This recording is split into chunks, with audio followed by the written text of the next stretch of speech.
Hello guys, welcome in. How are we doing today? I have not streamed in like 9 days. Lovely. I missed it. Greetings, Annie. Great to have your stream back. Thank you, Bonds. Always a pleasure for you to be here. Yeah, I've not streamed in like 9 days. A lot of that was just working, being called into work, having appointments, and dying from this horrible heat. But welcome in, everyone. We're finally continuing MSQ today. I'm really excited. I'm really happy to be streaming again. Sit back, and we're gonna have a fun time today. Yeah, because of my hectic schedule, I've not been able to stream, so I feel like today is gonna be another one of those days where we're gonna do like another long stream, maybe like 5 or 6 hours. Because usually in the past I would stream like 4 hours. But because of my schedule, I feel like I owe it to you guys to stream more and give you guys more content. So we are in Kugani right now. I'm heading out soon. I'm glad to lurk throughout. Of course, Bon. Take care of yourself. Of course. I will be here. We are in Kugani today because we're not going to start 5.1 just yet, because there are a couple things I do want to do today before we do that, though. We're in Kugani because there's a specific reason for that, and I kind of wanted to show you guys kind of like the culmination of all the progress that I made through Eureka. And I think it's time for us to kind of finally finish the Eureka weapon that I've been working so hard on since I started Eureka. Since I did a lot of grinding for it, I unlocked all of the different areas of Eureka, Animus, Pagos, Pyros, Hydatos, playing with friends, doing all of that. It was a grind, Hydatos specifically, but I think we're finally done, and let's get ourselves a new weapon to reward ourselves. So let's go to Hydatos.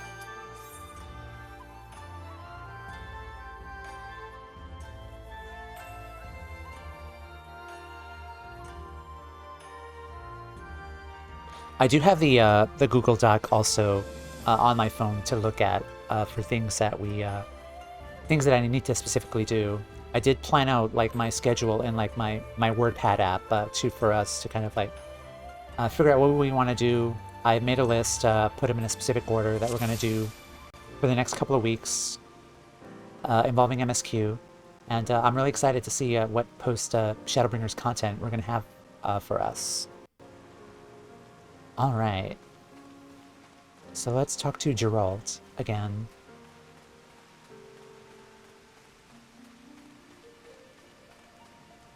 Hi, Geralt. Ah, there she is. What you got for me this time?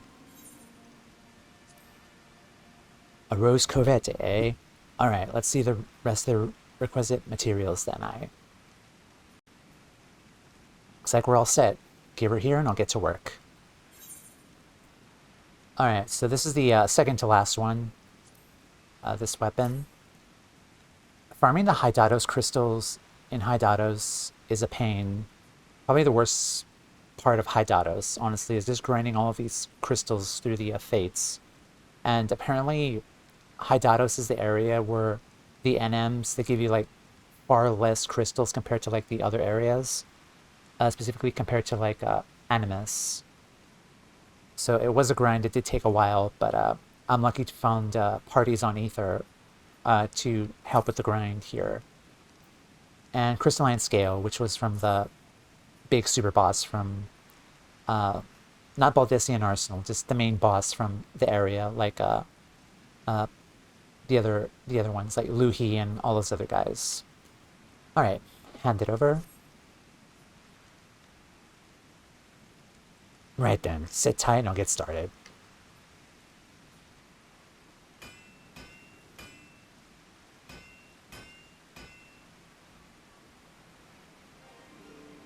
Ooh. Nice. These hands birth forth a bleeding masterpiece. Her weapon, she's finally complete. Rose Corvette Eureka. Yay.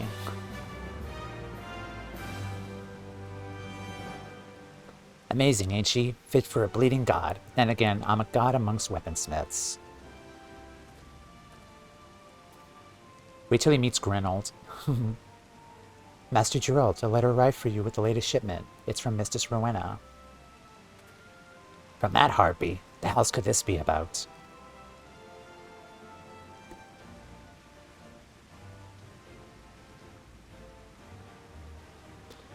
Are me eyes playing tricks? It says here all me debts have been repaid in full.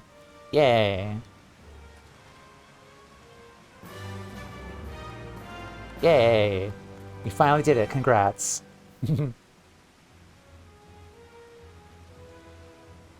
At long last, a free man.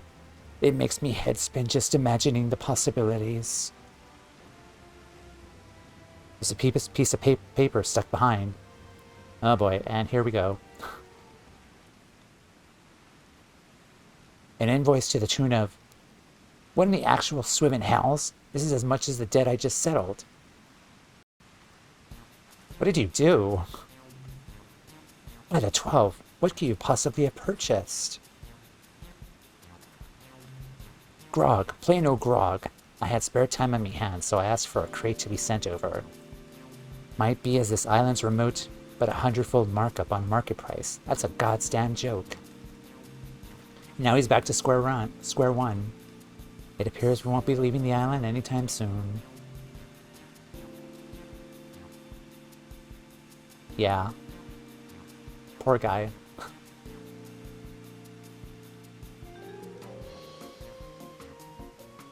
Back to the grind with us, Sai. That means you too, lass. I need you to keep bringing me materials. Now that we're talking about your weapon, as I said, she's complete. Ain't nothing more I can do for her. All that's left is for you to wield her like she's meant to be wielded. I will cherish her forever. If you understand this, what are you waiting for? Go back out there and raise hells. You can now imbue your completed Eureka weapon with additional properties at the meme work station found in the Forbidden Land Pyros. I am not doing that because that in itself was a slog. And I don't care for stats.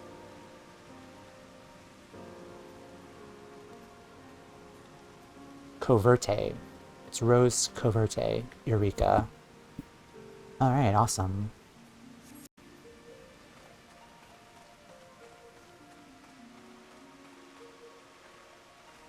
Alright, first things first. We gotta color it. Dye it.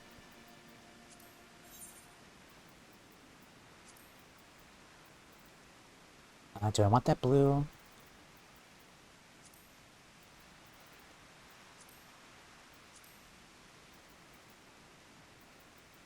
Or do I want to go lighter? Let's go lighter.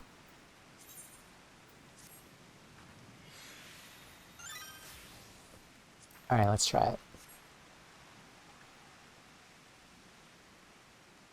Alright, it looks just like the other one, the one previously.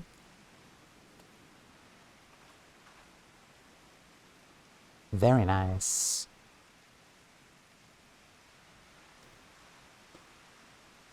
Yeah, I love it. It looks really cool. Yeah, Toumeya is really content with it.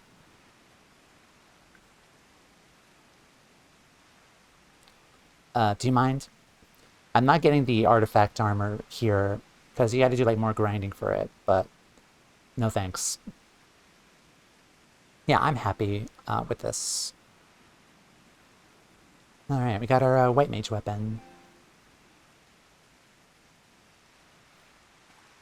Okay, I think the relic person is outside, so we can leave. Alright, Eureka, thank you for the memories. It's been fun, but I'm ready for Bajda.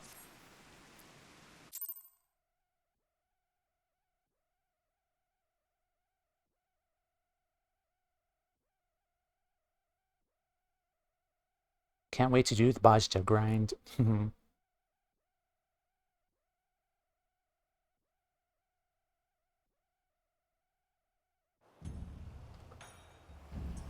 Alrighty.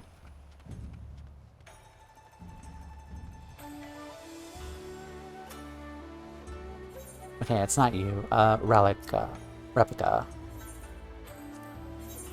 Let's get this, because I want to put this in the glamour dresser.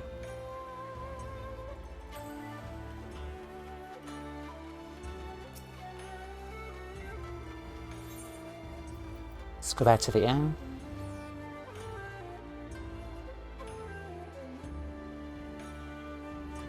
I will tweak the dye there. I think there's like other dye options I can use for this weapon.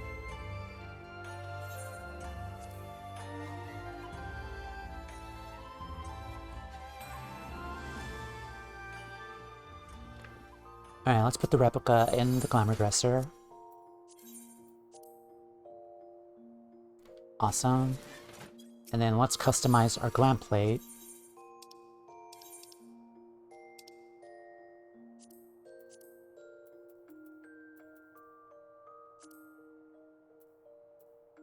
Right there.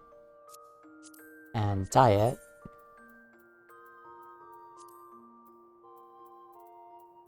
Let me zoom in a bit.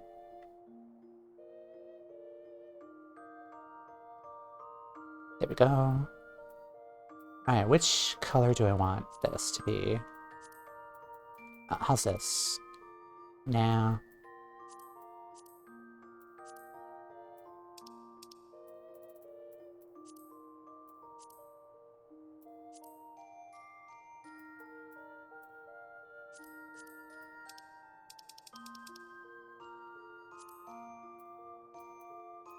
I know I'm stalling MSQ, but still, it's glam. It's priority.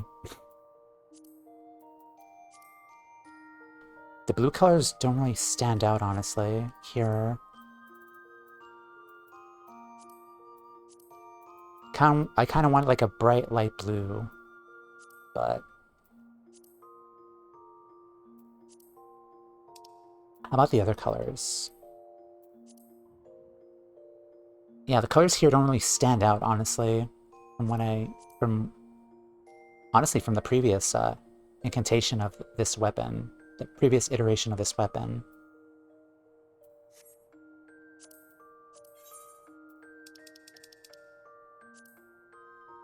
I guess we can just go with the ice blue, I guess. Alright, that's fine. And I don't think the initial unsheathed dye color matters, because it's honestly just the when it's sheathed like this, then that's when it really matters. So it's fine.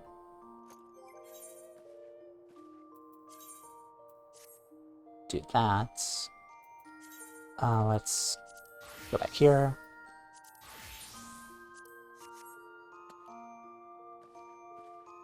Alright. Now, since that is done, I was initially told that it was recommended that I do the 2 Shadowbringers dungeons before I start MSQ 5.1. Because like there's like additional lore there if I do those first before we dive right into MSQ. I'm not opposed to that, but yeah, I don't mind doing the dungeons here. And let's check our eye level. I think we're at eye level. Yeah, we're near max eye level already for with the poetic skewer. So we can lock there are 2 dungeons in Crystarium and Yulmore.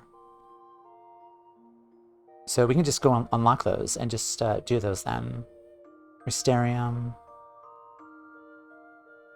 Alright. Let's head back to the Crystarium then.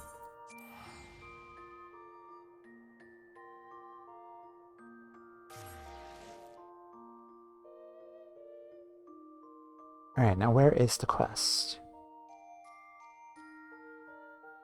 8.5, 10.9. Quest is called by the time you hear this.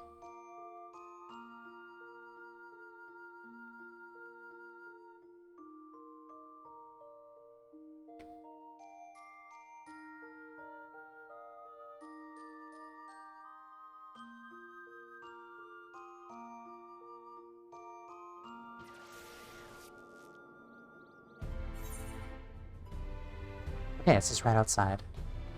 It's out there. I think we're going to stay as White Mage for the 2 dungeons, because I do want to give this weapon a spin.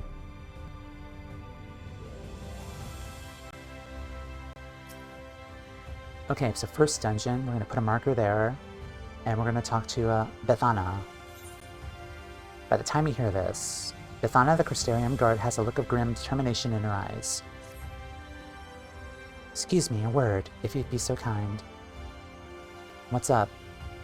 We at the Crystarium guard have a request to make of you. The researchers are planning to enter the Crystal Tower to learn more of its history. However, there's a problem. What I'm about to reveal is strictly confidential. Were word to get out, panic would spread throughout the citizenry. Our scouts have reported that ferocious beasts and bizarre machines roam the hallways. Until we can eliminate these threats, none may enter. Strange ethereal readings have also been detected, and we suspect that the phenomena are linked. Strange ethereal readings. The Exarch has ordered us to seek your aid in making the tower safe for our researchers to go about their work. He mentioned that you're better equipped than most to face the dangers that lurk in the tower. Though we elected to not go into detail, is this true? Then yeah, prior experience may prove beneficial. Come, let us proceed to the entrance.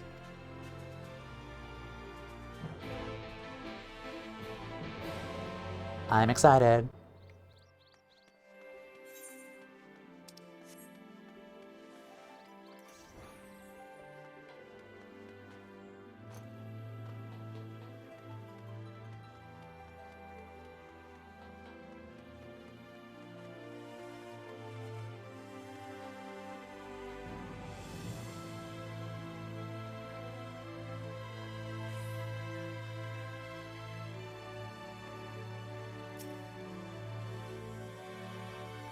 Take it your preparations are complete. Listen carefully. You're to lead a party of elite troops into the tower and respond to any hostility with lethal force. Once the way is clear, the researchers can begin their expedition. Our main objective is to identify the source of the ethereal disturbance. The tower cannot be considered safe until we do so. Should you encounter any opposition beyond your capabilities, you'll withdraw immediately. I wish you the best of luck. The twinning. Alright.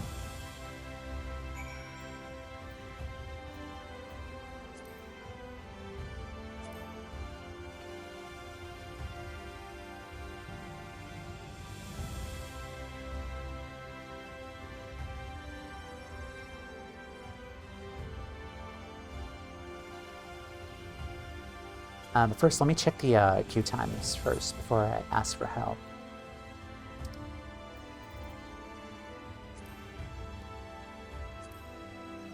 Let's just queue in. 10 minutes.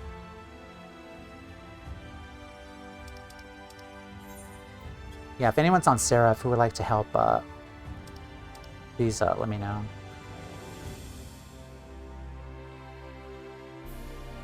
Alright, while that is happening, let me look at my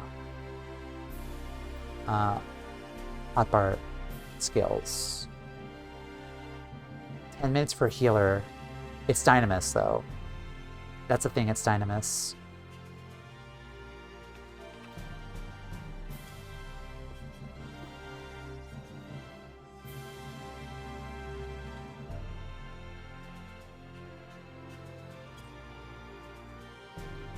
Okay, confession to self. Also, Phoenix, welcome in. How are you doing today? Confession to self and party members. Receive additional healing on HP recovery skills like Medica, Cure 3, and Afflatus Rapture. Yeah, that's Misery. It's Solace. If I wasn't at work, I'd offer to tank. Gotcha. Thank you. Restores own HP. So this is the AoE version of it. If I remember correctly, this is the Blood Lily skill. Okay.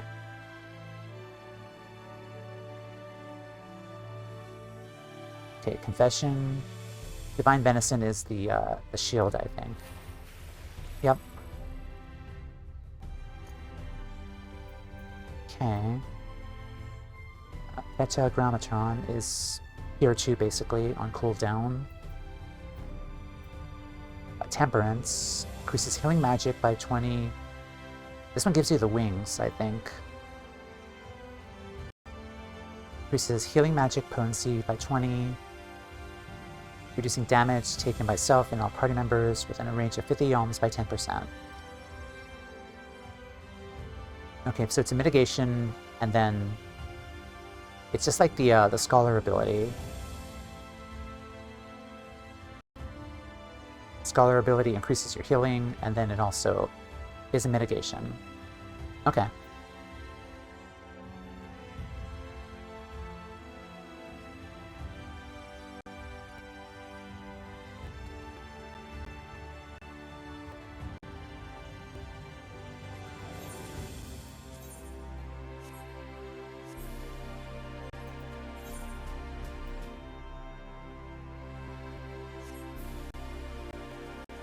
So that's interesting. There's still like monsters and stuff within the Crystal Tower. I wonder if we're gonna see like the backdrops of like Circus Tower. Well, Circus Tower, like some of the areas of Circus Tower. You probably have to, I guess. So let me check. All right, it's not on duty support.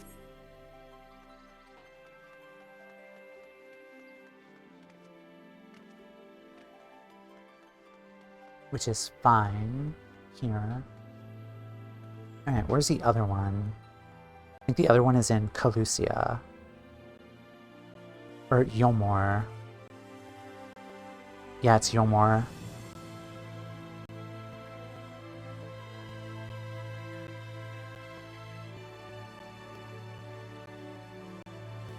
Okay, we can just unlock the other one then, I guess, too.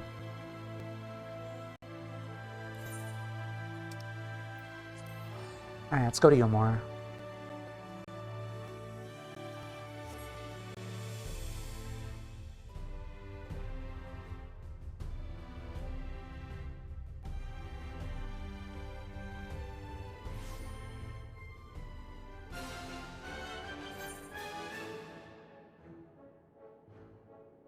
Okay, it's not here.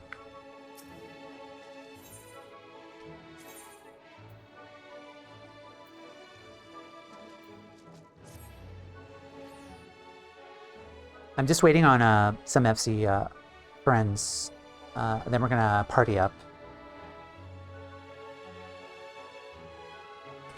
Also, let me message the Discord too, cause yeah.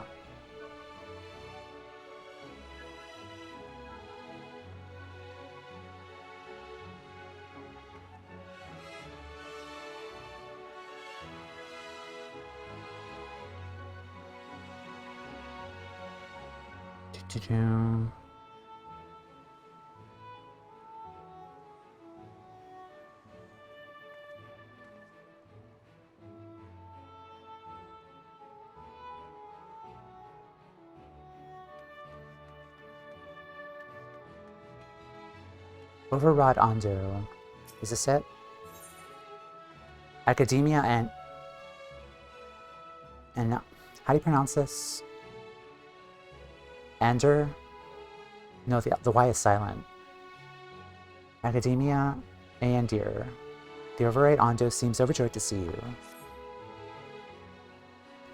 O Land Dweller, you're one of the Ancient's messengers, yes? How fortunate I am to find you. We need your help. Ever since the abyss was lit with the city's lanterns, the great beast, the likes of which we've never seen, has begun hunting near the cups.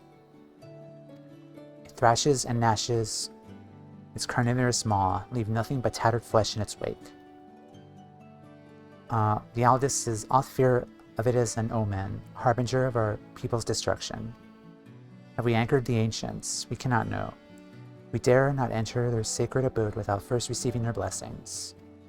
Why, I came to this town of land dwellers to seek those that have helped us before, and here you are. Enter the ancient city once more, speak with them, and learn what we have done to earn their ire. Hostile creature of unknown origin threatens the lives of the Yomdo people. Perhaps the clerk in the Almarat's Bureau of the Administrator can shed some light on the mysterious beast. Awesome.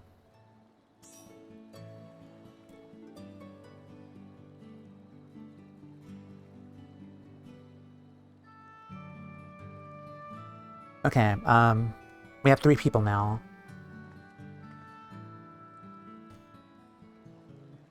Let's see.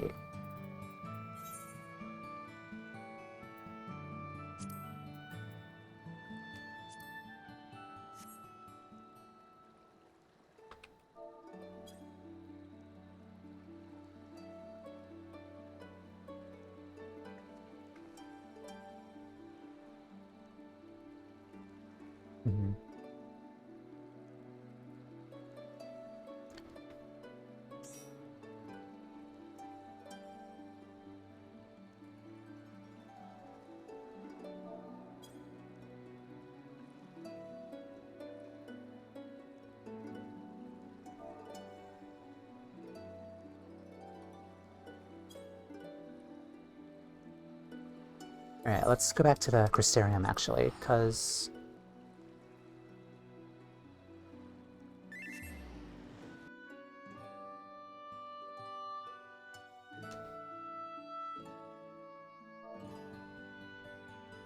Thanks. Getting these 2... way before MSQ.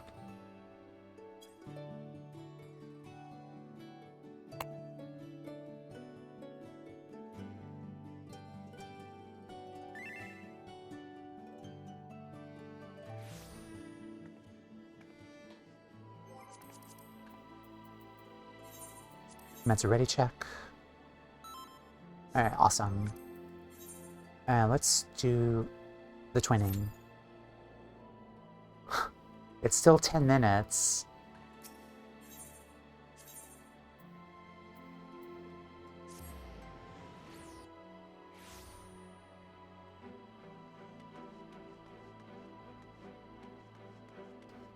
Like, how hard is it to find a DPS on Seraph, on Dynamis? Because normally, when I think of that... Never mind. I should shut up. Alright.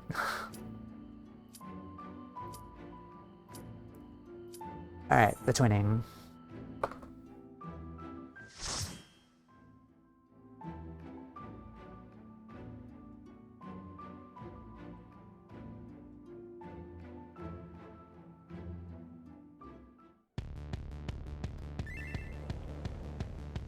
Oh, it's this music. I've heard this before.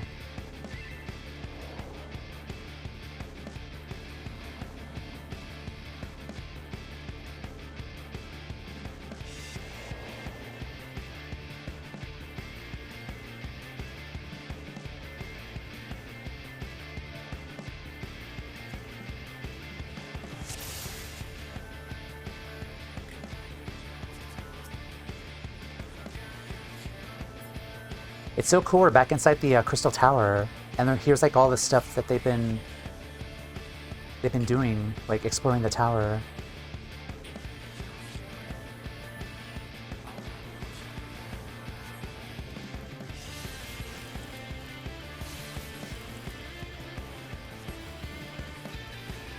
Is this a remix of Circus Tower? Holy shit! Yeah. Yeah, and now I hear it like.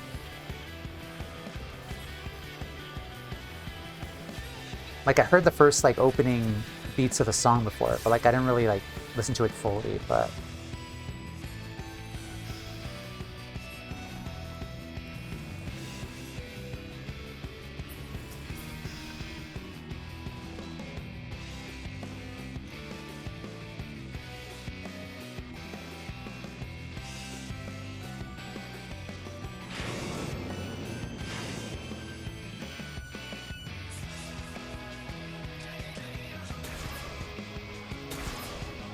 Wow.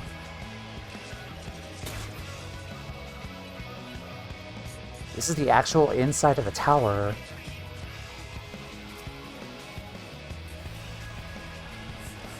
Because normally we just went up the staircase.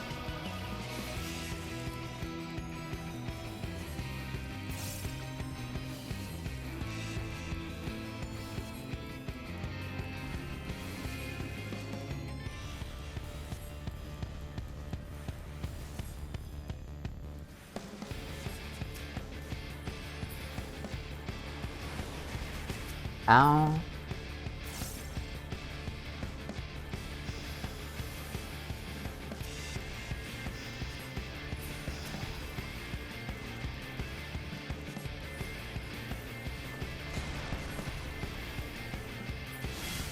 Okay.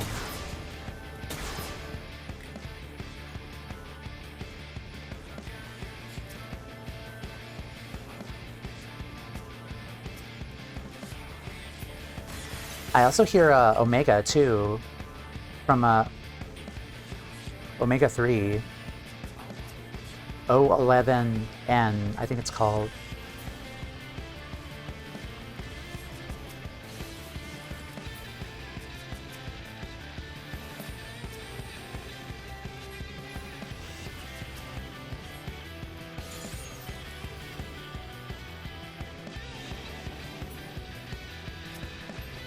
Blood for the Blood Lily.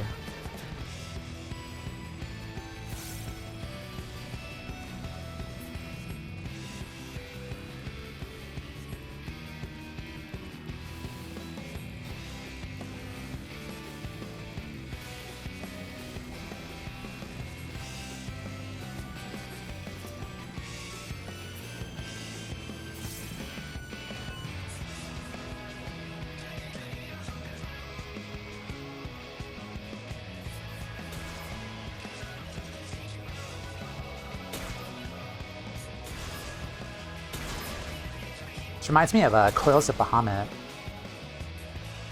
Alpha Zagnol.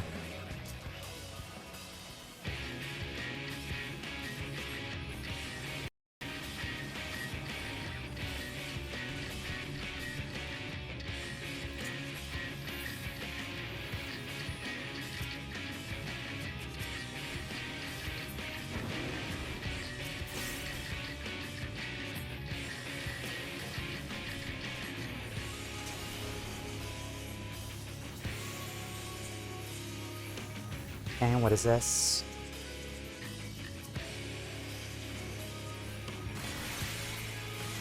Okay, it's just like the other one, like the number markers on us. Basically saying like which turn order we're gonna be attacked. Okay.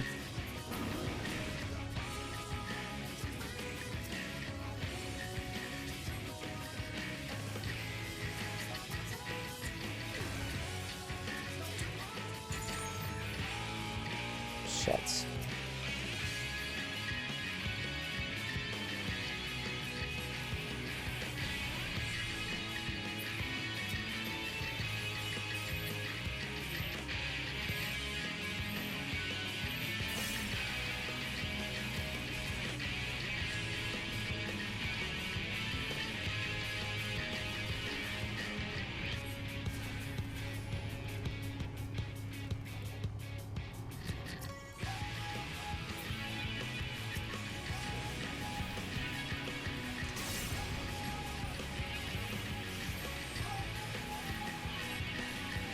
Alright, I'm first.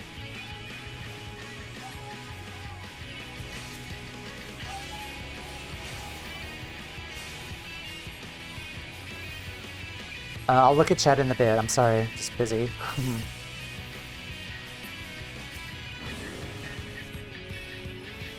It's almost dead. GG.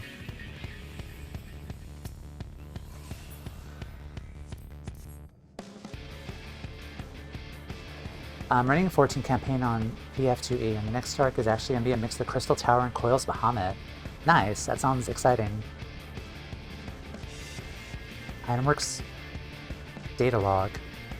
I'll read that when I'm not streaming.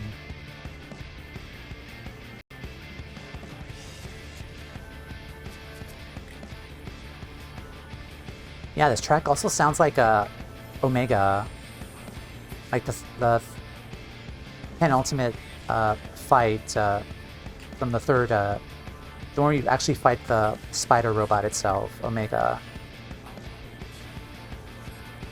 The Chicken Tender song.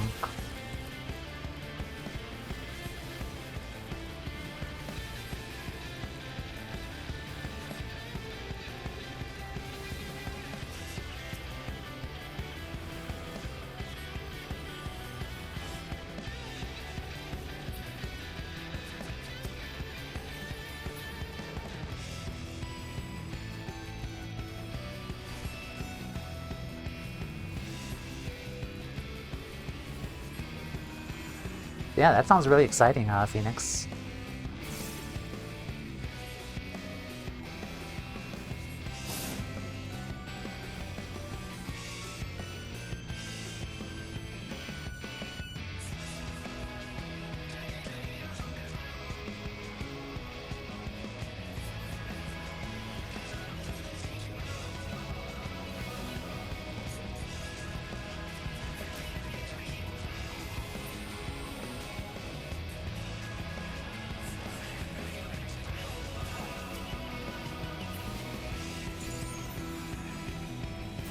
Blood for the Blood Lily.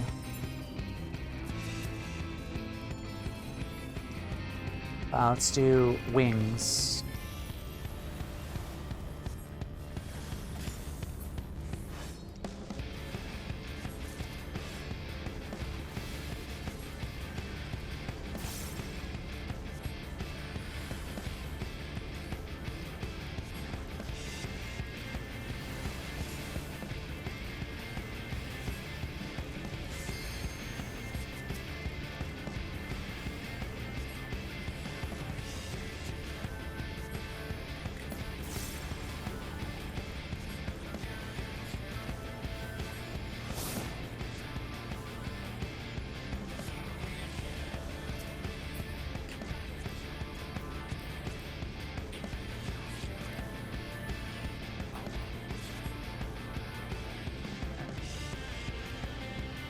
Mithridates.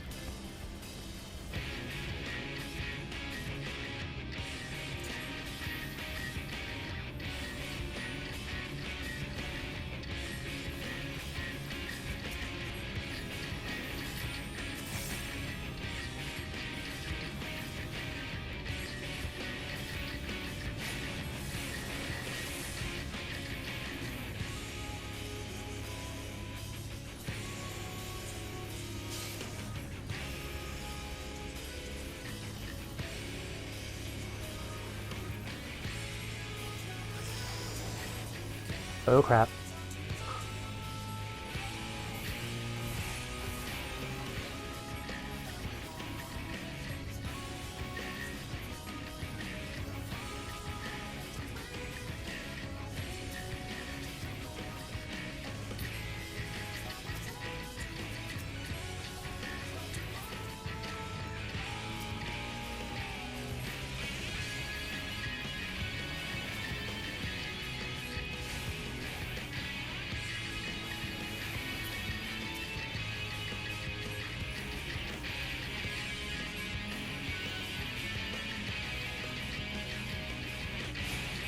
Yeah, I cannot wait to come back in here and explore mode and just read the journal entries. Crap.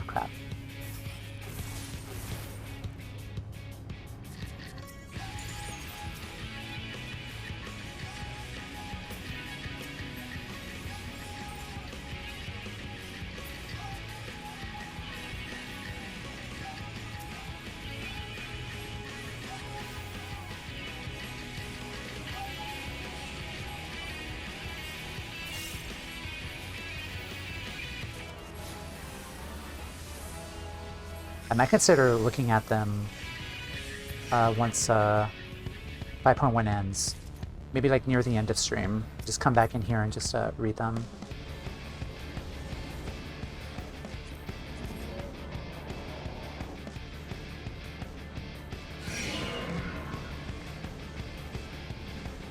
This is different.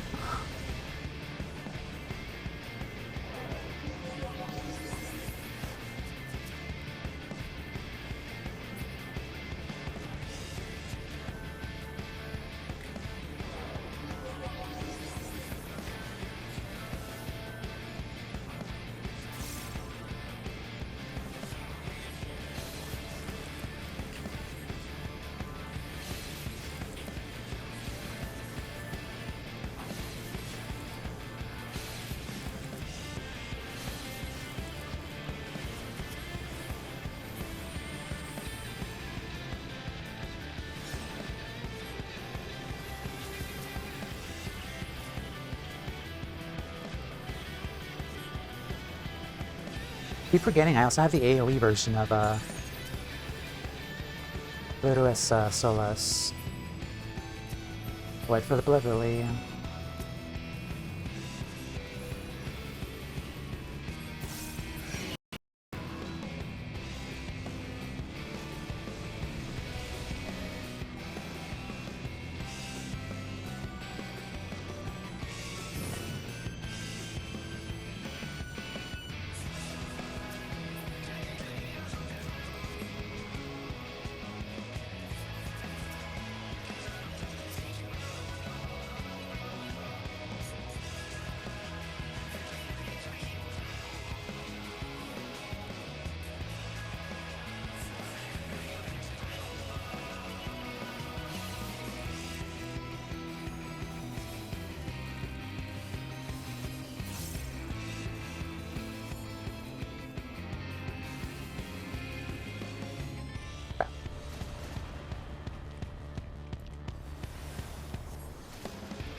Ow.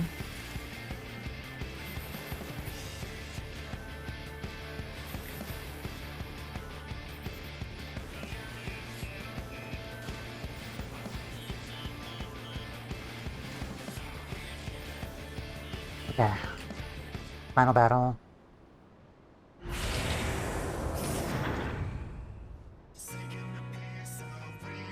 Alexander music.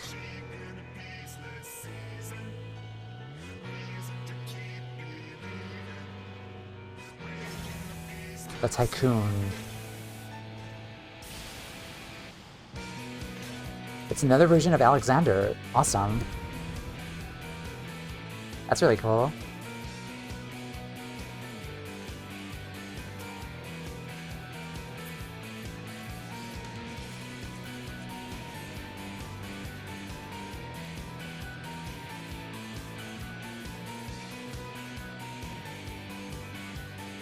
Alright, go ahead.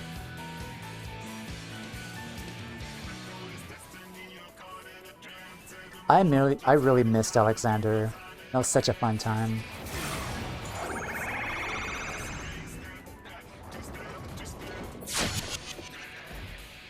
Oh crap. Deactivation and... Wait, what's happening?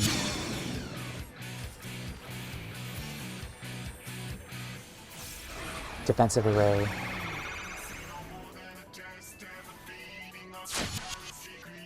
Temporal status initiated. Activation.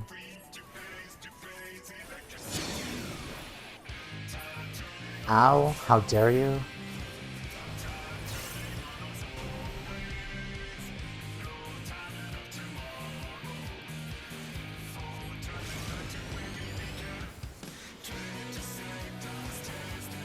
Oops.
Yeah, I really missed Alexander. I'm excited to see what Eden is about. the Eden raid series. And the Alliance raid series too. The Yorha series.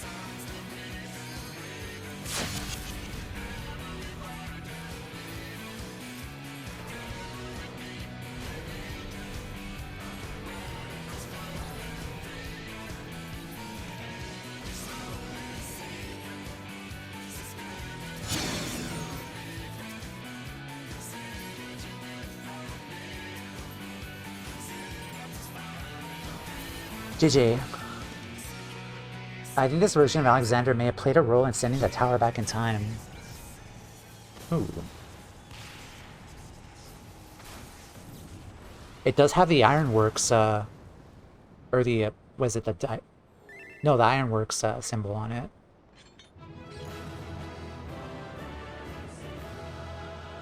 Hmm.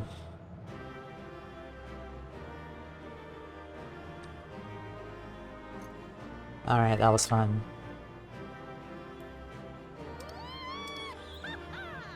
Weehaha.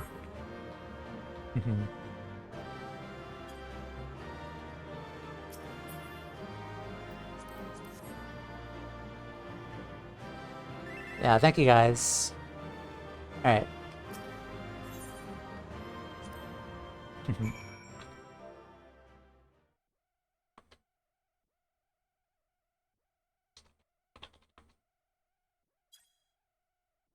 Alright, we're gonna unlock the other dungeon as well.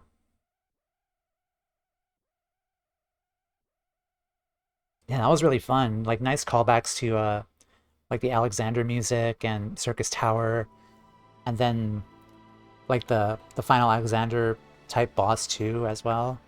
And just going inside the actual Crystal Tower as well was a lot of fun. Okay, let's finish this. Excellent work. Not only did you reveal the cause of the ethereal fluctuations, you were able to remove the threat entirely.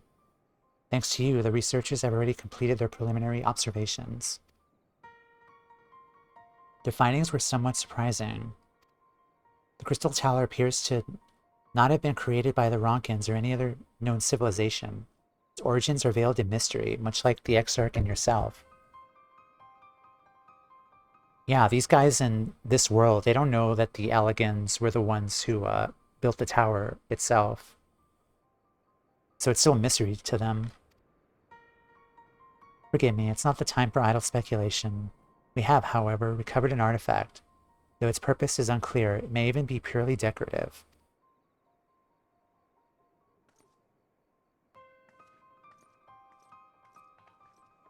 What is it?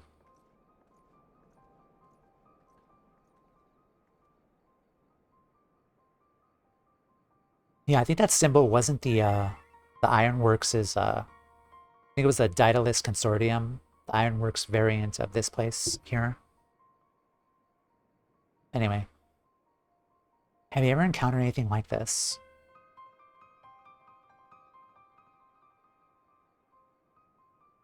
Oh, this thing. This is the device that we use to kind of unlock the Savage raids for Omega.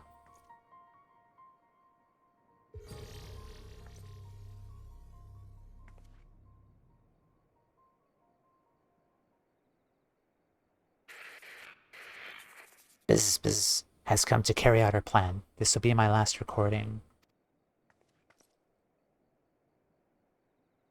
With the tower activated and the temporal displacement apparatus in line, all that remains is to throw the switch and pray.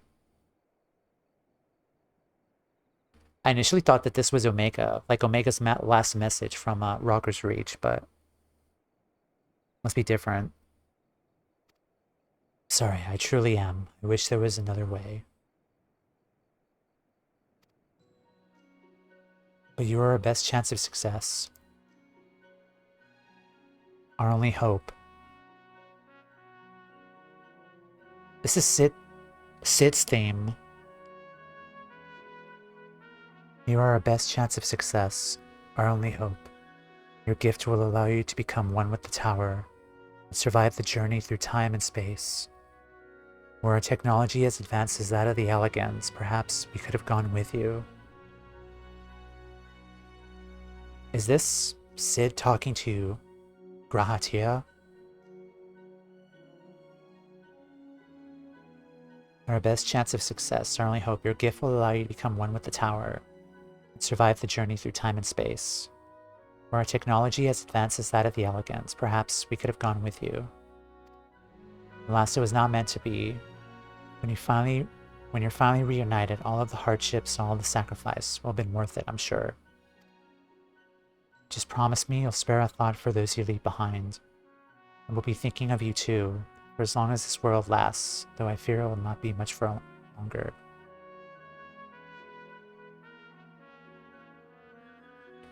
This was the moment where this was probably Sid's message to Grahatia once he woke up.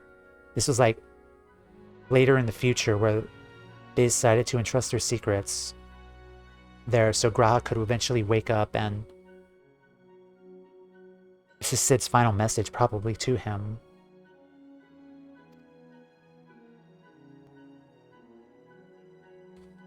Oh, Biggs. It's Biggs. This is Biggs. Third of his name, 18th President of Garland Ironworks. Signing off. May the 12 be at your side, Grahatia. 18th President of Garland Ironworks. A person's voice coming from a machine. To be honest, I cannot make head nor tail of it. Do you have any idea of what that was about?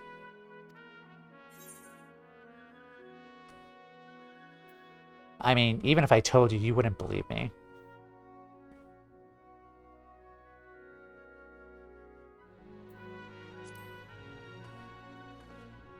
Yes, it made perfect sense. Considering your connection to the Exarch, I'm not entirely surprised. Though one thing was clear, even to me, the people who left the message were facing a great catastrophe. They placed their faith in the Crystal Tower in much the same way we have done since the Flood of Light.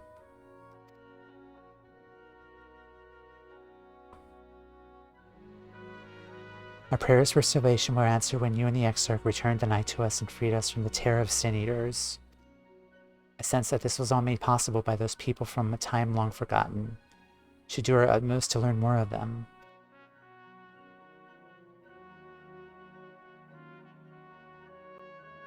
Perhaps the researchers will uncover more of these messages.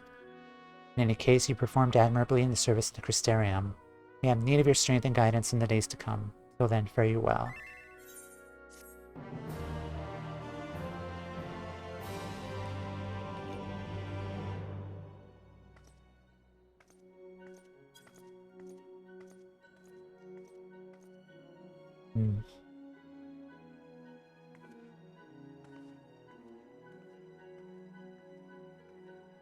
Yeah, that was basically Biggs and them, the future generations of Biggs, like entrusting their hopes to, when Grahatia eventually wakes up. Okay, snooze here. Let's go back to Yomor.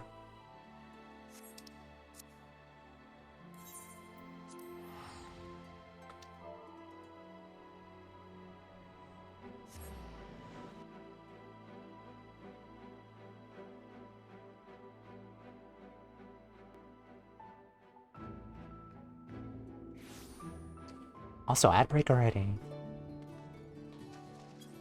Administrative clerk.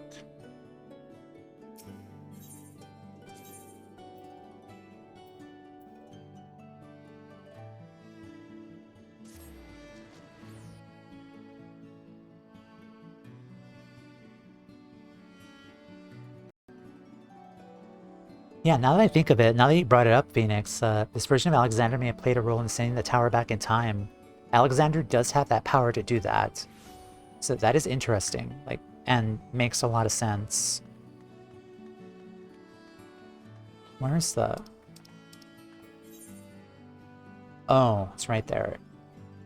It's in, The Tempest.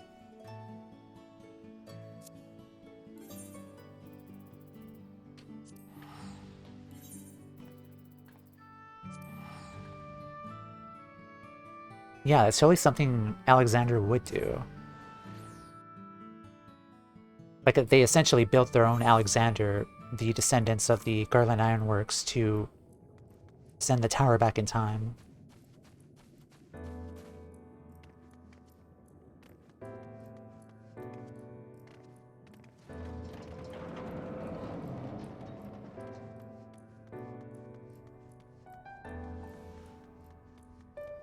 Okay. Let's talk to the administrative clerk. How may I help you? And this beast was like no other, you say. Judging by the description, it may very well be one of the new types of fauna being created by the researchers of the Academia Aeander. As such, this matter is out of my purview. I suggest you take your claims to the Bureau of the Architect. Better yet, speak with an Academia scholar directly. You'll find the Academia Aeander in its public offices to the south of this building.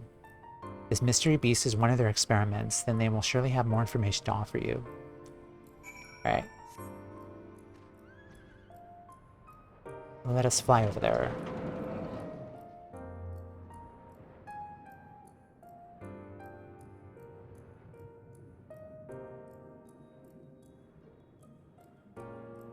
Yeah, I keep thinking about it. Like, yeah, they did build the Ironworks basically did build their own version of Alexander to send the tower back in time. So we're getting like more and more lore about it, which is fascinating. And I love the lore that they're providing here, giving us like more information about how the Crystal Tower came to the first.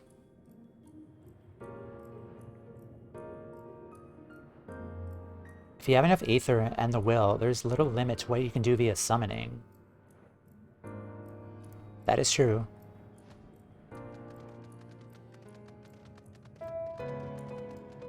Also, I have to take an ad break very soon.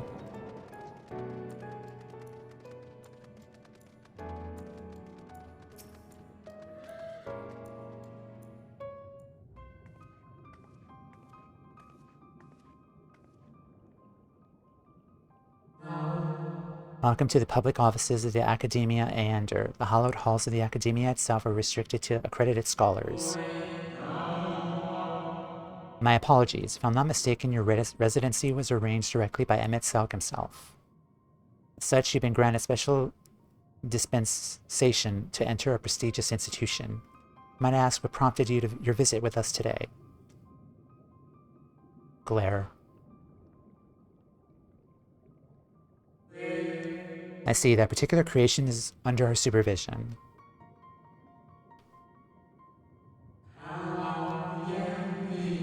If you'd like to confirm the beast's containment yourself, then might I suggest a tour of the grounds. Our head researcher is in residence.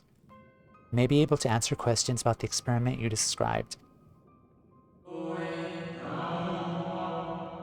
Your zeal for knowledge is impressive in one so young. I do implore you, however, to be careful inside the Academia. Mind what you could touch and try not to distract the other researchers from their work. First, I must insist that you report to me on your return. It wouldn't do to lose track of our little visitor. This way, if you please. Nod. You're still treating us like children. Which is adorable. Okay. That's unlocked.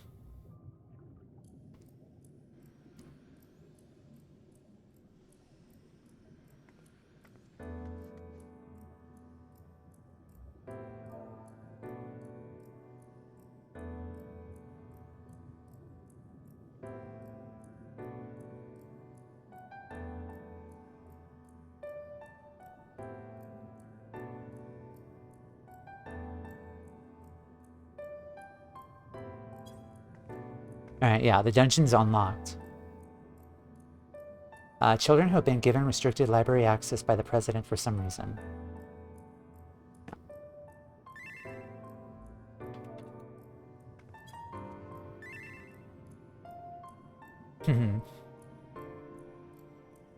Alright, I'm gonna take an ad break because ads are gonna start right now, actually. So, I'll be right back. Then we'll do the dungeon.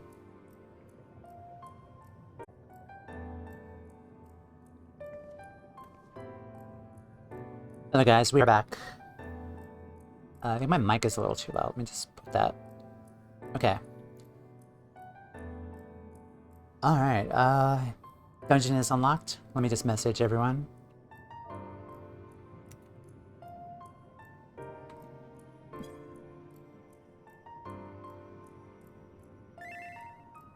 Ready? Aye aye. Okay.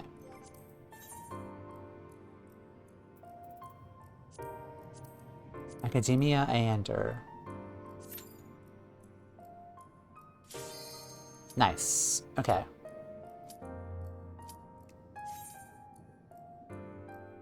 Next dungeon.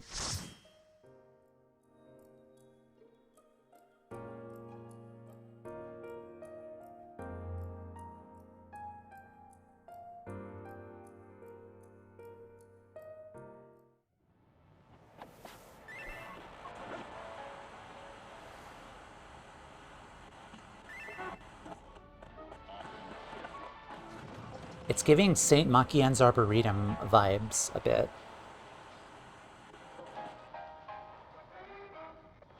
Academia Ander.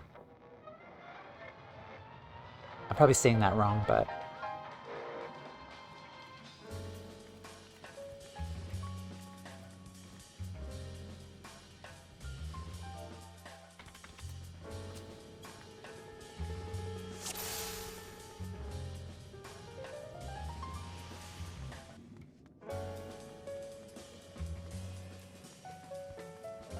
Shouldn't be in here. The beast is broke free and release the other experiments.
Visitor's Guide.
Definitely a lot of sea creatures here.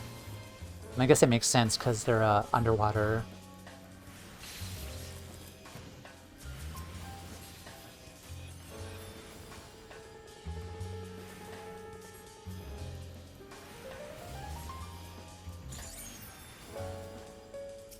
Blood for the Blood Lily.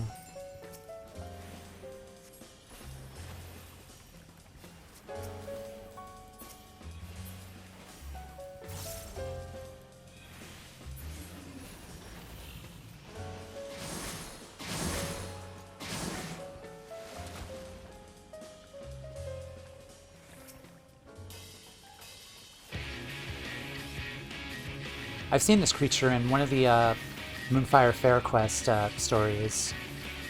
So cool to see it here.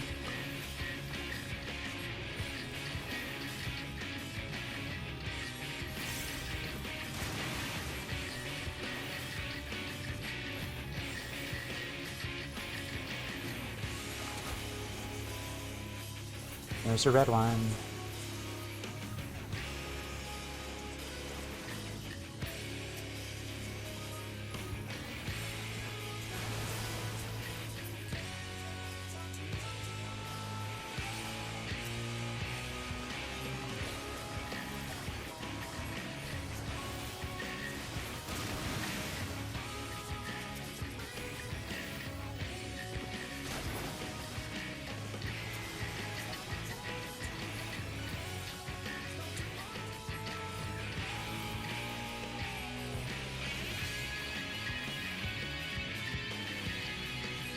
Emet Selch. I probably said that wrong, but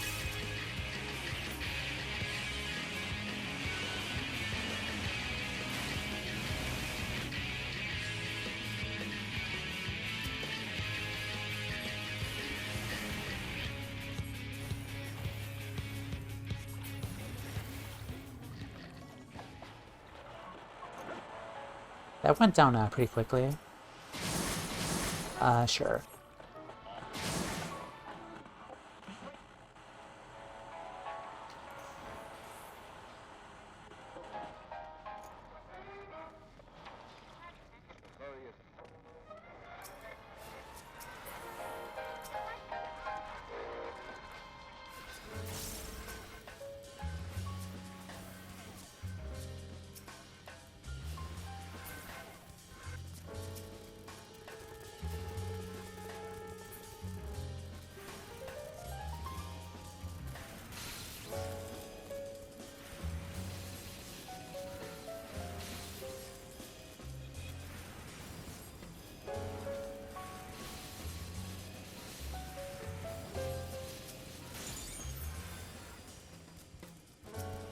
Blood for the blood lily.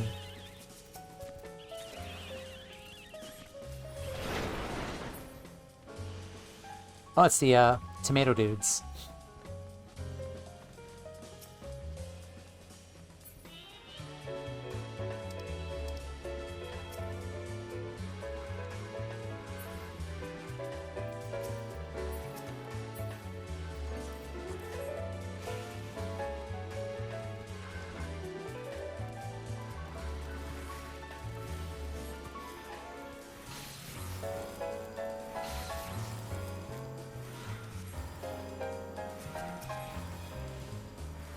I really love the music in Amarant. It's just very jazzy, kind of like boring, bland office building music vibes.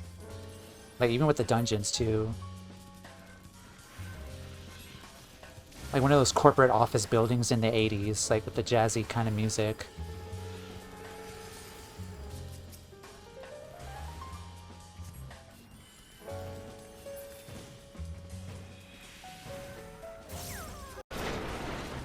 It's definitely a vibe. Marble Marquise.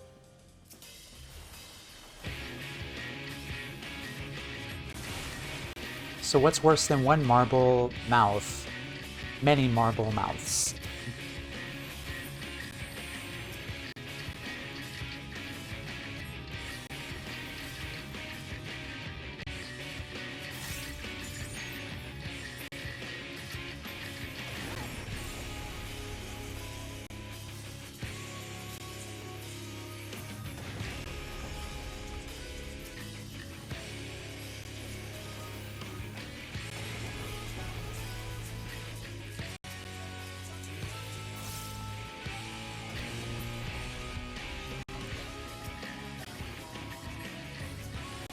I'm keeping an eye on OBS so I don't like drop frames too, hopefully not.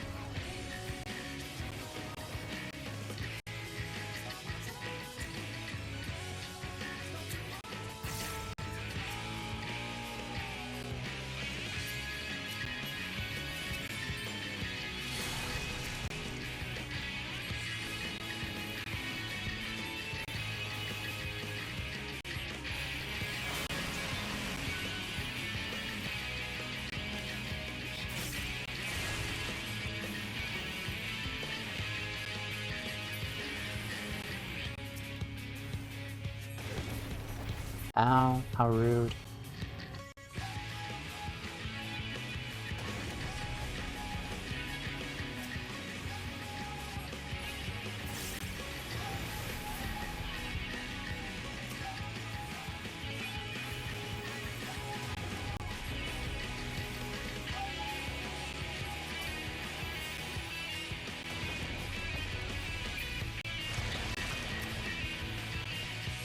Almost dead. Come on.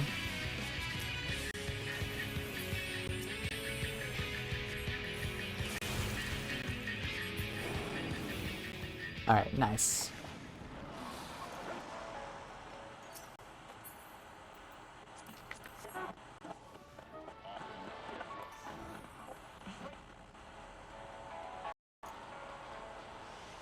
Flee the way you came.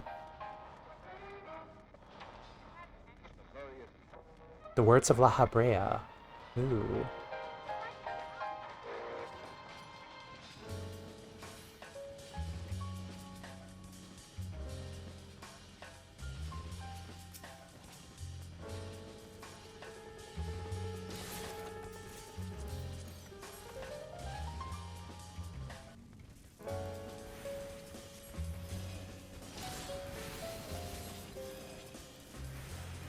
Are we dropping frames? I'm sorry about that.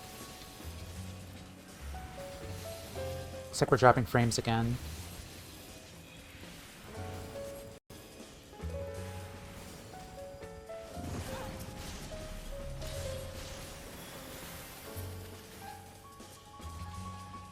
Okay, looks like it's back to normal.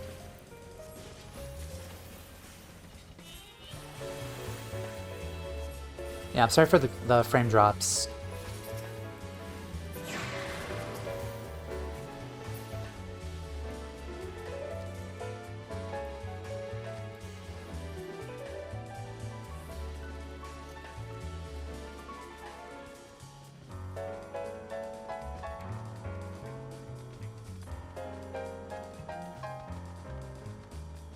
Yeah, I was right to kind of keep an eye on that.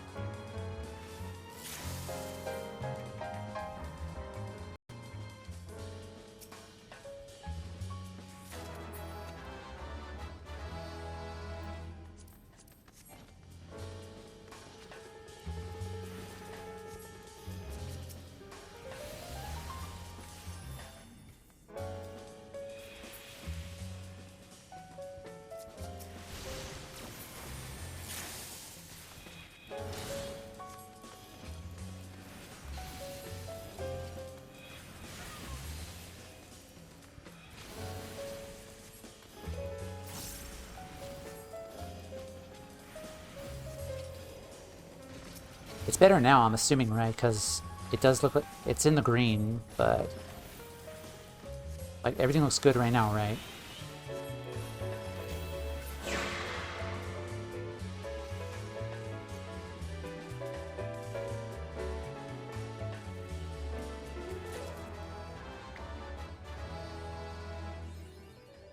All right.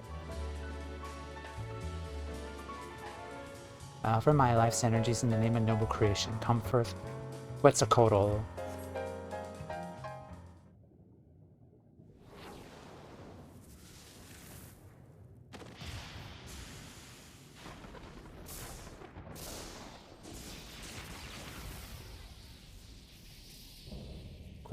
Guardian Force, Quetzalcoatl, holy shit. That is so fucking cool. FF8 reference. It's our girlfriend.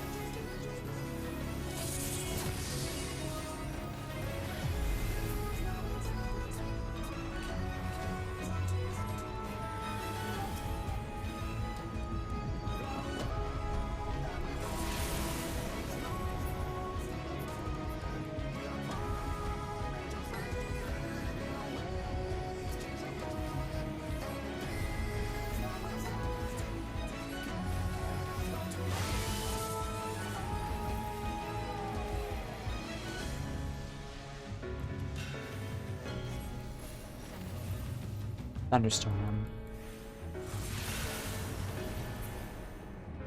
It's nice they call them the Guardian Force. It's a nice reference to 8.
GG.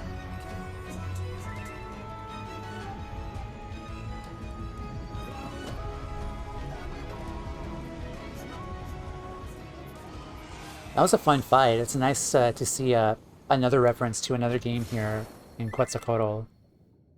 That was really cool. GG.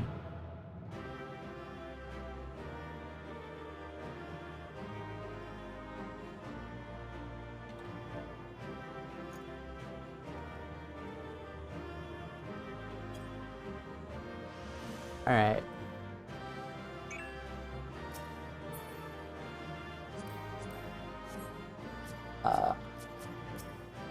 Thank you. Thank you. Alright. Okay.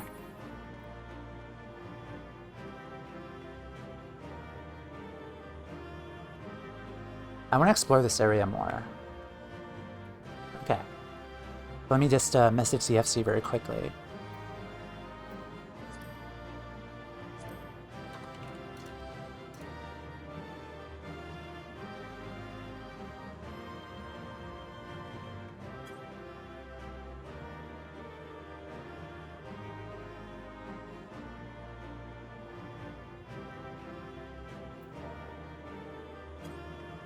Alright.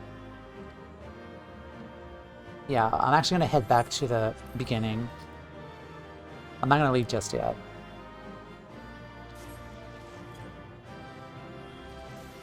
Alright. Because there were some like journal entries I wanted to read.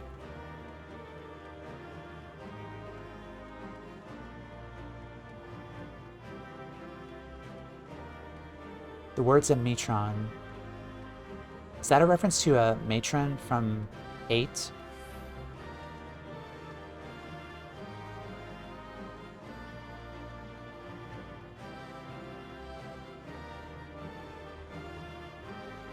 And now that I think about it too, this is this being like kind of like a research kind of facility too, kind of like the Lamb Garden was in 8 as well. It's like a studium, basically like some kind of like high, like very high educational like college place, much like a Lamb Garden was. Right. This Hall of Learning was established in honor of the first matron, a scholar renowned for her exceptional contributions to our marine biosphere. It's here that many, I cannot pronounce that word, ichthyologists seek to follow in matron's footsteps and engender sea creatures characterized by traits both unique and beneficial. Diversity is the key to a robust star. The ocean is the soup of life, and we must endeavor to enhance its richness. Such were the words of Metron, and they guide our research to this day. Very cool. And yeah, I will be going to the Crystal Tower like afterwards. Once we finish 5.1.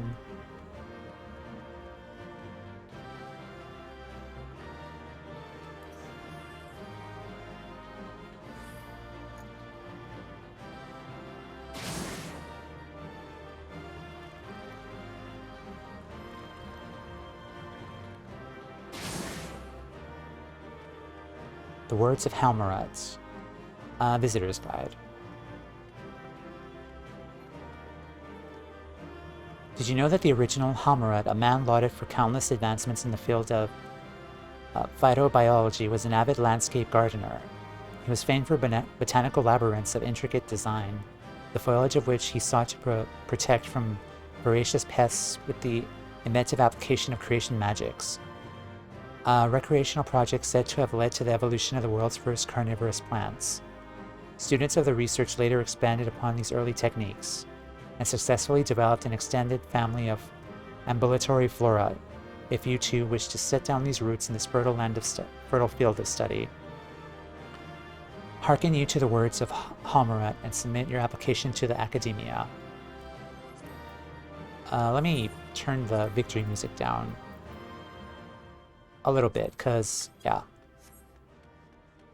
Just temporarily. What do we do?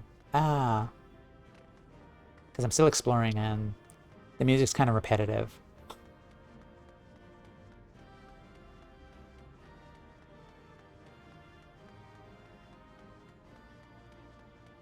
Yeah, the botanical area.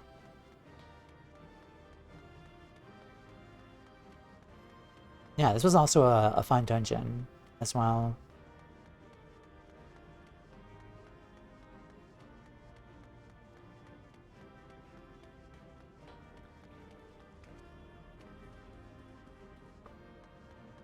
Phytobiology.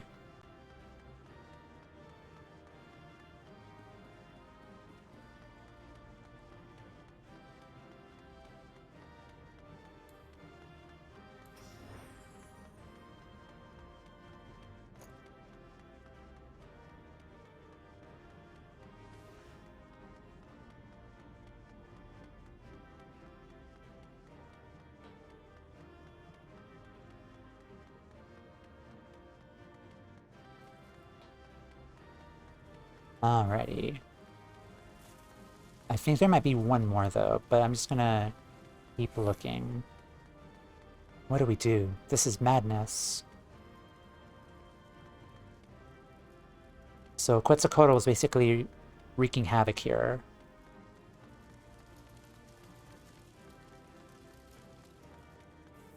Okay, there's one more. I see it right there. Research report. The instances of spontaneous creation occurring in the lands across the ocean are now a confirmed phenomenon. Seemingly unguided by conscious will, these aberrations are said to manifest as malformed beasts of nightmarish aspect and untrained ferocity. Spontaneous creation. High-ranking phantomologists have since been dispatched to afflicted areas, where they conducted the capture and transport of a single entity. The specimen, characterized by a disproportionately large maw, was dubbed Archaeotania, and investigations into its etheric composition are ongoing. A theory posted by the esteemed La Habrea suggests that the shape these fiendish beings assume is not random, but rather an amalgamation of the fears which lurk beneath our rational minds. Hey Amicha, welcome in. How are you today?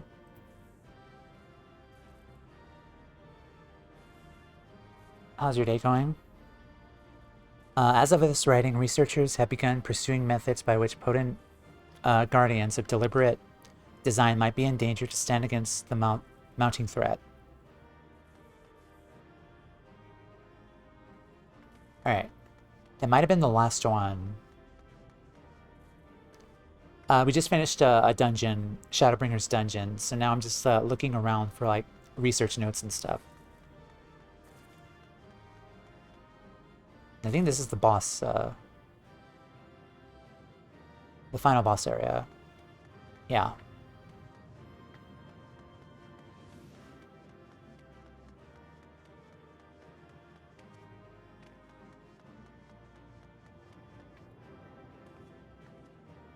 I'm warm, otherwise fine though. Enjoying SGDQ. I'm waiting for vacationing starting tomorrow. Very nice, very nice. Yeah, vacation's exciting.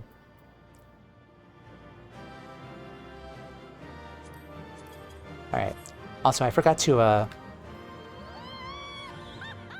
wee haha. Alright. We can continue now.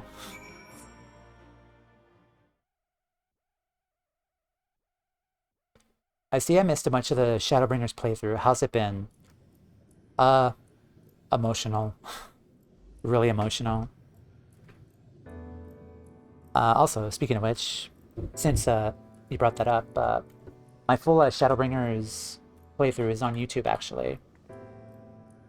Yeah, it's been a lot of fun. I love it. I love this story.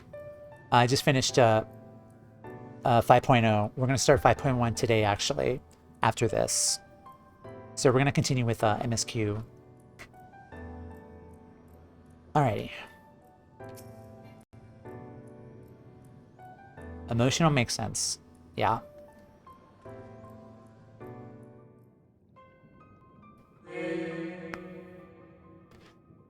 Ah, our studious visitor returns. What did you think of our experiments? Were your questions answered in a satisfactory manner? Scholars had turned into monsters. Experiments had escaped. I never thought of La Habrea as an academic. I have nothing more to ask. The scholars had turned into monsters. I am intrigued about this one. The scholars turned into monsters. What you witnessed would not have been transformation magics. 'Tis more like you observed the results of our research into advanced creation. Shape-changing is a temporary effect at best.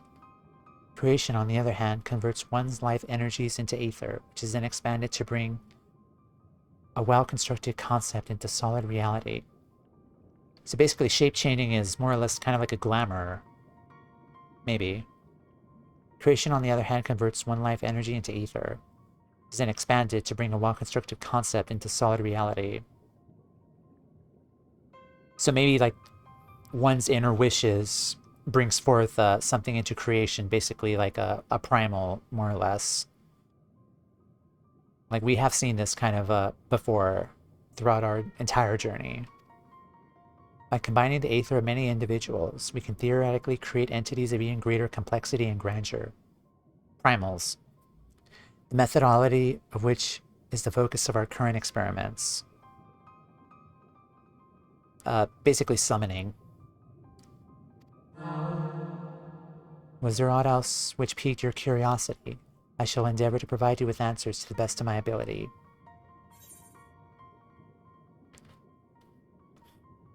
Yeah, these are the first early people who more or less kind of figured out like summoning and creation that the Ascians like developed through the years, where they started haunting Eorzea and started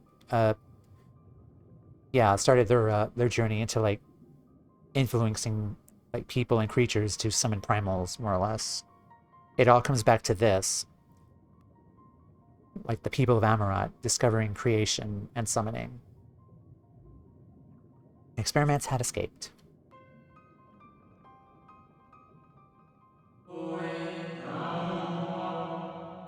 Escaped, I should think not. The Academia Aeander boasts the most secure facilities and research protocols of any institution on this star. But they were scheduled to conduct research on those samples we captured from across the sea. It is possible that they were more potent than we anticipated. They're summon moms. Yeah, that's one way to put it.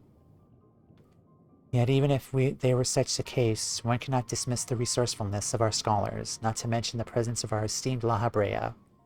Yes, I am certain they will soon have the situation well in hand. You needn't worry about your young mind about such things. Do not be discouraged. 'Tis a pity your inquiries were disrupted at the time. But there will be other opportunities to visit. Were there aught else which piqued your curiosity?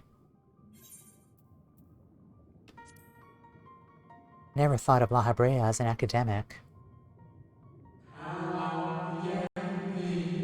Oh my, yes, there are few who can match his knowledge and expertise in the field of phantom creation.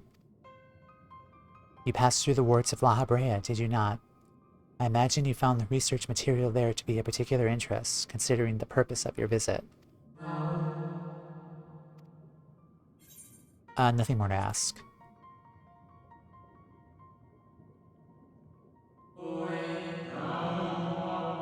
And know nothing, well, as long as your thirst for knowledge has been slaked, we shall consider your visitation time well spent. As for the creature you suspect has broken free, rest assured that our officials will be taking the thread of your investigation. You are certain it was not within the Academia grounds. Nod. If by some miracle Archaeatonia has gained its freedom, then what has it become of the researchers tasked to contain it? So Quetzalcoatl was not the like the creature that we were after. uh, Archaeotania was. Oh, idle musings, nothing more. Was there not an acquaintance awaiting news of your progress? Best not keep them in the dark. Seems the Academia Aeander has no further information for you regarding the mystery beast. Return to the derelicts and make sure you report to the overwrought Ondo. Bye. Fun fact, tempering is a result of La Brea deliberately giving people slightly incorrect instructions on how to summon primals. That makes sense, yeah.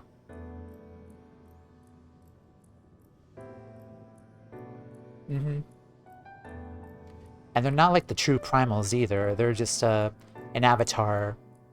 Basically, a fanfiction of, like, say, like a Ifrit. Like an OC creation of Ifrit.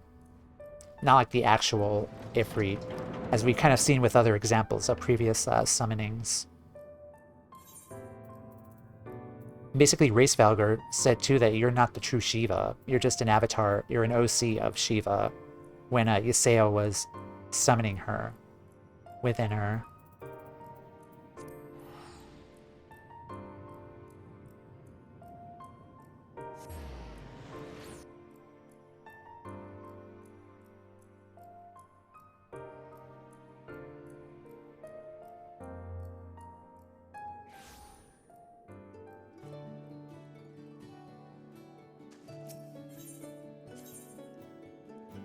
Oh, speaking of which, since we're here, we can talk to... where are they? Oh, they have to load a bit. My PS4 is really slow with loading characters here. There they are. It's Alfie. Also, another masterpiece. Looks really good. Hi, Alfie. Toumeya, when did you come back to the first? I trust Tataru and the others are well. I decided to stay here for a time. I've been doing what I can to help Yulmore adjust to the aftermath of Valthyri's tyranny. And in the spare moments I've had, I managed to finish that painting for Lord and Lady Chai. Considering all that they've done and all that lies ahead, it seems a suitable gesture. It's a really pretty painting. Yeah, you did very well.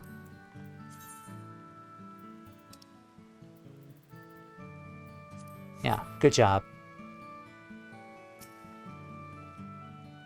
Another visitor. How lovely. May I have a slice of cake and spot of tea? A light meal, perhaps? But what am I thinking? We cannot lay the table with luxurious abandon as we once did. Goodness me, 'tis a shame to not have sweets for my sweets. Both you and Alphinote are so adorable. I must be sure to have the larder stocked before your next visit. She's so cute. As you could see, things are back to normal here, aside from, you know, needing to completely restructure the social hierarchy. However, the matter is resolved. It would seem that I must begin work for my crust again. Mayhap I shall revive the stoneworks. Develop a new talus for the modern age. Aye, that ought to keep a smile on the wife's face.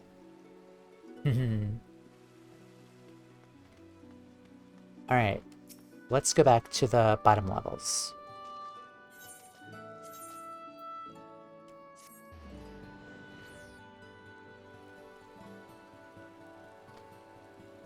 And then we'll go back to Crystarium and head back to the source.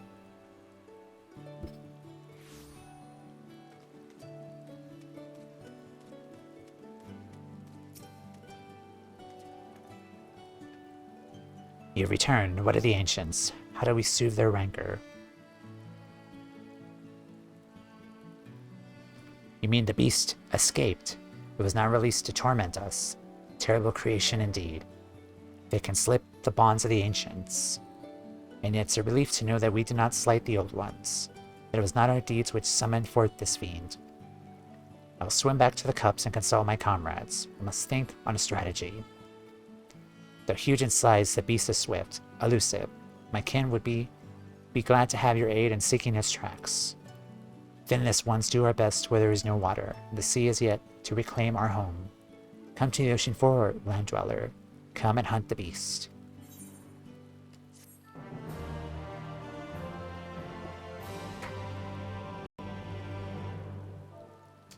So something I noticed here with these two dungeons is that it's more heavily involved story and lore-wise, which is really good compared to like previous expansions where we just got like random like dungeons. Because I think for Stormblood we got like... No, I think it started in Stormblood. It was Heaven's Word, where we got like a whole bunch of dungeons that really had like no connection at all to like the overall main lore of the world. St. Monkey's Arboretum, Neverreap, those kind of dungeons really were just extra dungeons. But I think that's more just of the writers and developers kind of like finding their footing on how they wanted to incorporate more of the lore into the story. And so from Stormblood on, I feel like they've kind of did that by having fewer dungeons, but the dungeons that they did have had more like lore and backstory to them. And with Shadowbringers, it's more connected to what's been happening. And I find that really interesting. It's definitely a good it's a good feast for a lore nerd like me. Turn to the Crystarium. And yeah, after stream I will be going back to the Twinning dungeon just to read some of the stuff as well in the dungeon.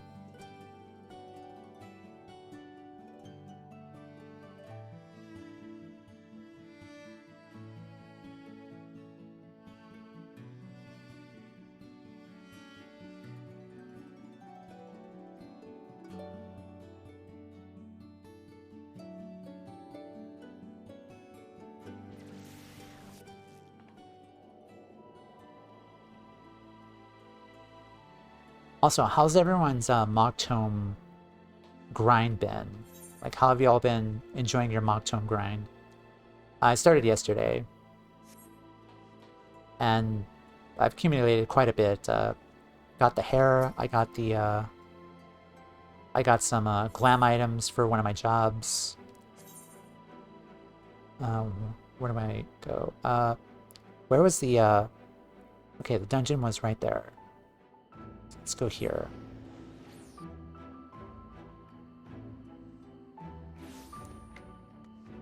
Also, I guess I could show this off now. So, because of the MOG event, I got a new glam for my bard.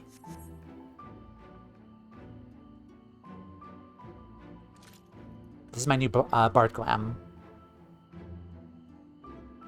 It's the Neo Ishgardian aiming outfit.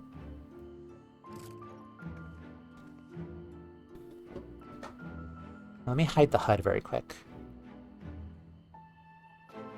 Yeah, this is my new bard glam.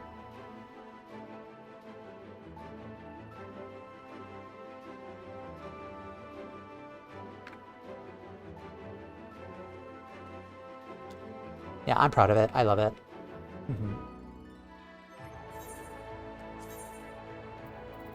Okay. That out of the way, let's go back to Dark Knight.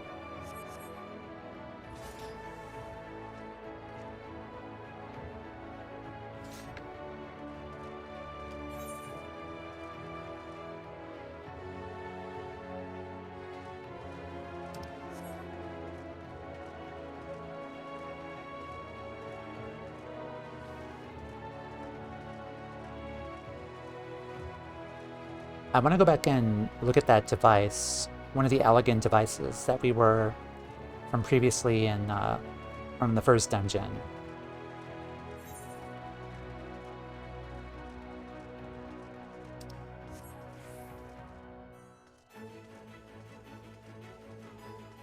Was it right here?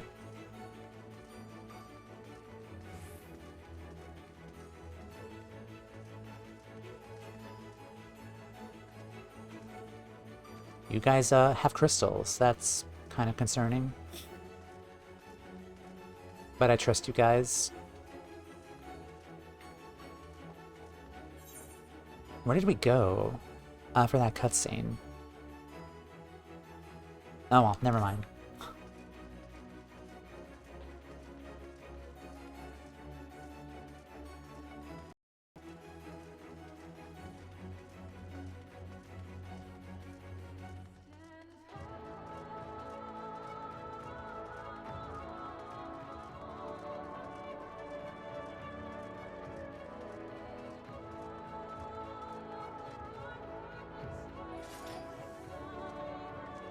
Alright, I'm actually gonna take another break here super early just because we're gonna start 5.1 after the ad break. I'm really excited. I want to have as much time as possible for MSQ, and we'll just get the ads out of the way, get the ad break out of the way, and we'll continue. So I'll be right back. As a reminder to get up, stretch, drink water, walk around. We'll be right back.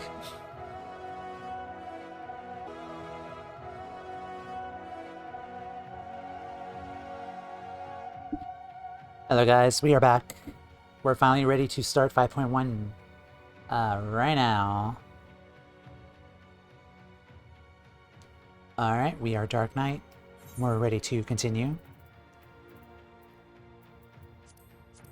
Eat some sausage. Alright. Let's go inside.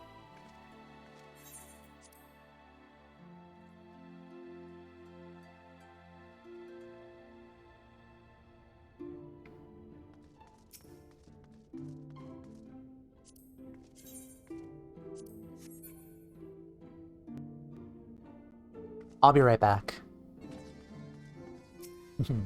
Let's go back to the source.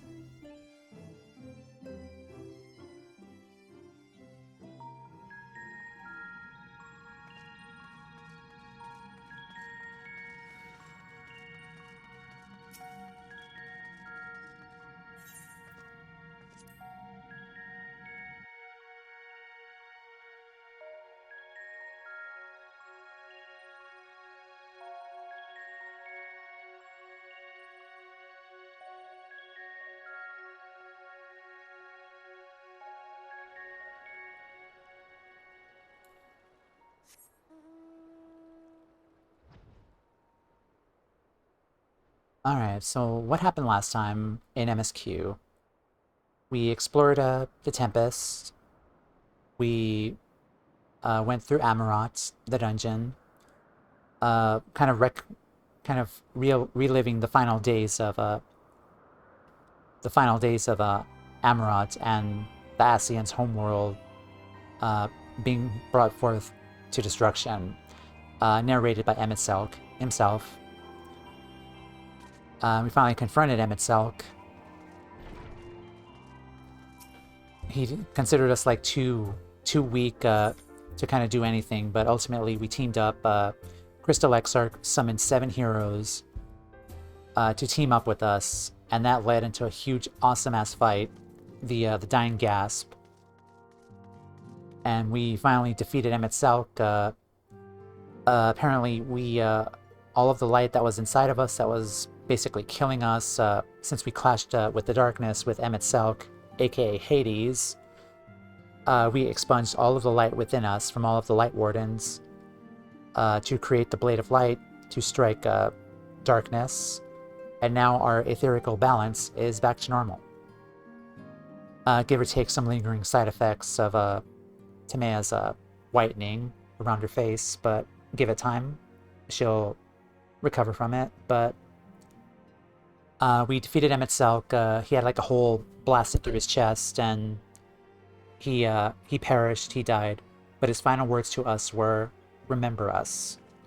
Remember the Amarot people, the first Ascians. Remember us. Honor us.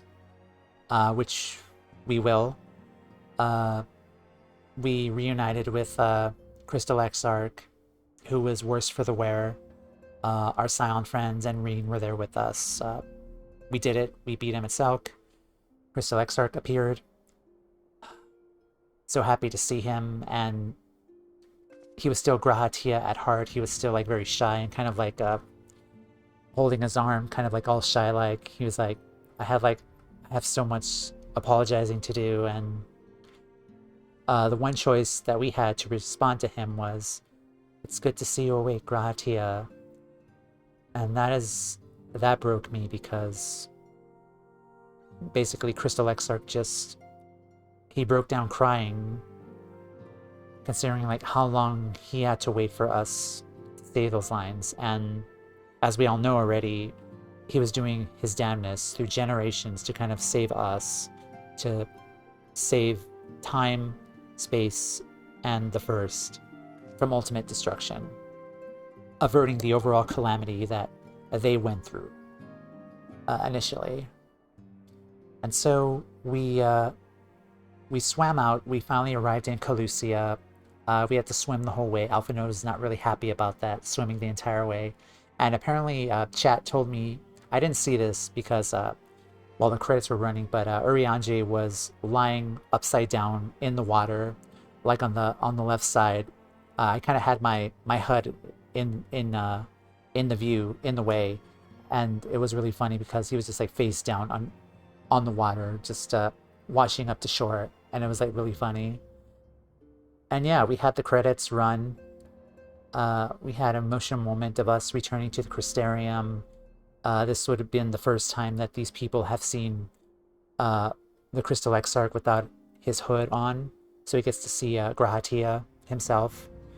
And as we were walking closer to the people, there was like a nice transition of like some of the poles where we see Ardbert walking towards the crowd as well. And he was walking towards his four friends, Brendan, Lamit, Renderay, and Naiber. And the axe behind him, his weapon, was completely free of the blood. So he was more or less reborn, like his sins were cleansed. And I was really happy for him. Also, speaking of which, during the battle with Emet Selch, the lead up to it, as we were kind of like phasing in and out, kind of like freaking out because the darkness or the light within us was taking over, Ardbert took out his axe, he gave it to us, and our souls bonded, kind of preventing the corruption from taking over, giving us one last final stand to face off against Hades. And Ardbert essentially saved us. And then the credits rolled. We got a shot of, after the credits, we got a shot of what was happening back in Garlemald. Astinian and Gaius were kind of exploring what was happening, heading closer to the royal audience chamber. And we hear a scream from Varus.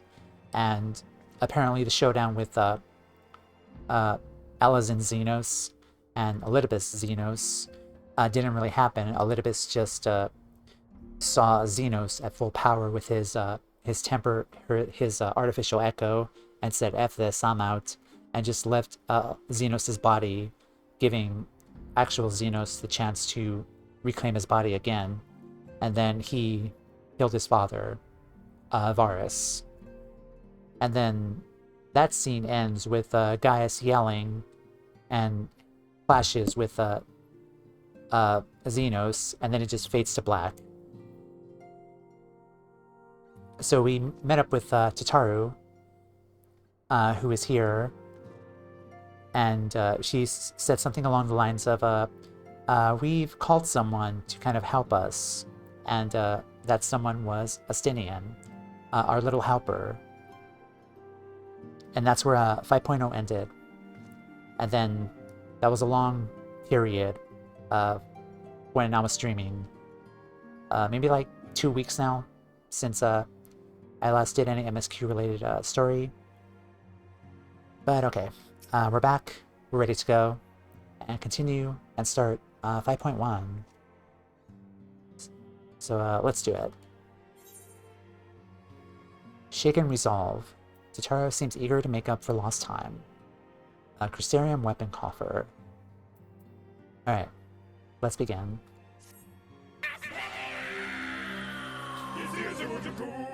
Yes. Thank you. Toumeya, gods, it's good to see you. I hope you being here means that you've had your fill of rest. Yeah. About 2 weeks now. We did do some various job quests as well. More than my fill. Not so much as 40 winks, truth be told. Mention caught. More than my fill, honestly. Well, you've certainly earned it. Not much has happened since your last visit. I had planned for you to meet that helper I told you about, but he refuses to answer his link pearl. I do hope he's alright. This game is such a troll, like... I really want to see Astinian so bad and just reunite with him, but the game's like Nope. You're gonna wait another couple of patches until we see Astinian again. Probably.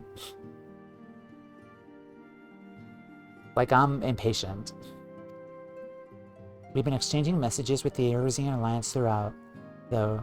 They say the fighting has finally stopped at the Gimlet Dark, and that the Empires show no signs of movement. Which means we might actually have a moment to ourselves for a change. Seeing as you're back, maybe you could tell me more about your time in the First. Alright, pull up a chair. This is gonna be lengthy. Great. Oh, if you don't mind, I'll ask Flamen to join us. She'll want to know what happened to Minfilia, and think it's best she hears it from you. Yeah. We'll meet you on the terrace in the House of Splendors. Absolutely everything about your time in the First.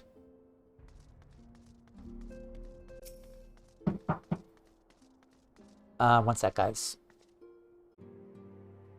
Sorry, I had to pick up another package.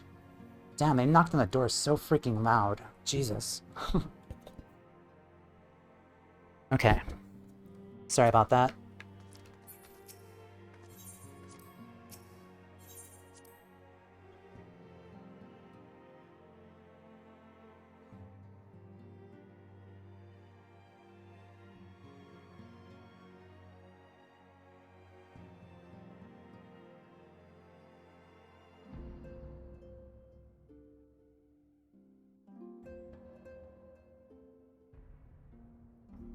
Yeah, I wonder what Flamine's reaction is going to be. Like, she essentially more or less has another daughter variation, I guess.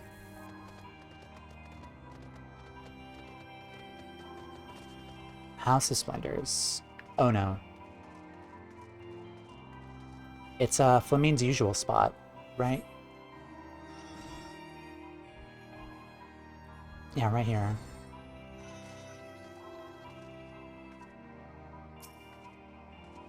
Toumeya, it has been too long. Totaro did mention that I would be joining you. Did she not?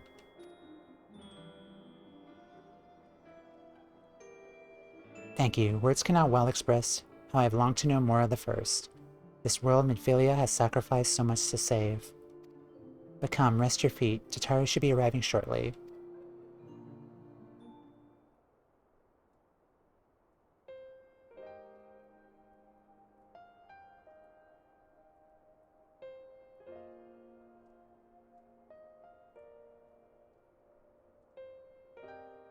And so Minfilia chose to pass on her gifts to the next oracle. This girl who Thancred named Reen. To have such a burden thrust upon her as a child, only to embrace it when given the choice. In that respect, they are quite alike. It would seem her legacy is indeed in capable hands. Toumeya, I might ask a favor of you when next you return to the First. To tell Reen which I cannot. To tell her thank you. Of course. Now I'd offer thanks to you as well for staying with her to the end. Begging your pardon, but could I have a word? Oh, Riol. Riol, I hope you're here to tell me you've received word from our helper. I wish, nay, I've not had a peep out of him. It's been a good long while now, too bloody long. On account of which, I'm going to sneak over the border and see if I can't get a signal to him from closer up. What if they catch you? There must be another way. Well, it ain't as if we can ask Thancred to do it. Besides, I shouldn't have no troubles picking me way through Gimlet now that the fighting's died down. Gods know there's enough shadows to hide in. And it beats waiting around twiddling me thumbs. Any road? I just thought I'd let you know. Now I best be... I nearly forgot. Kryle's at the stones. She wants a word. Something to do with the patients. She was getting ready to examine him again while I left.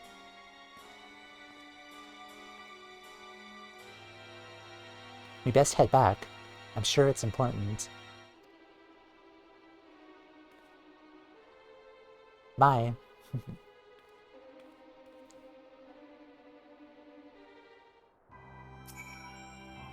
needn't worry about me. Go and see what Kryle has to say. Of course. Load, please. Thank you.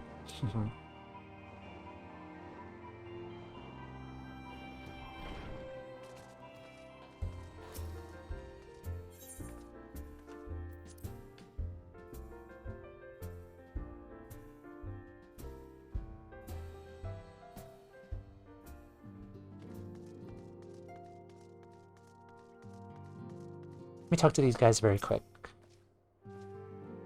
Okay, so it's the same thing as before. It seems she's still examining them. I do hope it's nothing bad. Hopefully not.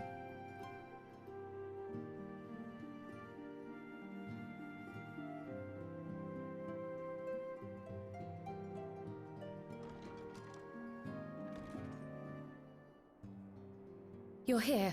Good. Nod. So, how are they? Still locked in slumber, but otherwise in good physical health. For the present, at least. For the present? Oh no, is something wrong with them? I'm afraid there may be. I summoned you after detecting faint signs of instability in Thancred's corporeal ether. But subsequent examination suggested all 5 might be affected. And when I examined them just now, my fears were confirmed. Are the bodies starting to, like, rot, though? Well, they're not dead, but still, being away from the bodies, though. Would the bodies just naturally start decaying, maybe? Tellingly, the degree of instability varies between them. Thancred exhibits the most notable signs, followed by Y'shtola and Urianger.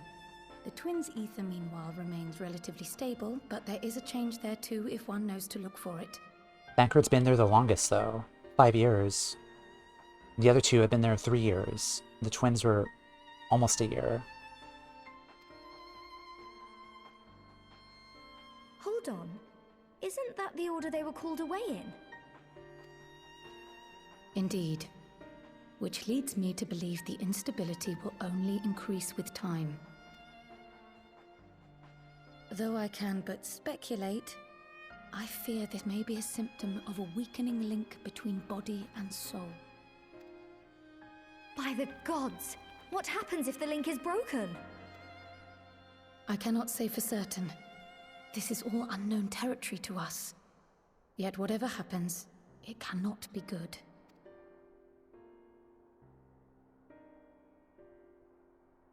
Mercifully, the instability is still only slight. And you may rest assured Master Matoya and I will do everything in our power to keep it from worsening. Be that as it may, it is imperative that you find a way to restore our friends' souls to their bodies. Well, thankfully, like, we have more time now, considering, like, all of the shenanigans with the Light Wardens. We could just actually dedicate time now to actually helping them. Leave it to me.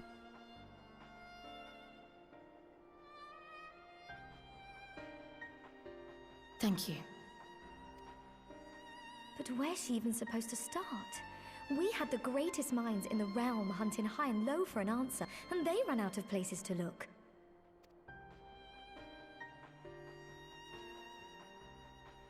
You stated in your report that the Exarch had originally intended to reverse the summoning process by means of his own death, correct? Yeah?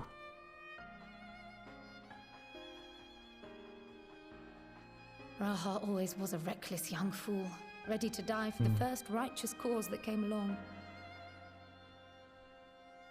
He was also a student of Baldesion. That makes... yeah, makes sense. His plan might well have worked, but I, for one, am glad he never had the opportunity to see it through. even if it does mean our friends must remain stranded a while longer. There is another way, I am sure of it. And the key lies with him, with the Exarch. Pray return to the First and apprise him and the others of the situation. We, meanwhile, will do what we can from here. And, if the fates are kind, we will have good news to share upon our return. Odd.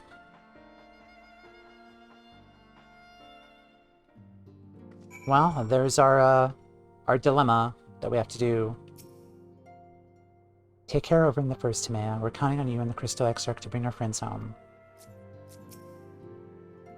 Don't you worry, Master Matoya and I will think of something.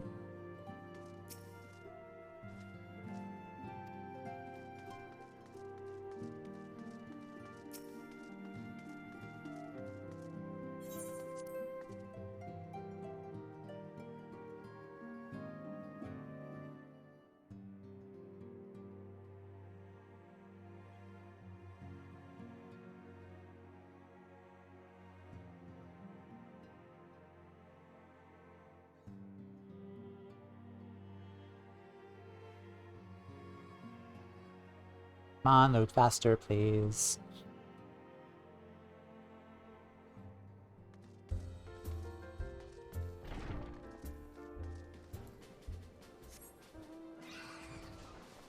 Oh yeah, speaking of which, I got all my jobs to 80, so now I have the Amaro mount. Yay.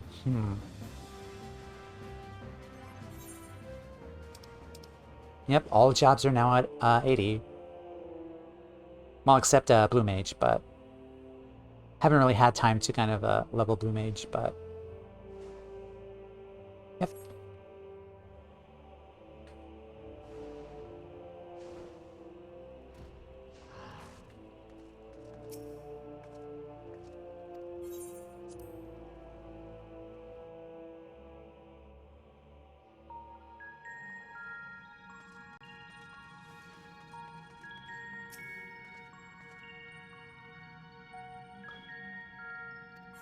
Yes.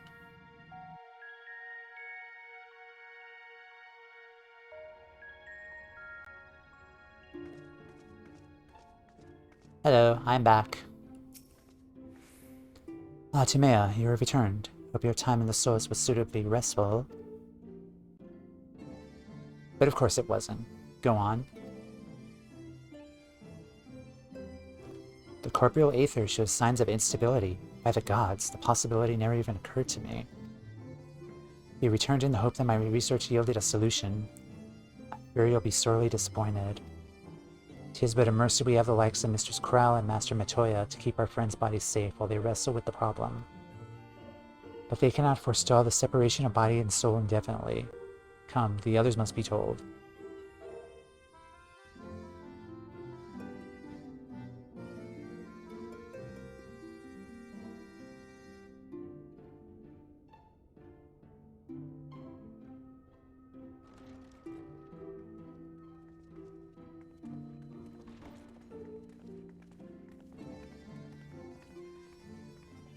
Hi guys.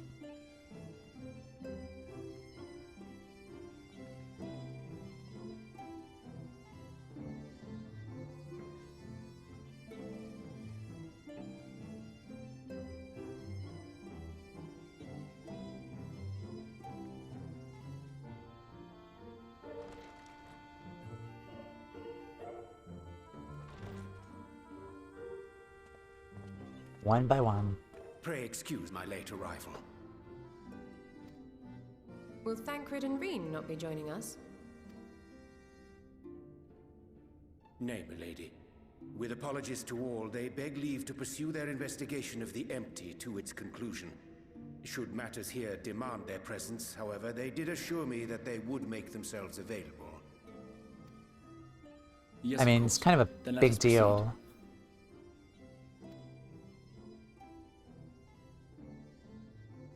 I think it best that you begin by providing a summary of Mistress Kryle's findings.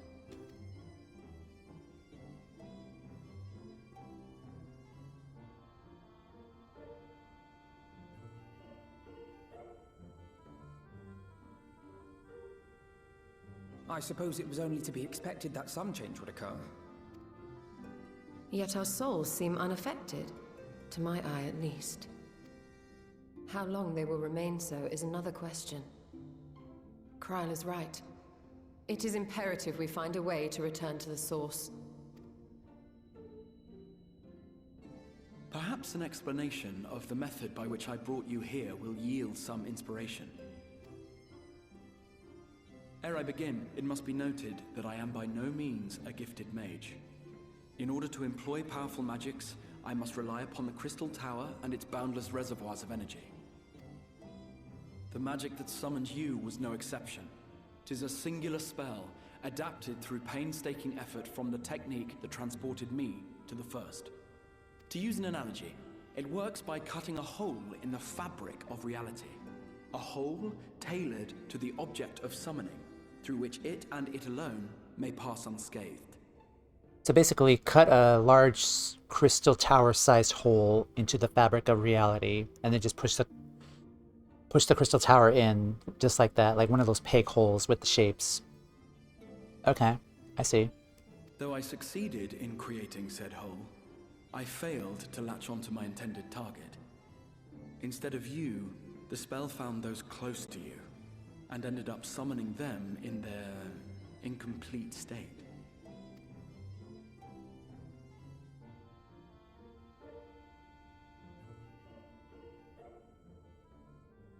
I would not soon throw my life away, not after the lengths you and yours went to save it. And so long as I breathe, I will spare no effort to see you safely home. But should all else fail, and your lives be at stake, there remains one sure method. His voice shook when he said that. Yeah. Oh, Hey. what was that for? How can you even entertain such thoughts? You owe your life to the Warrior of Light, and you don't get to die unless she says so. Yeah, we're not done with you yet. Your followers await your divine judgment. What did you just... That's right, bow to me. I am your master. If the two of you have finished, perhaps we could return to our discussion? She's so sassy. I love her. Rather than dwelling upon the multiple failed attempts at transference, I think it would behoove us to focus on the solitary success. Me. I would draw your attention to the fact that our friend can travel between worlds possessed not only of her body and soul, but her personal effects besides. That is true. Fail has done that as well. Yeah, we could use market boards, we can use Moogles. So what are we going to do? We're just going to shove the Scions' bodies in our endless bag and just take it with us here? This is no different from the teleportation magics to which we are all accustomed. Magics that allow for the transportation of those inanimate objects one considers to be an extension of oneself. Does she want me to get a large suitcase and just put all of the bodies in there and just bring it with us? Are you suggesting that simply by considering us her possessions, she could carry our souls back to the source upon her person? Or that. Or the other way, too, I guess. Well, it would be nice if things were that simple for a change. But vague notions of ownership seem a rather tenuous thing to stake our lives on. So much as a moment of doubt on her part, and we'd be left floating in the rift. Milady hath the right of it. The requisite fixity of belief would be too much to ask even of our friend. To pull off such a very intricate and tedious and serious kind of thing like that, basically just probably akin to like surgery. You have to be really specific and precise and know exactly what you're doing just to carry their souls with you as possessions to the source.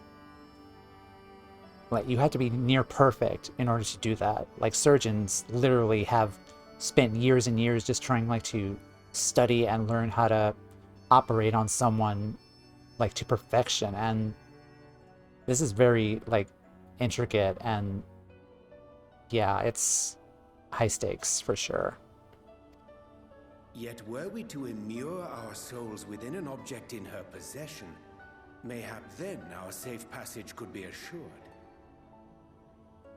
Auracite, maybe? White auracite would, I believe, serve as a suitable vessel for this purpose. It was conceived to imprison the massy soul of an Ascian, and should house one of ours with relative ease. That's true. We've seen that before. That is true. It's nice that they're making like kind of references to like the things we've seen before. Like, yeah, that makes sense. We would need only to ensure our soul's safe preservation inside the stone, and identify a means by which they might be transferred back unto our vacant bodies. Soul preservation and transference. I believe I know of someone who may be able to assist us. So by doing so, would they technically be Ascians? Scion Ascians? Maybe. On the far shore of the source, there stands a great palace built by the elves. Far shore of the source. It was forsaken in the wake of the flood, but a certain Toumeya chose to make their home there soon after. Though they have long lived as a recluse, they once occupied a place of honor in Verbert's royal court, and it is said that none in all of Norvrant is more knowledgeable than they on matters of the soul. Well, I've no objection to seeking a helping hand, but if they've gone to such lengths to hide themselves away from the world, what makes you think they'd be willing to lend us one? A worthy question. Years ago, I myself tried and failed to solicit their cooperation in the battle against the Sin Eaters. No sooner had I begun to make my plea than they unleashed a swarm of their familiars upon me. Unlike me, however, you have curried favor with the Fae folk. By that merit alone, I am hopeful that they would grant you an audience. And we have literally the king of the Faes, Titania, Theol. They may still be inclined to turn you away, of course, but if their knowledge might feasibly facilitate your return home, we have to try. Mm-hmm.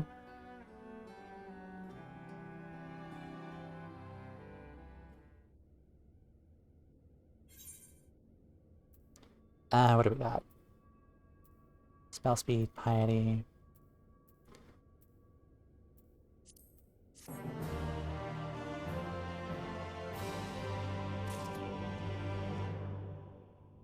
Alright, let's talk to everyone. Sick and tired of the Exarch's attempt at selfless sacrifice. If he suggests dying one more time, I swear I'm going to grant him his wish. Yeah, no dying on my watch.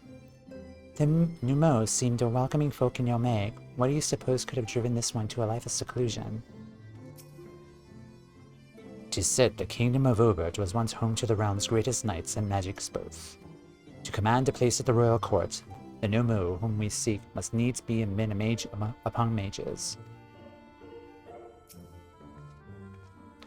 A mage of surpassing skill living the life of seclusion. Now where have I heard that before?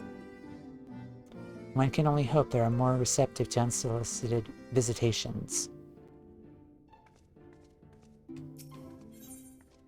A grand adventurer. Crystal Exarch would waste no time in seeking help for your stranded comrades. The Grand Cosmos, that is, the palace we seek, stands on the opposite shore of the source. I'll arrange for a boat to carry us there. Whilst thou journeyest thither, I think it best I devote mine energies to the creation of white auracite. By thy leave. Of course, the process requireth no small amount of time should the Toumeya consent to lend us their aid. We have a need of suitable vessel ere long. Agreed, then I would ask the rest of you to meet me in Solon, and do be prepared for a warm reception. Warm reception.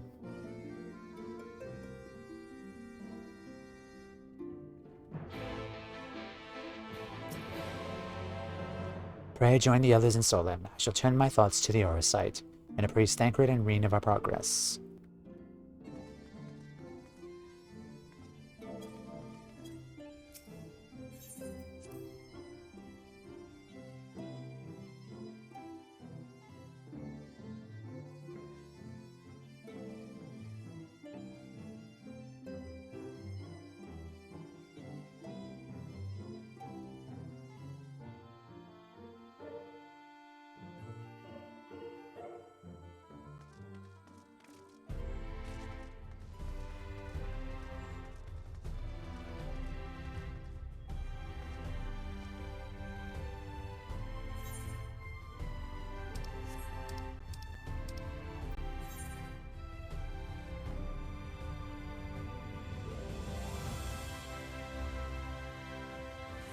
Wait, where is this?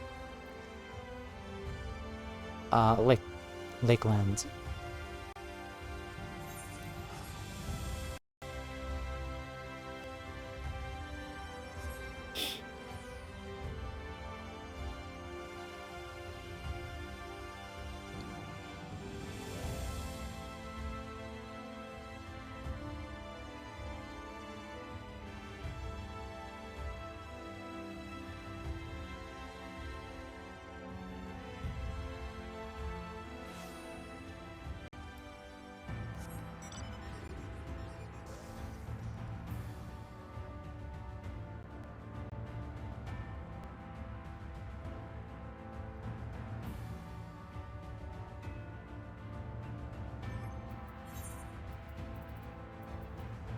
Alright, eye level 500.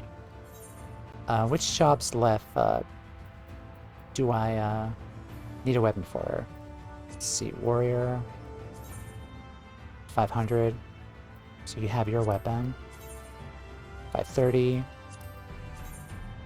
500. 530.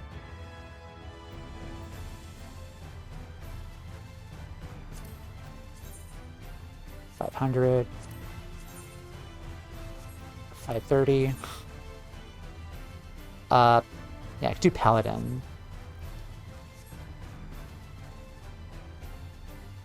Yeah, we'll give that weapon to Paladin.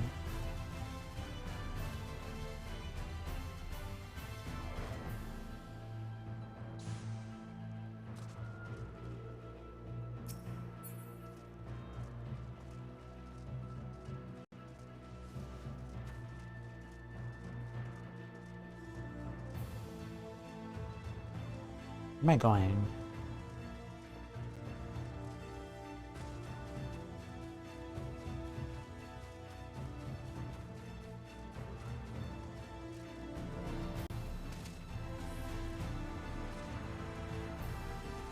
Oh, it's over there.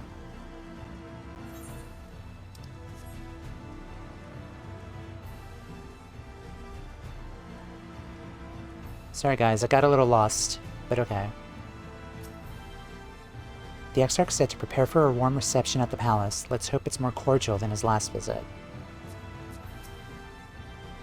He said the palace is on the opposite shore, but I see nothing on the horizon save empty sky.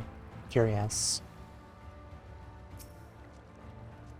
I was relieved to hear the Exarch intended to arrange for a boat to carry us across the lake. Not that I would be opposed to swimming, mind you. See, you're learning. You're getting better. He really should swim more. Just saying.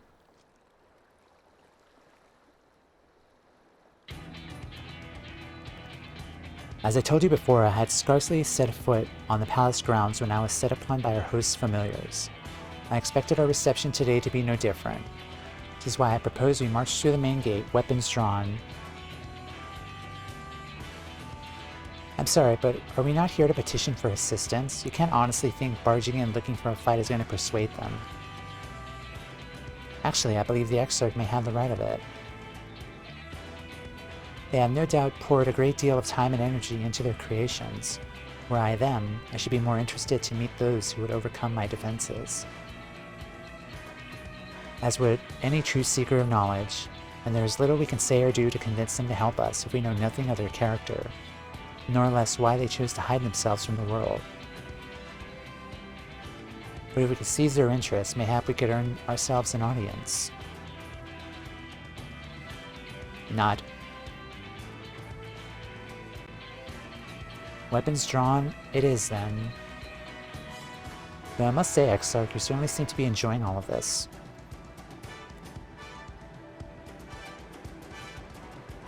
He's enjoying it because he always wanted to travel with us and go on adventures. Do I? Well, I will not deny that I enjoy the thought of fighting alongside you. All rather than pacing about inside the Crystal Tower. And yeah, at this point, we really should bring this guy along with our adventures. Like, he always dreamed of teaming up with us. So let's not deny him that. You both seem to be in rather high spirits, if you ask me. Not that I'm surprised. Your moods invariably improve when Toumeya's around. What exactly are you implying? Alize is like our #1 fangirl, and I love her for that. She averted a calamity, and the light which seemed destined to consume her has been extinguished. It is only natural that we are pleased to see her. Yes, well, you have plenty of time to celebrate her good health after we finished here. Of course, then let us proceed to the palace. Nod. This is a dungeon, isn't it? Yep. Awesome.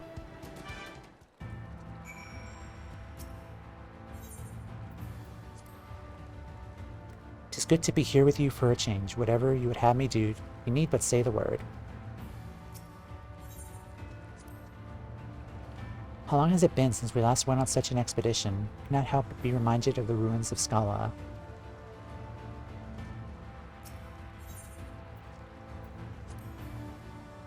I think we've done enough talking, don't you? We have a new mood to impress.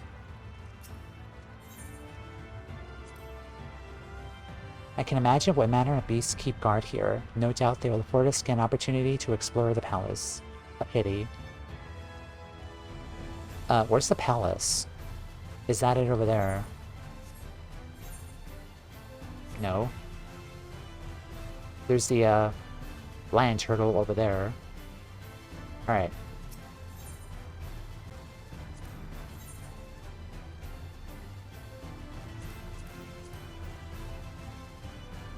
Alright, Very well. you shall heal. Alpha Note, get out. Victory will be ours. Yeah, Alpha Note, you don't like swimming, so, you could seek this one out. Alright.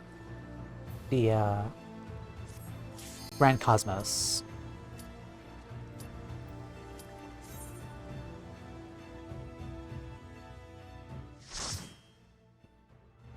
Yeah, Alpha Note can go watch the boat. Guard the boat.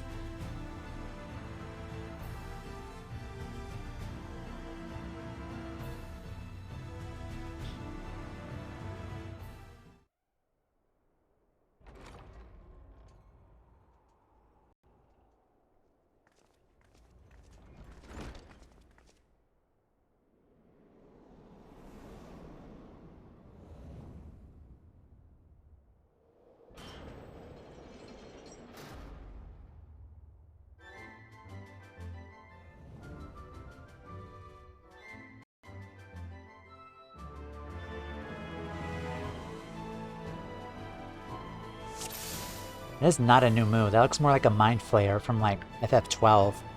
But... okay. Should you value your lives, you will quit this place at once. Now be gone with you. Well, I'd say we're off to a fine start. But how long our good fortune holds remains to be seen.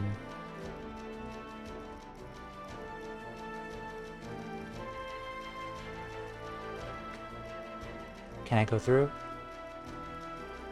How about here? Nope. Oh, over there.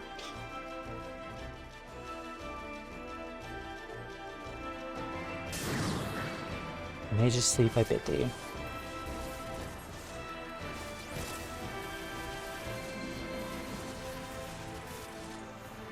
Alright, come on out, Frey.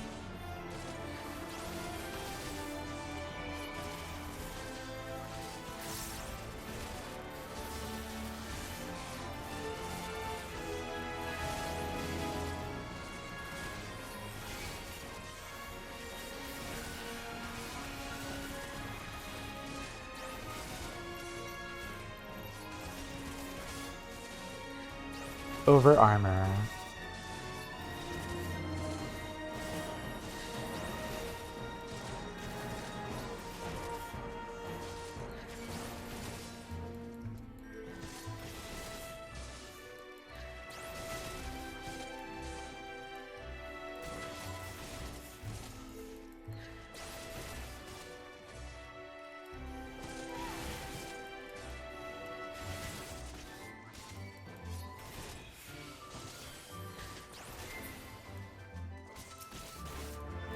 The music reminds me of a tactics game.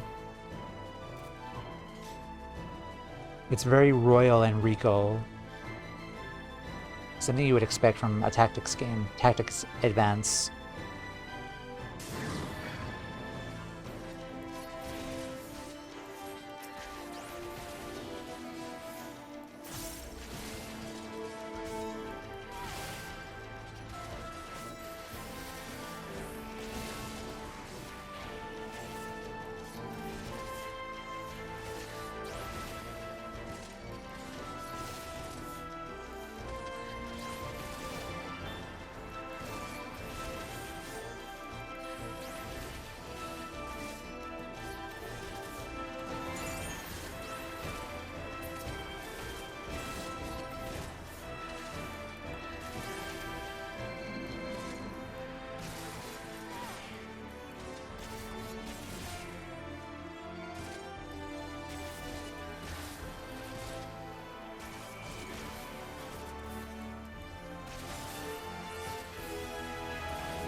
Lovely how they make a mess of my floors. Swish and flick, my lovely, swish and flick.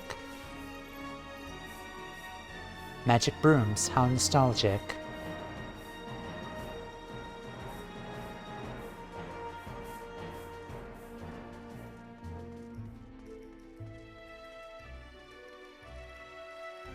The Cross of Blades. Ooh, the armory. I call forth blades to run them through.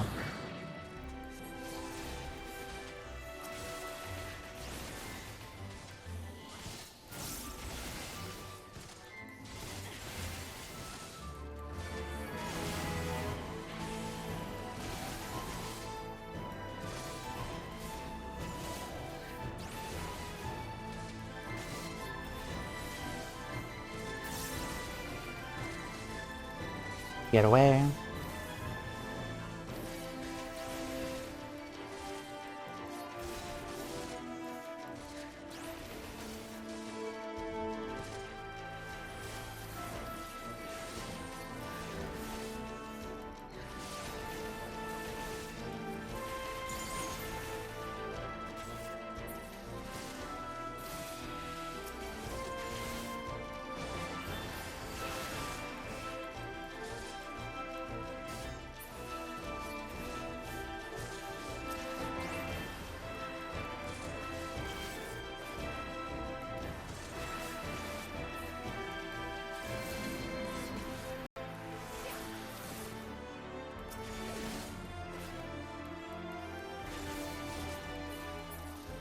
Alright, dead.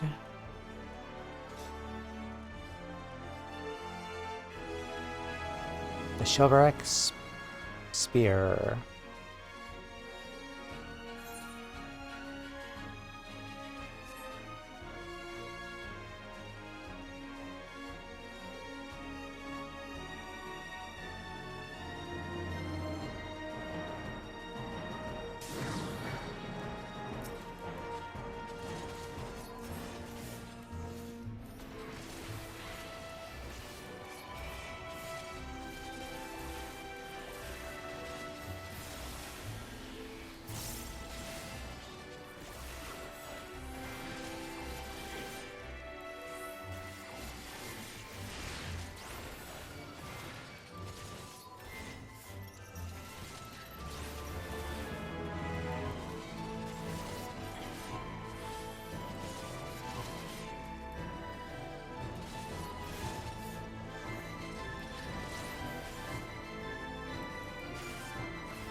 Alright, first boss. You insist on making a mess of my palace, then you leave me no choice. Oh dear, they don't seem ready to talk. Well, it was your idea to brandish blades at the door. Alright.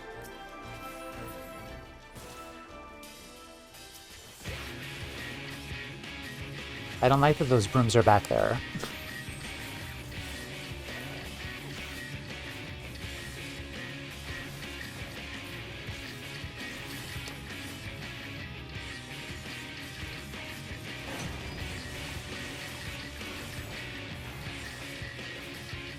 Come, my lilies, there's filth that wants for cleaning.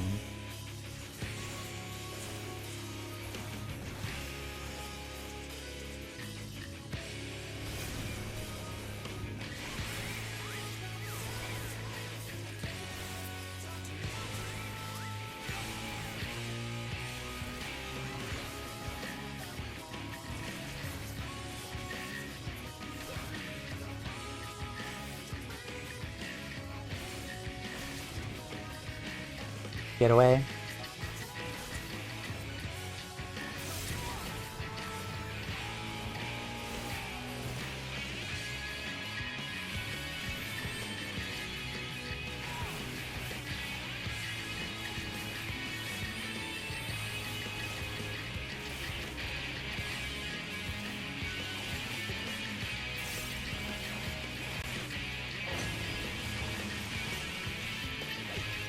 As pernicious stains you are, no matter.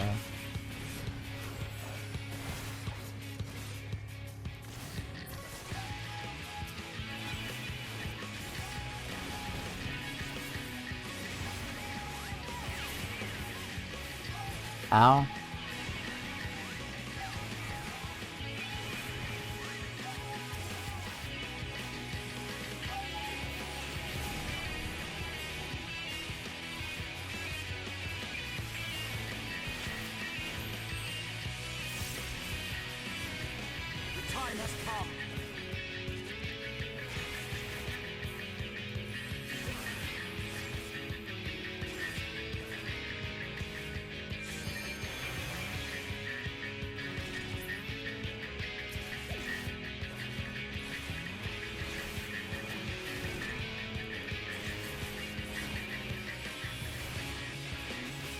I'm with you. The time has come.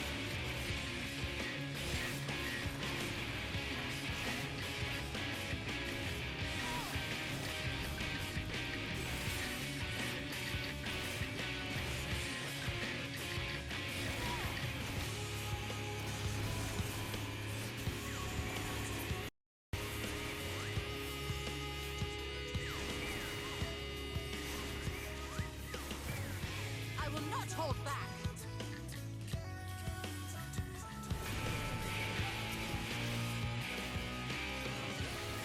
If I must.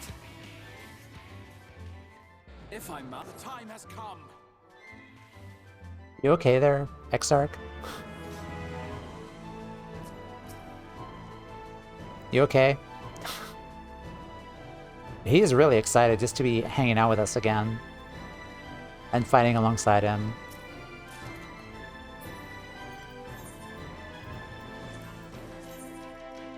Oh, whoops.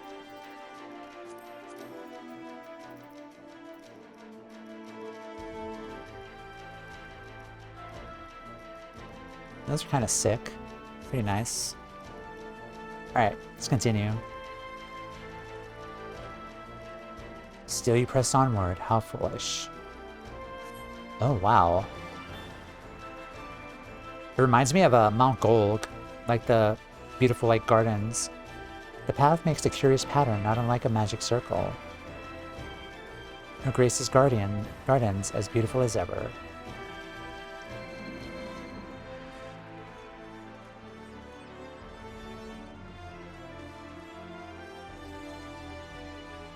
Yeah, so pretty.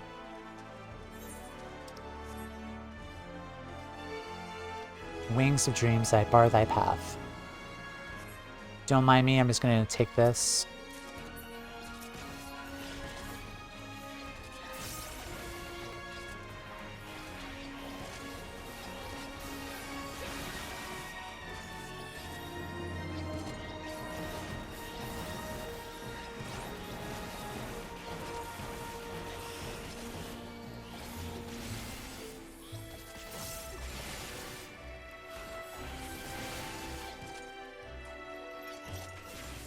Oh, they're tiny pigs. That's cute.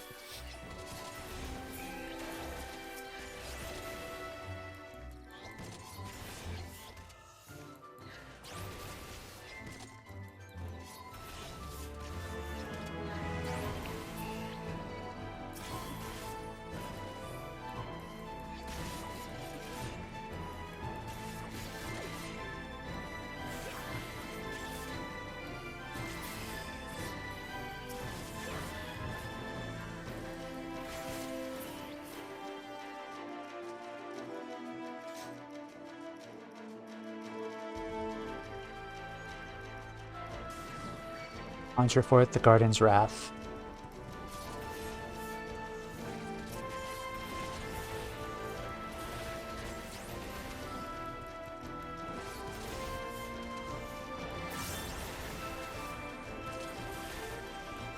So it looks like here there's only like single pulls. I can only single pull until like a gate or something opens. I can't really wall to wall here.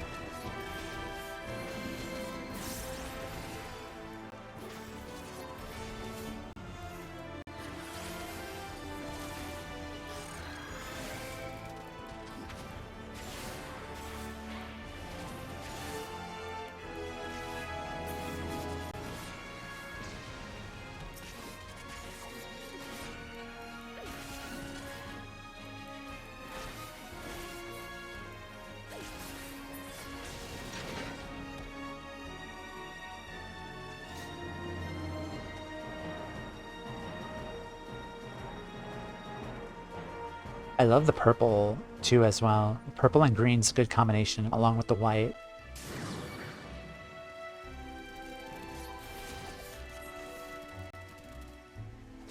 Oh hey, I think I recognize these enemies.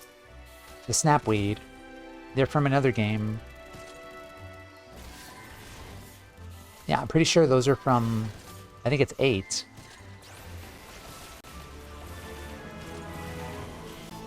It's an FF8 enemy.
Embrace death's embrace, your soul's consign.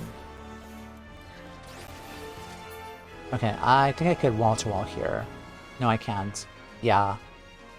It's gated.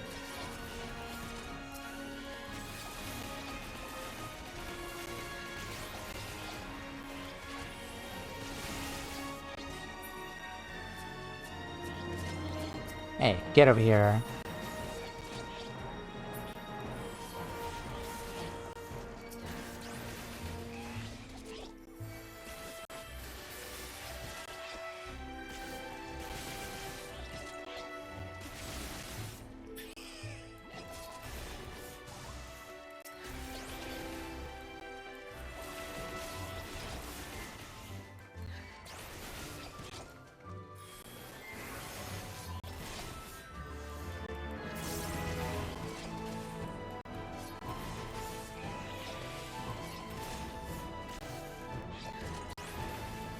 I've also noticed more with in regards to Shadowbringers, a lot of the mob enemies here, they're starting to also target the other party members too, and not just us.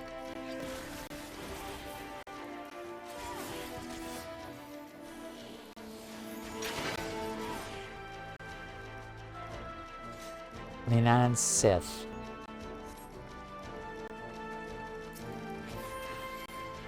I will end this farce.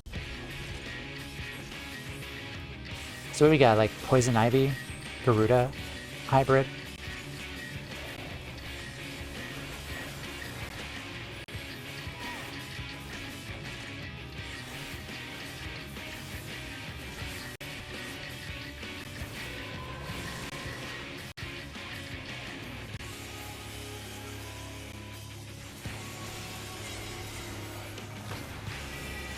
Time has come to play, my children. Hearken to my melody. A what? I will not hold back.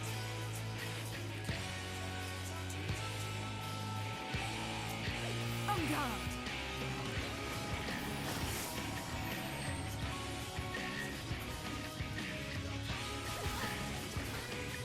Life springs forth on the battlefield.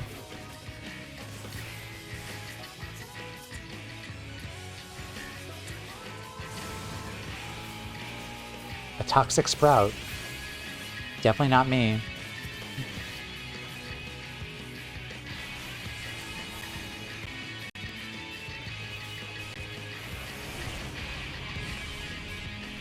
This is going to leave a mark.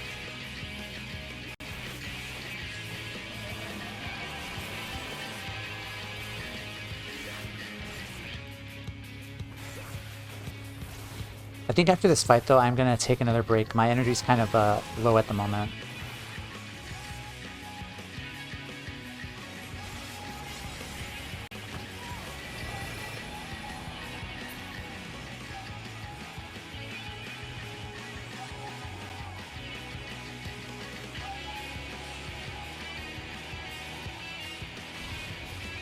Nice.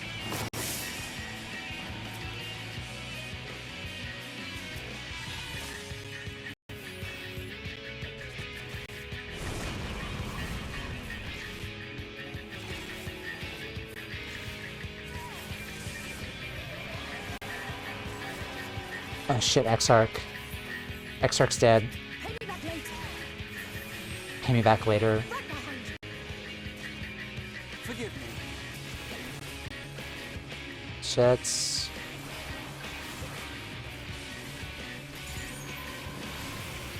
I'm glad I brought the red mage to this this dungeon. That was scary.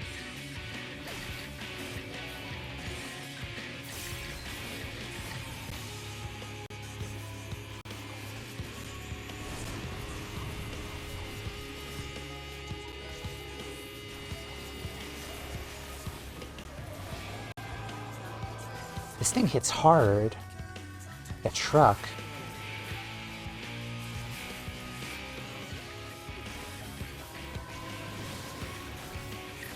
Okay. That was a little bit scary. I've had my fill of this garden. Let us move on.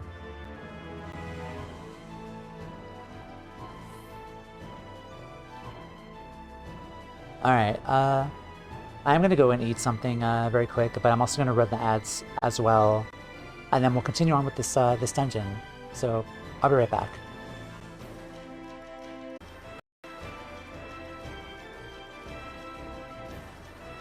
Sorry for the extended break. I really need to eat something. My energy's up a little bit, but... Alright. Let's continue then.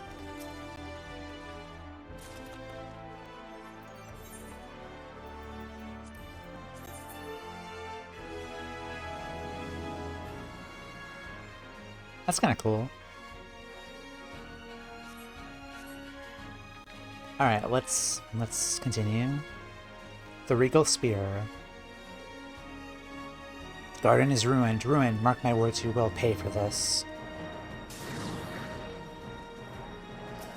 Draco statue.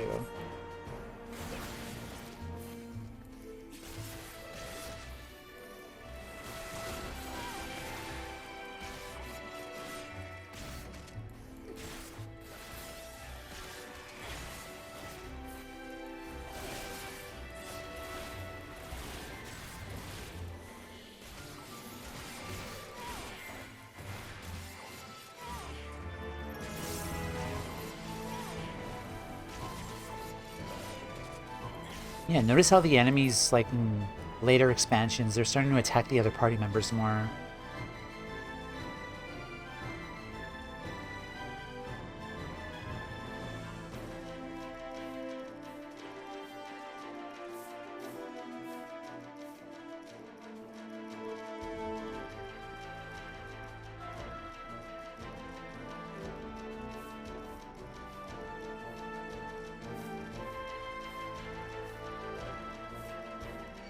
Piggies.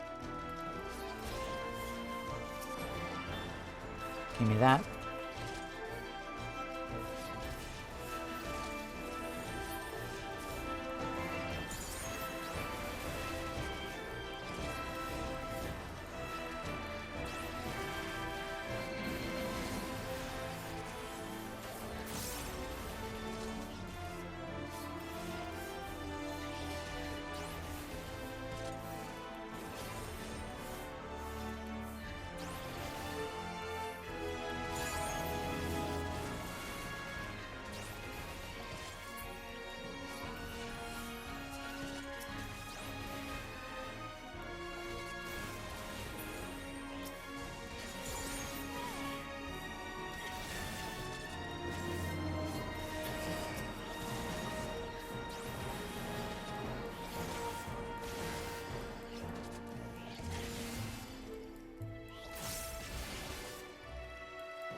Alright. Also, it seems like the brooms say things.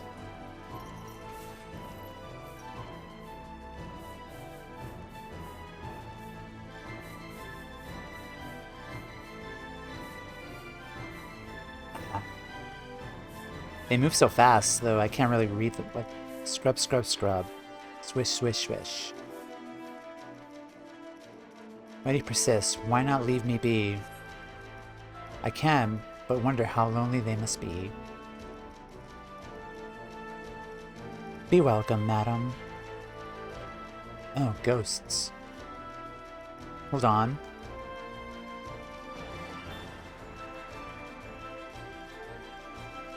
Interesting.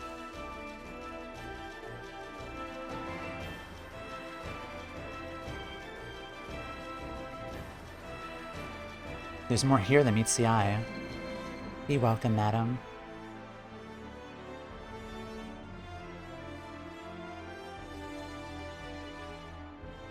To Lord Tothelwell, long may he reign.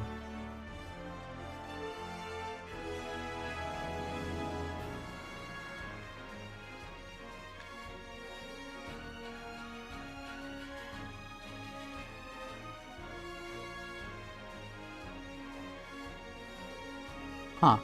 Okay.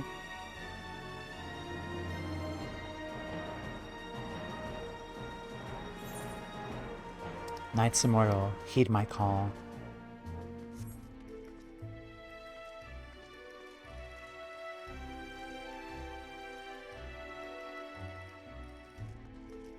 We're in an art museum.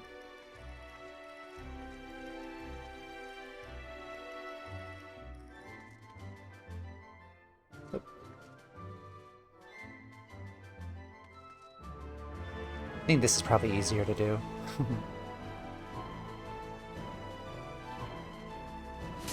Oh crap. Never mind.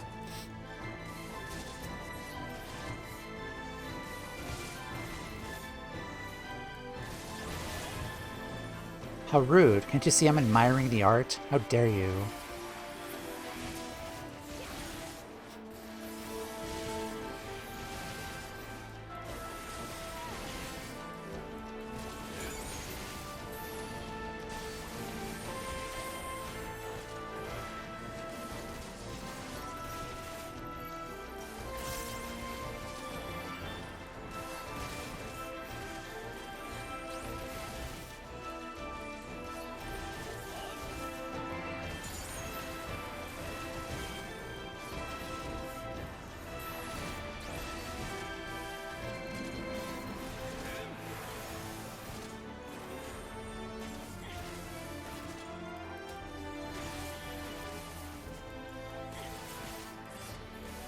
Know your folly.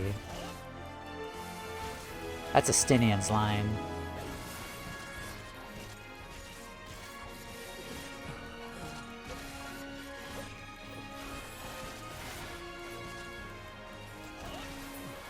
And by King's judgment see them fall.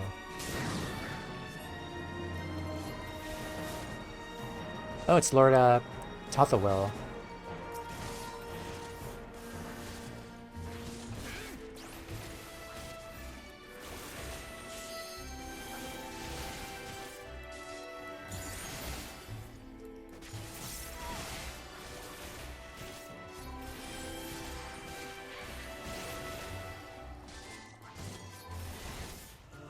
I have you.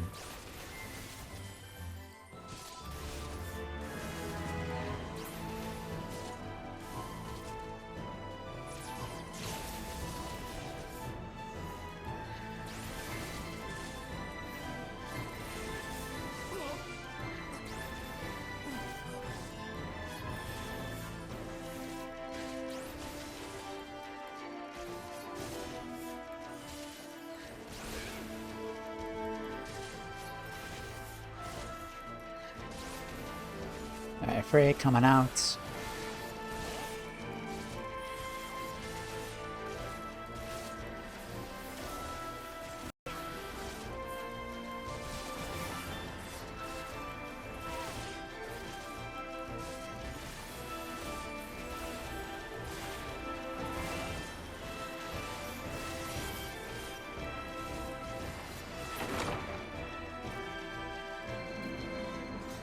Right now, maybe they cannot interrupt me during my art viewing.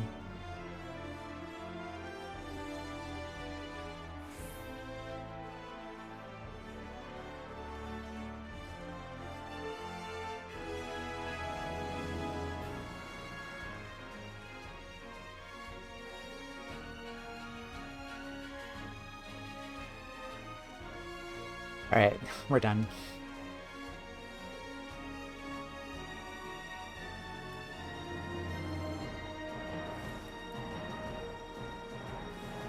Treasure. I could see you cannot be dissuaded from your misguided path. A pity. It's as if we're glimpsing into the past.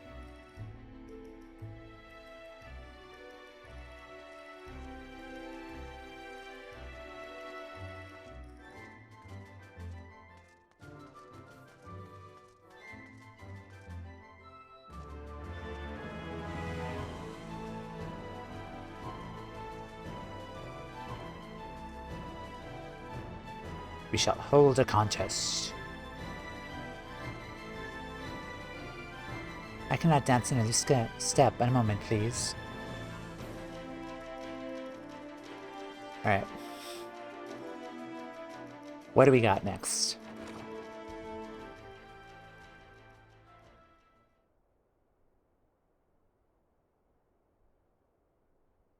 You have sullied these halls long enough. Come, Lugus, our guests want for company.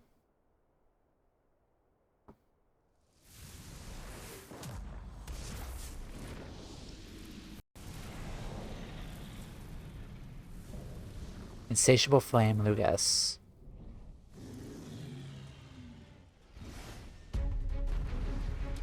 Nice design.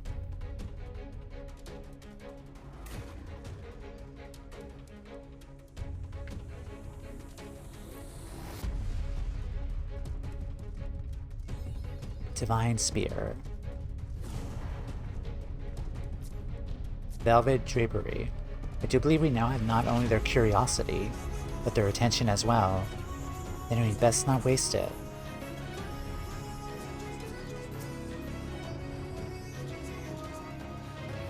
Those are, I'm kind of assuming that we have to, like, save these things, because this thing is a creature of fire. And we kind of don't want them to burn this stuff down. Yeah, the sofas and the drapery, the piano, and the stool. Go, Lucas, turn them to ash. I care not how.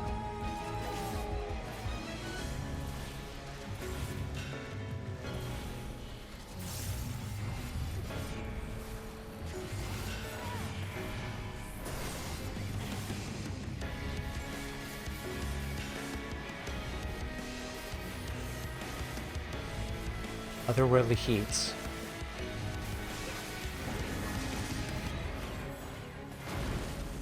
Ow. I'll handle the heat.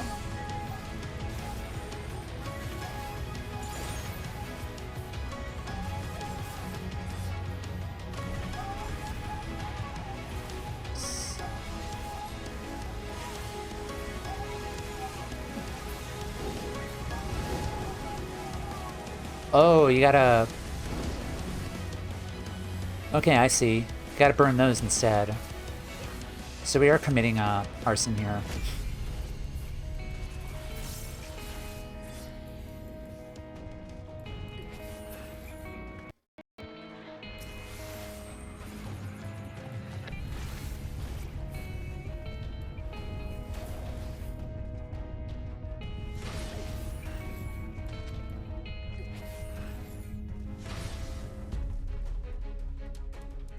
I will not hold back.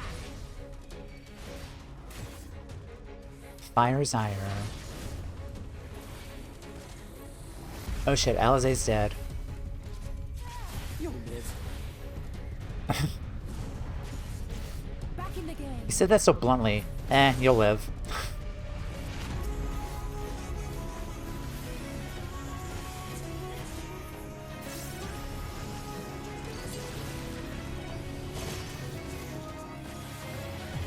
Crystal chandelier.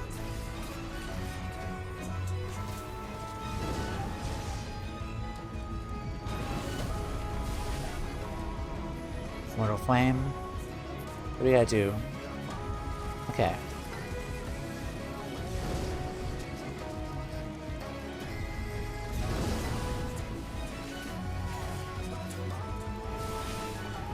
I'm with you. Alright, the drapery is gone.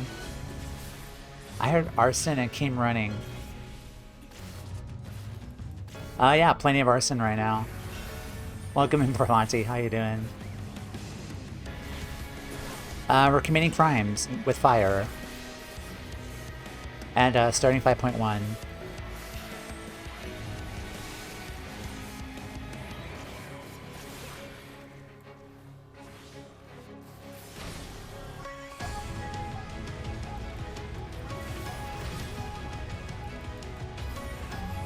I will not hold back.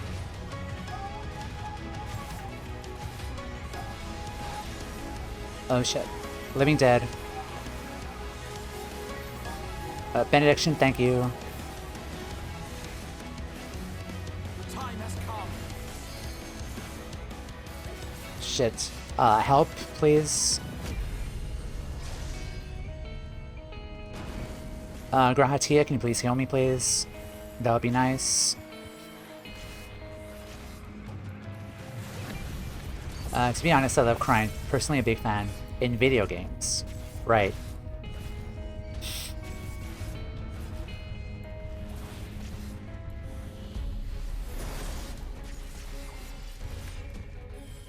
Ah, that happened so fast. Can't really avoid that.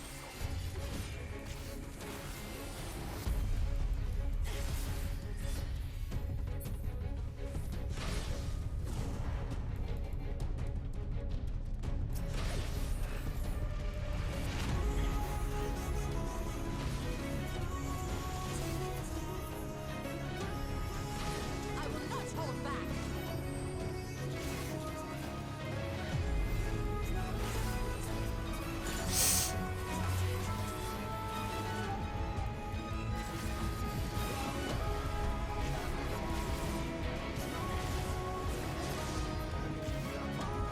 This is going to leave a mark.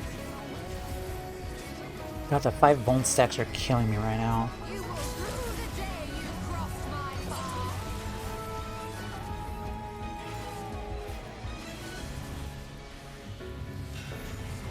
GG. Oh boy, that was stressful. Welcome in, Berlanti. Hope you're doing well.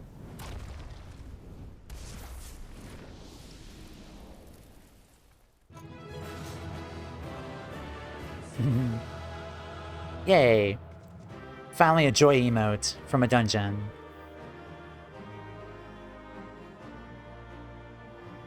Also, Alpha Note's back from swimming. He finally caught up. Alright. That was fun. Wee haha. Cosmos decoration. Wall mounted. Okay, I'll put that in my room.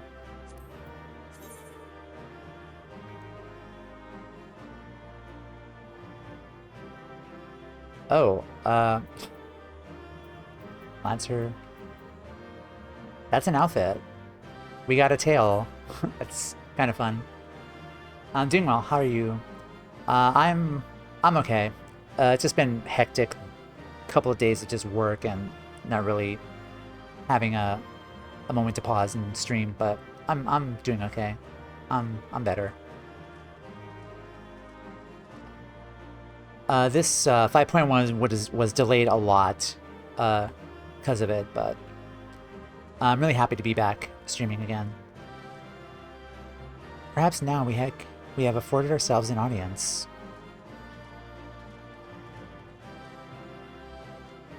Now they have little choice but to hear our plea.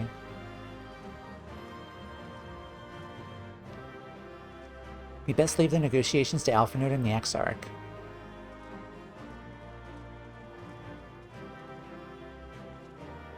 Phew, I'm glad for that to be over and done with. He's talking about the swimming, him swimming over here just to catch up with us. Alright. Hello, what do you have to say? Oh well, I guess nothing right now.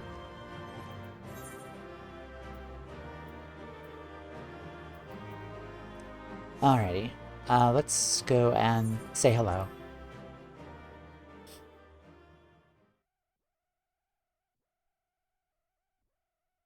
Yeah, this is our third dungeon today, so we're making good progress.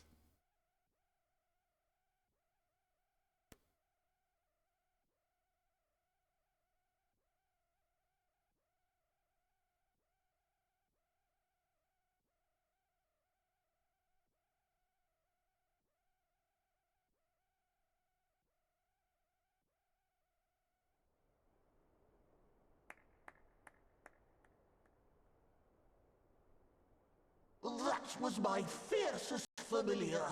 Oh, impressive.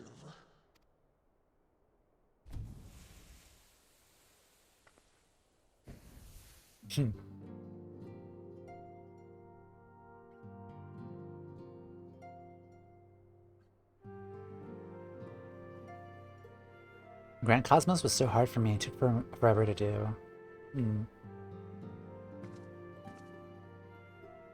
Backlook, 'tis good to see you again after all these years.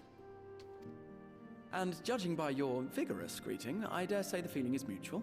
To be sure, a simple shake of the hand would have sufficed by way of welcome, but I shan't complain. But you must be wondering as to the purpose of our visit. We come to beg your assistance in a most urgent matter. Shake? Beg? Our comrades' very souls are in danger. If we are to save them, we will need the benefit of your unsurpassed knowledge on the matter. Please, will you not sit and hear our plea? Like a dog. Also, cat, dog. Oh, how dare you! How dare you speak thus in my presence! I like their It was voice. to escape such words of temptation that I hid myself from the world of men. You are sinners, one and all, and I swore never again to have any part in your affairs. I can only imagine what terrible events forced you into a life of seclusion. But I know that the Noumeaux are a good and noble folk. It is not in your nature to turn a blind eye to the plight of those around you.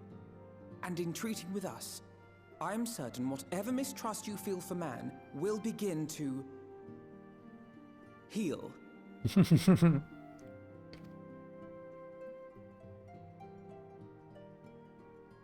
They're really laying low the dog commands, aren't they?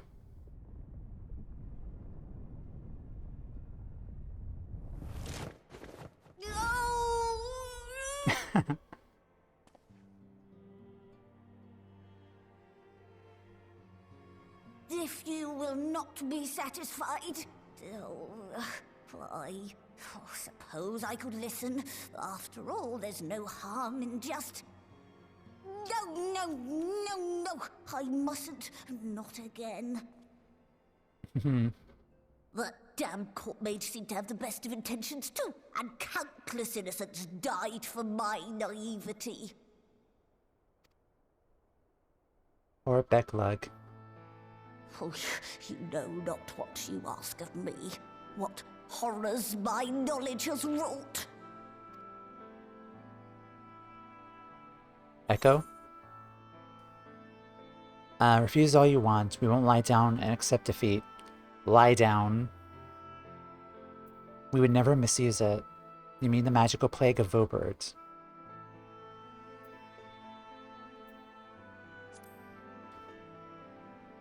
You mean the magical plague of Vobert? You know of the plague? Mm-hmm. Then you know how dangerous soulcraft can be. Instead of saving your friends, you risk damning them. Are you sure you're willing to take that chance? No. No.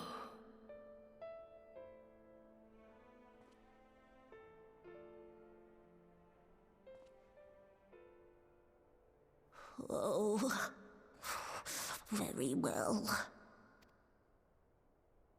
I will hear your petition, but that is all.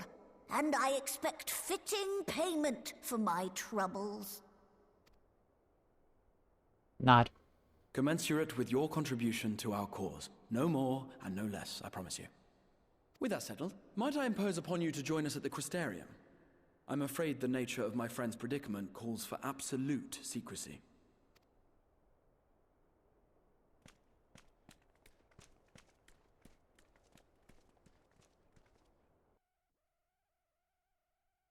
Yeah, they just went total ham on the whole dog thing.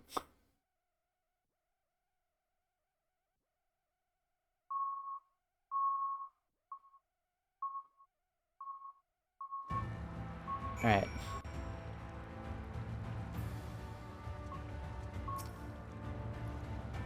There you are. Now the others have gone to the Crystal Tower with Beck Lug. For the record, I truly wish we hadn't had to resort to using such words when treating with them. I've sought to convince, not compel, yet I cannot deny a part of me is glad Urianger shared his knowledge of the new Mu with us. Had he not, Becklug wouldn't be here. Speaking of whom, we should hurry, to keep our guest waiting would only add insult to injury. Construction vehicles in the first? Oh, did you hear the beeping outside? I think that's a garbage truck, because the trash cans are just right in front. And I think they come today. Yeah. You may now enter the Grand Cosmos with a party of NPC avatars. To make use of this feature, open the trusts. Okay. So trusts have been active for this dungeon.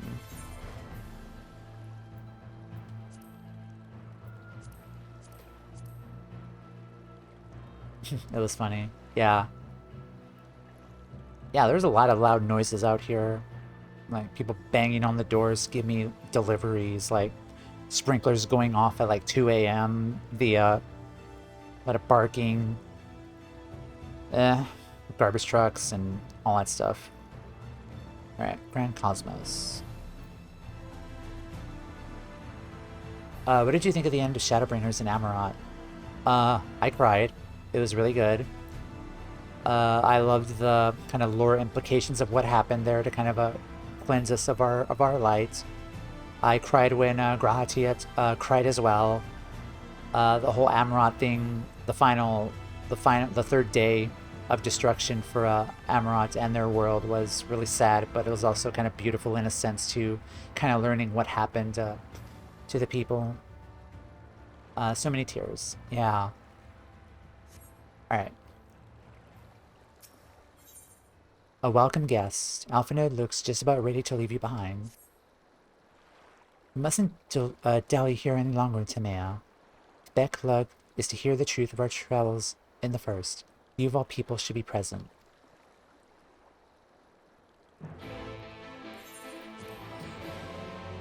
It really gave such an interesting direction to Amarant.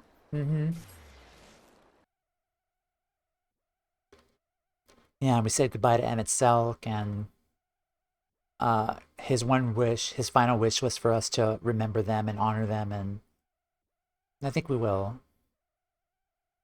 honor the people of Amarant, the long past people.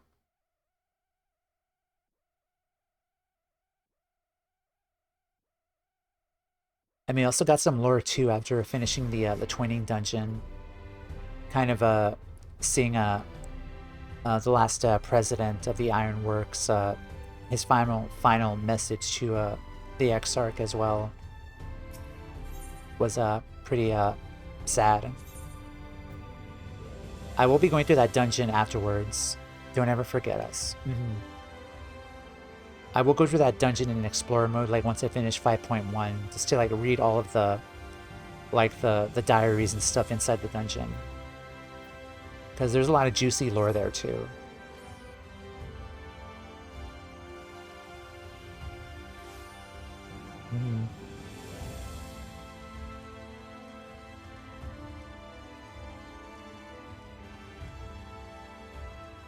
So much lore, yeah.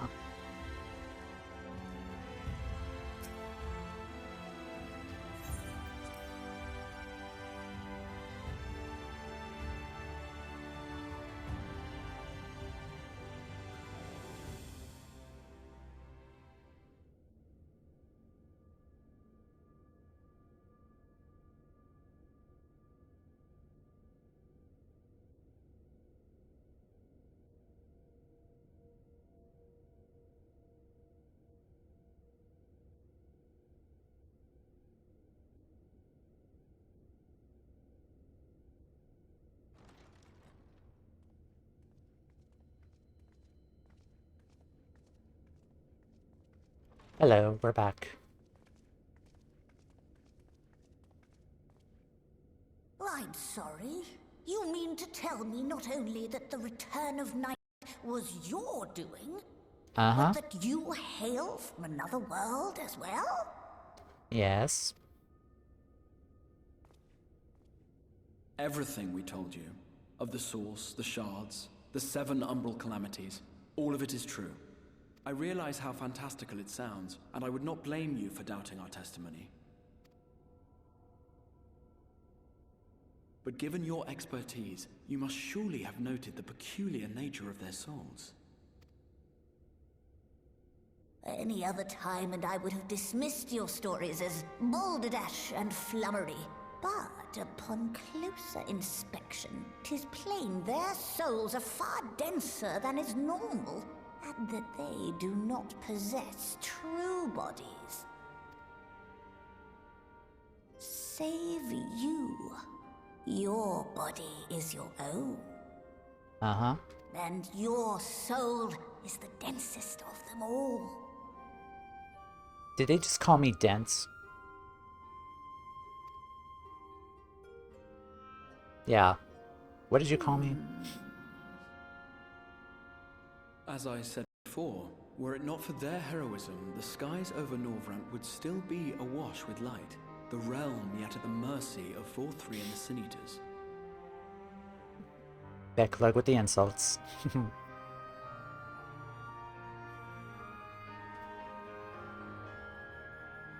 After all they have done for our home, seeing them safely back to their own, it seems the very least we can do.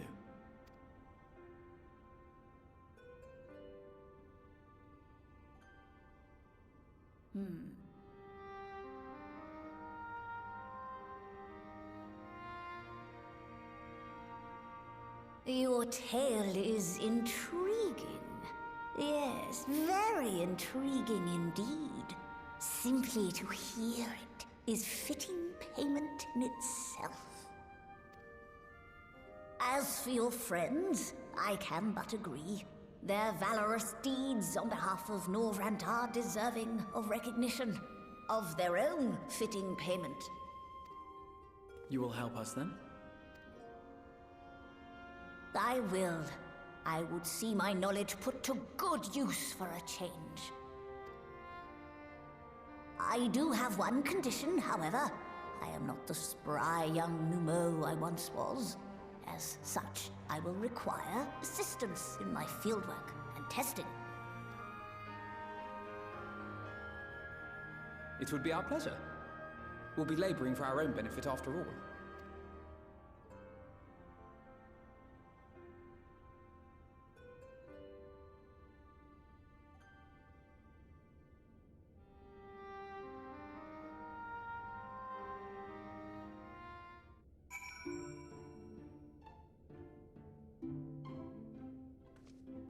Alright, let's talk to everyone. Fortunately for us, Beklug is of a mind to see you and your fellow Scions justly compensated for your efforts. I sometimes forget we're not truly here in the first. It would be good to be whole again. Beklug has a fine eye, though we have yet to begin. I'd rather think the Exarch was right to call on them. Did you happen to notice the magical brooms strewn across the grand cosmos? Uncanny. Alright.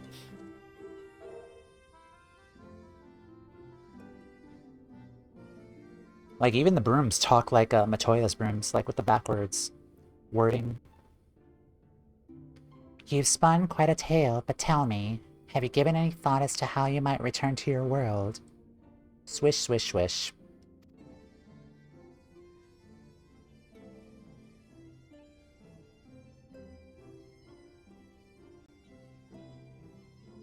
White Auracite, you say? An intriguing proposition, but one which fails to account for the present state of your souls.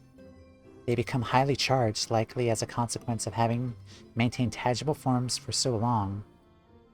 In such an energetic, unstable state, there's no telling what may happen to their souls within the Auracite.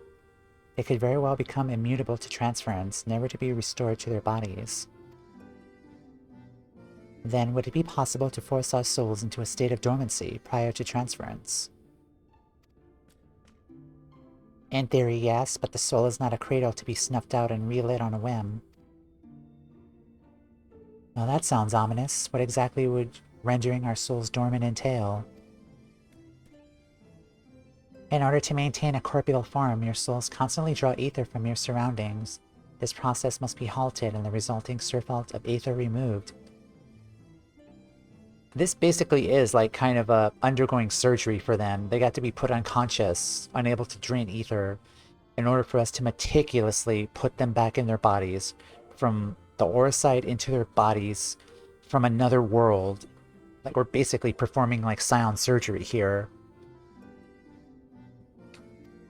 Your minds will ultimately be separated from these folks' bodies of yours, rendering you incapable of interacting with the world around you.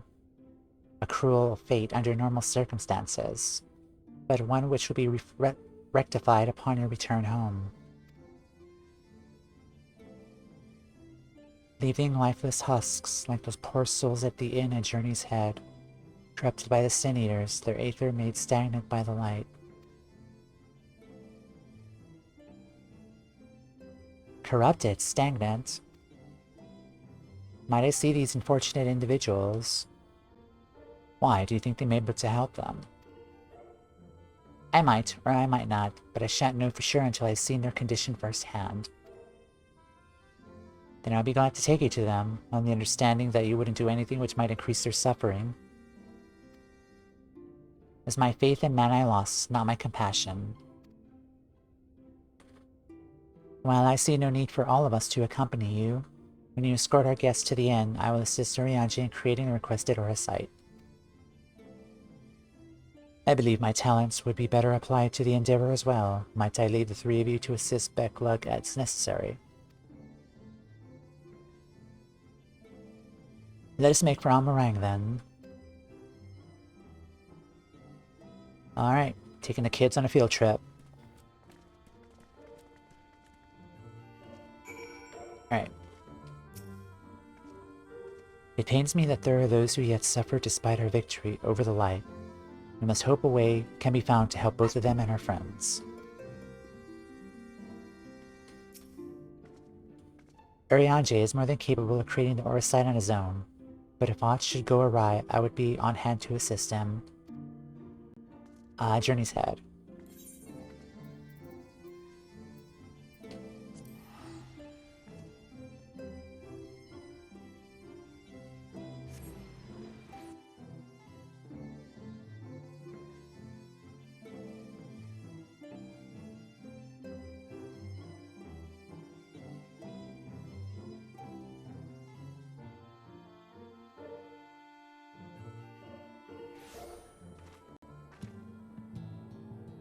Alrighty.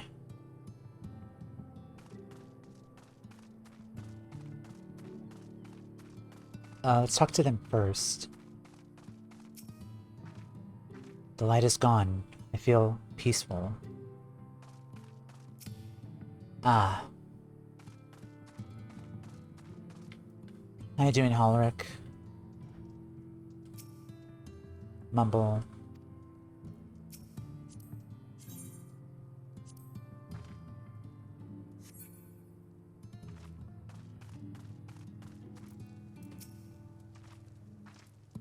Having broken Light's stranglehold on the first, I would like to believe they will one day recover, yet I fear that day may not come soon.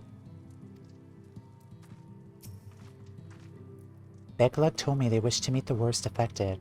Halric. There are times when I swear there's something he wants to tell me. If only he could form the words.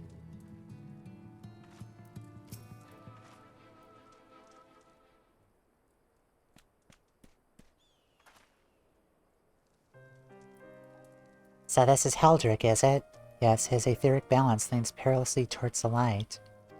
Towards stasis. What do you suppose will happen to him? Not too bright, aren't you, boy? The same all poor souls corrupted by the light. He'll become a sin-eater. You don't know that. We defeated the Wardens and banished the light from the night sky. Halric was completely unresponsive before, but now...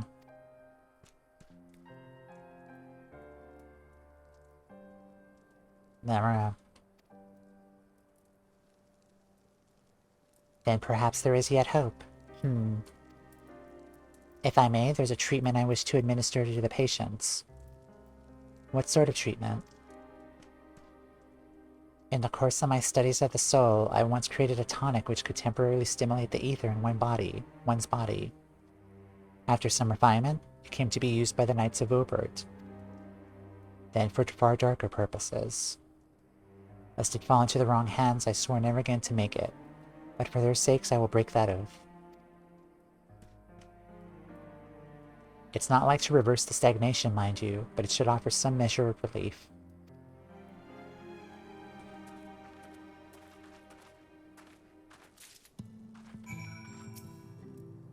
Come, let us see what effect my tonic will have on their ether, if any.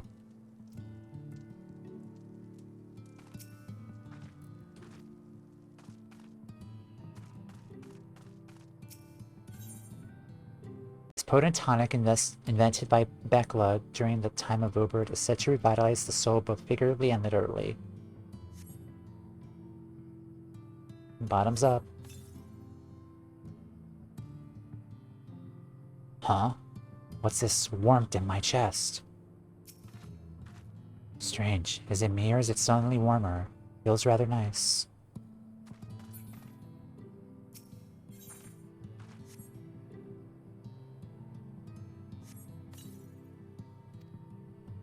Titan stares blankly at you. Seems the tonic has had no effect.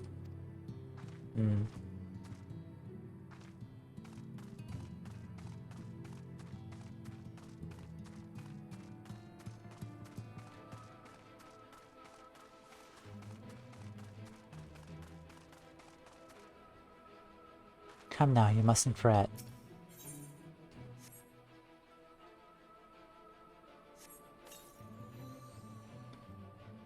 I feel warm. My legs, they don't feel as heavy. Well, fancy that. My hands don't feel quite so stiff. Thank you, miss.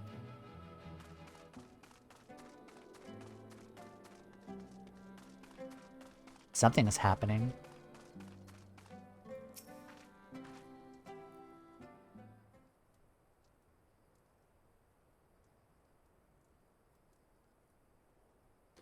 Now then, have you noticed any change in the patients?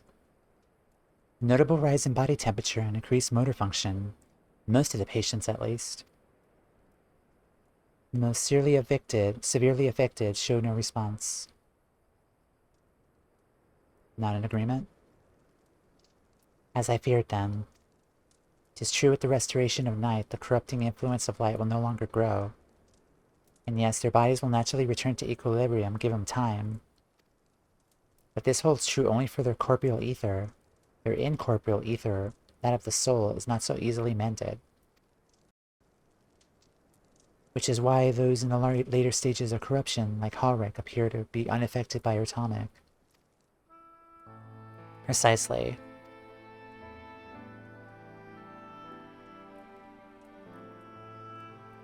The boy's soul is far too gone, his mind held together by the finest of threads. That's so sad. There's a chance he may one day recover, of course, but it could take years, decades even.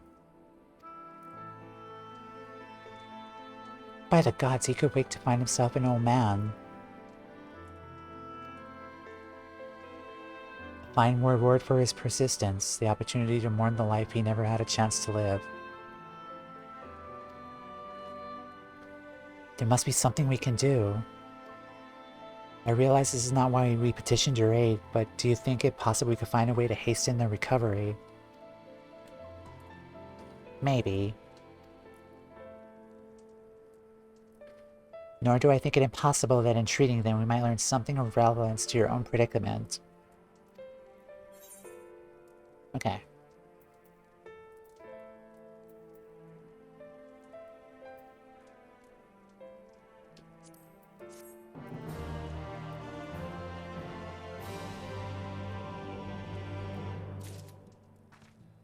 So we're not just helping ourselves, we're also helping them too, the most afflicted. Good for the soul. Beklag is ready to speak of the metaphysical.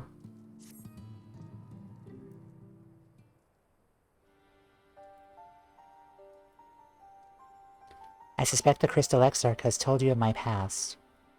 That I was once a mage of the royal court of Obert, and that soulcraft was my field of study. The tonic you administer to the patients here is one of the fruits of my labors. I hope to do great things for the kingdom. But in the end my knowledge has only brought suffering, a plague like the likes of which none had ever seen. In the hand of unscrupulous men, what should have been my greatest triumph instead became my greatest shame. You mustn't dwell on the past.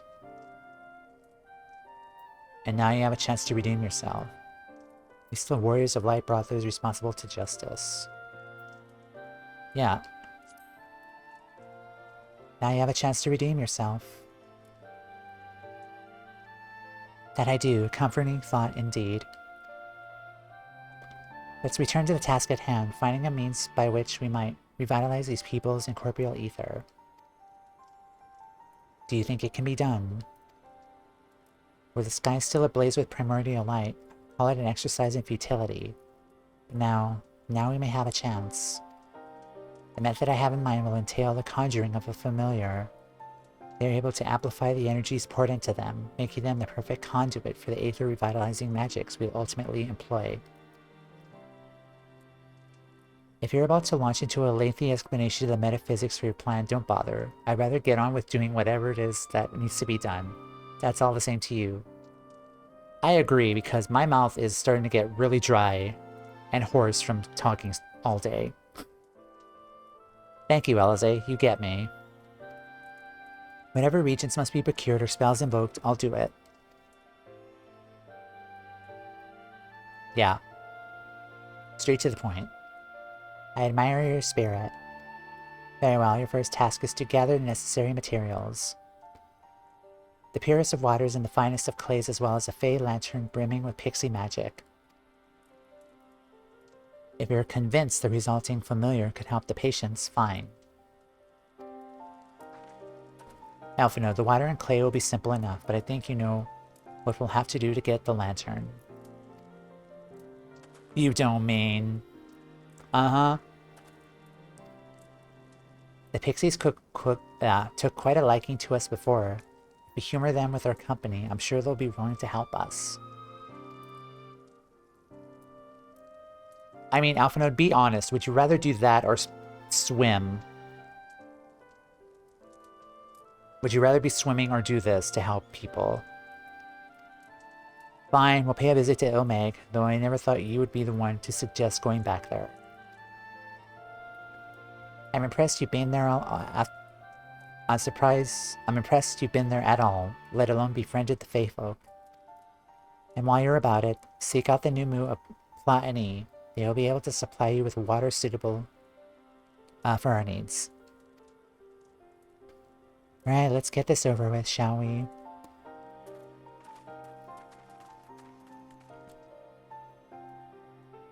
There still seems to be the matter of the clay. Might I prevail upon you to find it?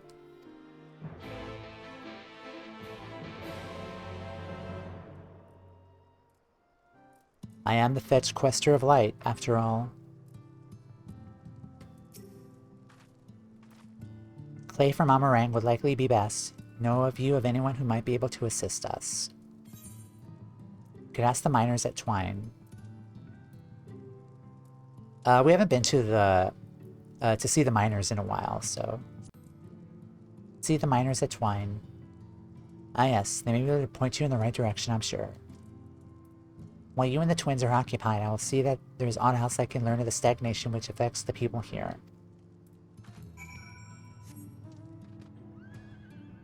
I am glad that we are helping these people. I was wondering if that was going to be addressed at some point. Because we do need to help them.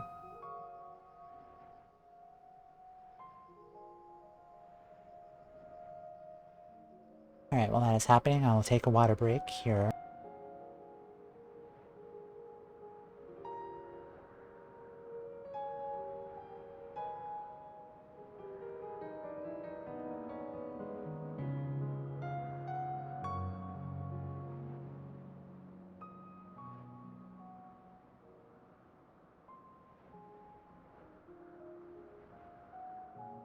The night music is so calming. It's really nice.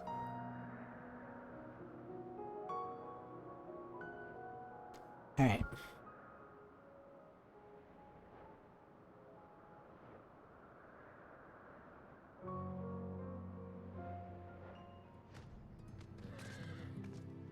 Twine.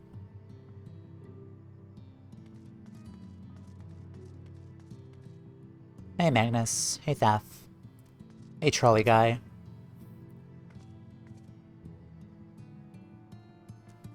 So I've been doing gathering and crafting, and I got some new gear, and it took me a second, but I realized like the gather gear is what Trolley Boy's outfit is. I'm wearing a Trolley Boy's outfit.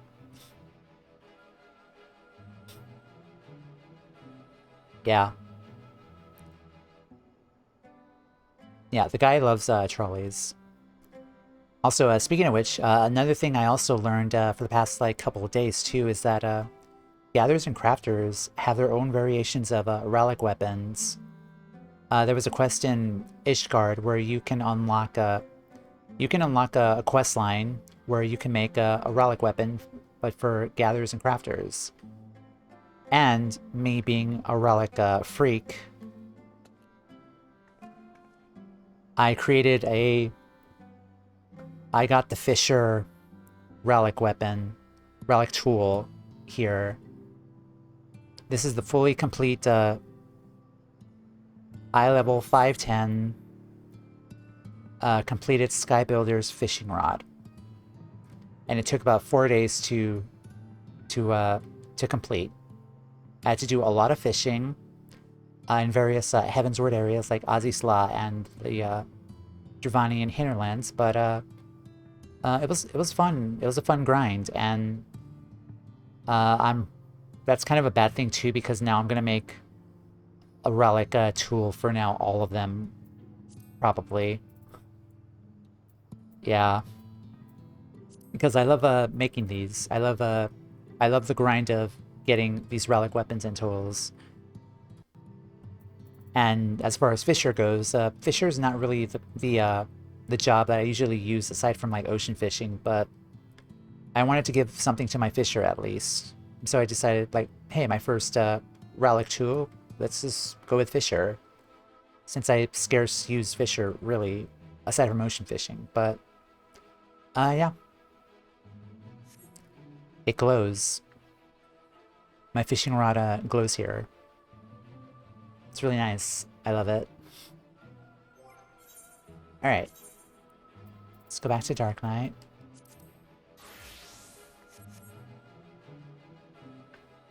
Also, we have another ad break already? Sheesh. Okay. I'm sorry to run ads again, but I need to. Yeah. So ads are going to start in a minute or so. So I'll be right back. We'll continue and see what happens afterwards. So I'll be right back. Hey guys, we are back. Alright, let's talk to Trolley Boy again. I can't stop thinking about that giant talus we built. Can you not imagine what it could do with a for fuck's sake. For matching trolley, it feels like a waste not to build one. I am going to end you. If you talk about trolleys one more time. Trolley. Yeah, look at me. I know you're looking away, but look at me. If you talk about trolleys one more time.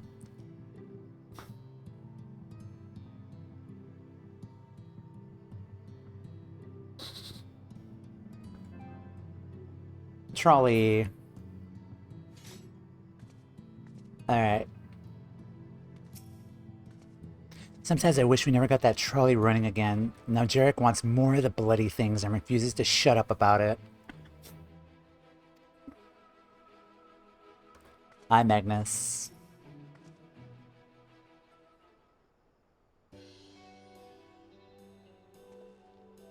Toumeya, what a coincidence. You come at a good time. We just this moment finished repairing the talus and trolley you lot took to Hamarang. The trolley was no trouble, but the talus would have been another matter had we not had a visit from Master Chai. He offered us to share the leftover building materials from Daedalus Stoneworks, as well as a few trade secrets to help us along. Clever man that China's. He seems pretty keen on the ideas I had for pulling the giant talus to work. Like a giant trolley. But Magnus still refuses to see all the good we could do with it. Yeah, I'm giving him that voice from now on. You're entitled to your dreams, Jarek, but that doesn't mean you can't go around harassing our guests with them. Master Chai was just being polite. A trolley, you say? And something tells me Toumeya here didn't come all this way to talk about trolleys. What is it you need, friend?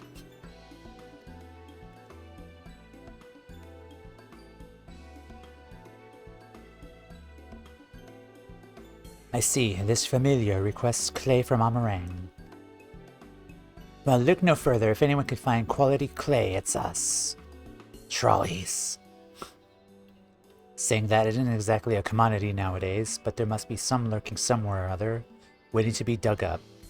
If I'm not mistaken, there was a time they used to take clay from Mount Biran mines to make adobe bricks. Adobe bricks. So, Adobe's new products right now, and services. Place is swarming with coyotes now, but if you're after the good stuff, you could do worse than look there. Nod.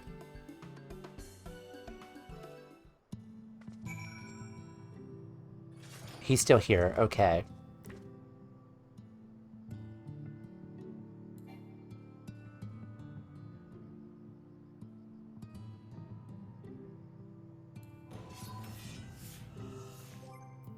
Sorry, I'm just gonna do something very quickly, just because,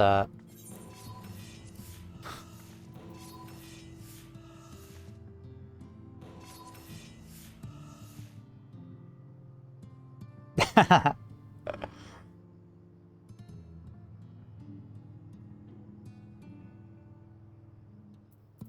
mean, I have to.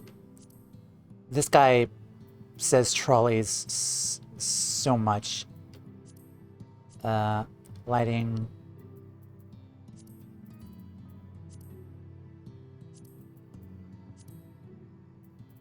Can I change the daytime?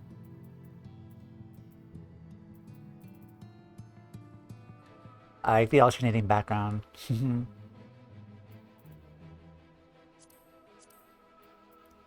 Screen effect. I think it's character lighting. Where is it?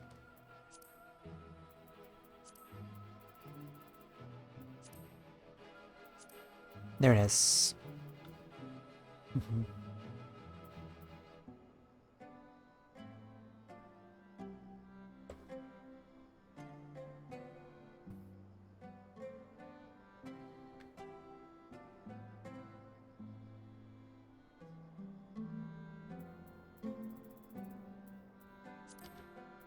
I know I should be focusing on MSQ, but still, there's always time to meme. Always time to make a goofy picture. Oh, I like that one.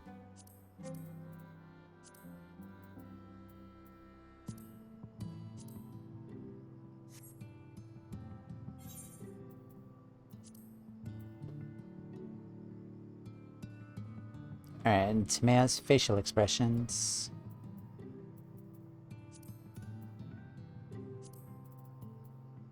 Emotes.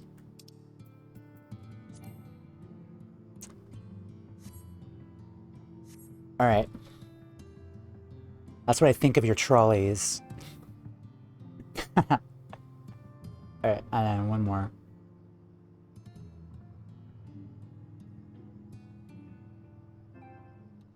Okay. No more distractions. I got my screenshot.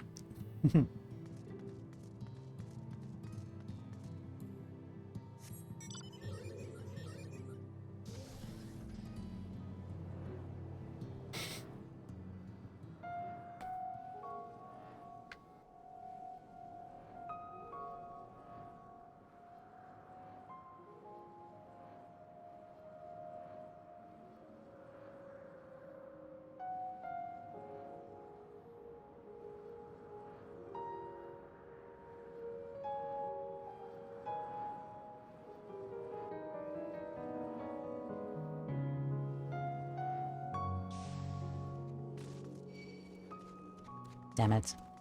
Leave me alone. Oh, right there.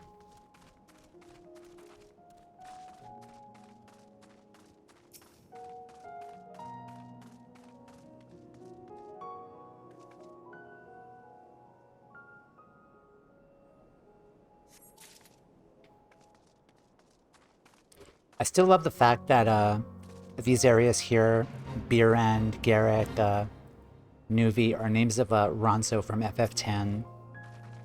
Kelk, Maester Kelk, as well.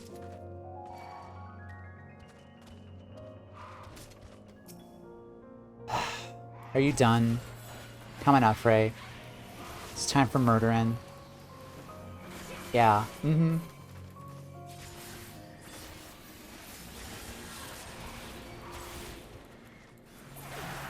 Stay down.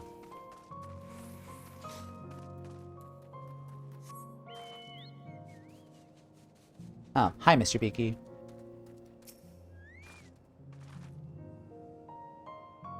Yeah, I like the little things like that, like naming like places like after other FF10 characters.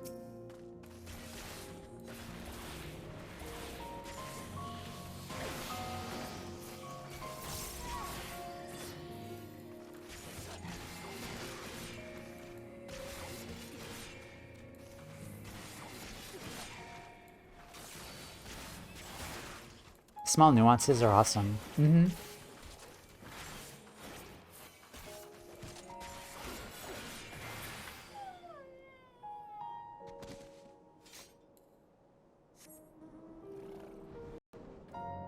Deliver the lumps of pristine clay to Becklug. Alright, let's teleport there.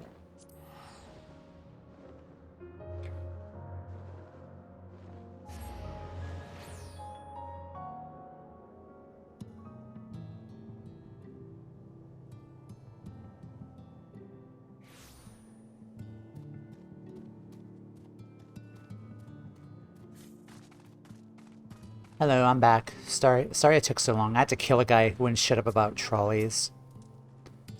It better be the only thing we need from the pixies if I have to endure one more prank, so help me gods. The pixies were constantly confusing me with Alize. In jest, I assume. I mean, it's not as if we look that much alike. We, don't look that much alike, do we? Bye.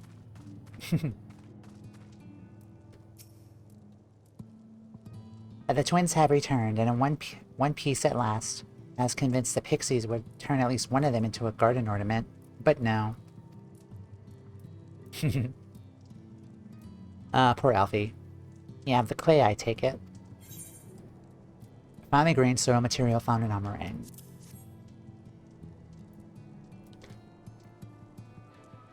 Wonderful. We need but combine the clay and the water, and then heat the mixture with the Fey Lantern. After that, it will be a simple matter of settling upon a suitable form, and performing the necessary incantation.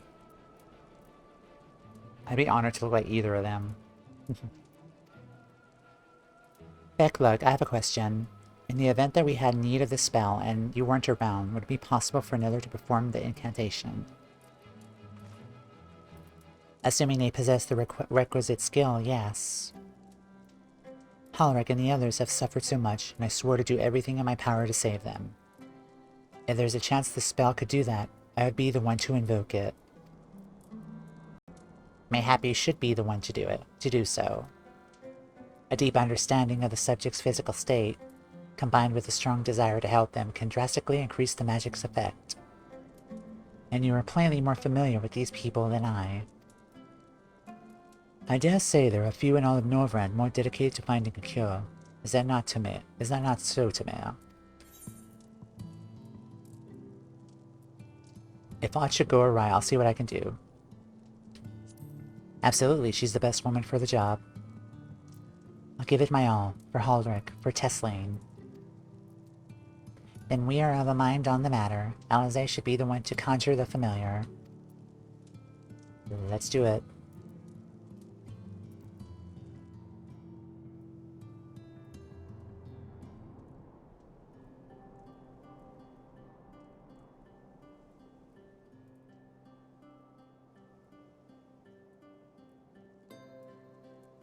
Let us begin. I trust you've prepared the clay?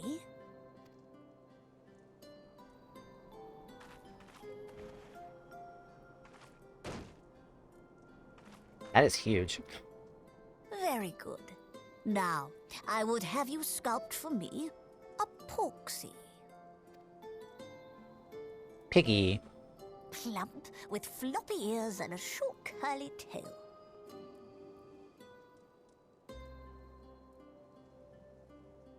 A porksy. I think I know what you mean. Oh no. We do have a porksy mount, 2 of them. Maybe we should just mount up first and show her what it looks like before we do anything.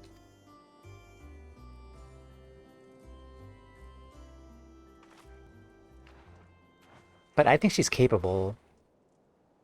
At least compared to Alpha Node. There we are.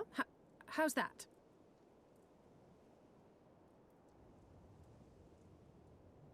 I swear to God, if she sculpts one of the Scions.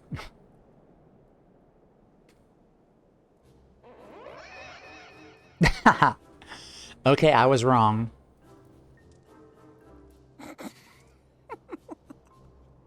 Well, it is certainly creative. There's no denying that. Got her. Uh-oh. Run, Alpha Node, run. Yes, look at my I'm an reaction. Artist. Very funny.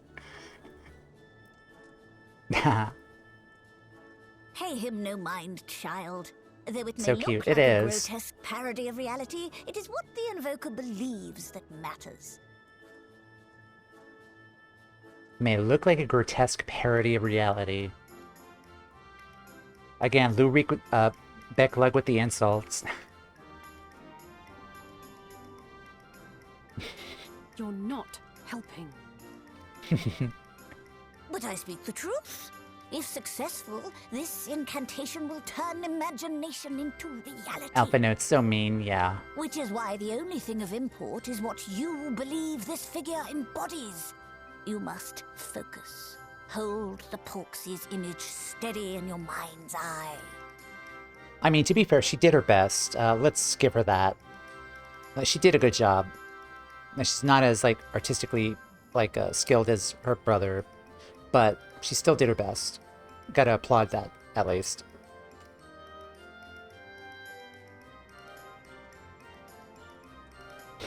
Now then, as I taught you, relax and allow your energies to flow. Yeah, she did well.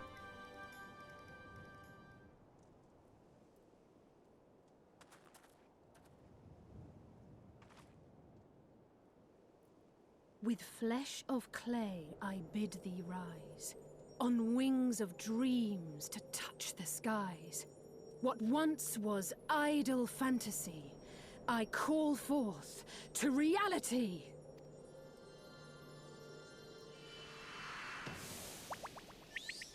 Nay.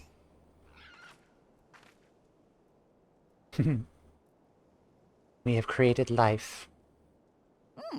Not bad for a first attempt. Now, let us see what can be done for young Halric.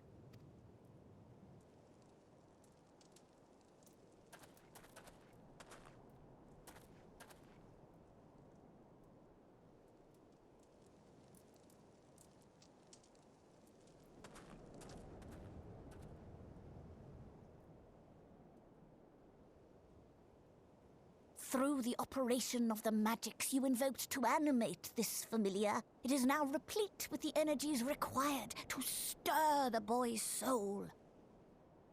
Only the incantation needs some work, but I get it. You need but give it a name, and it will do as your heart desires.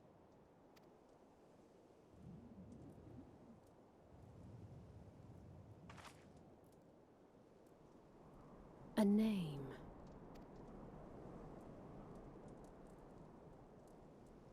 All right, I've decided. Now.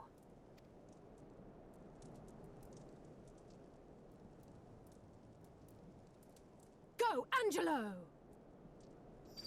Hey.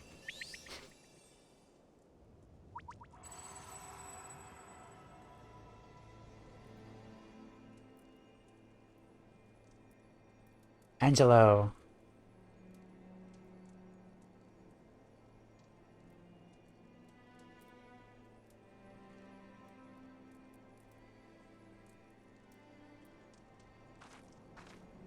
Is it working?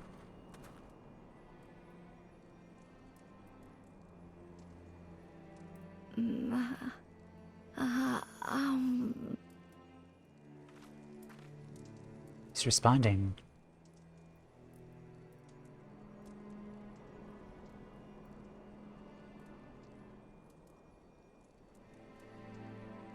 Mother,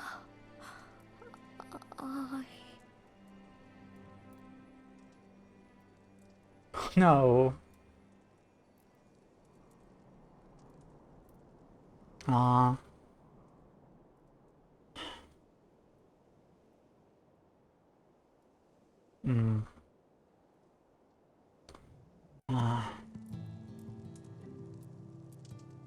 Poor kid. But also, Angelo. That's like what? Like the third FF8 reference today. At least. Alric, my beloved. Yeah. By the 12th, though it was only for a moment he spoke. There may yet be hope for these people. Alric. Mother, I... Give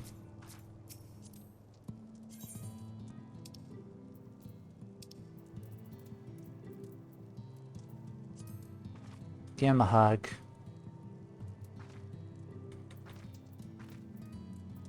And a head pat.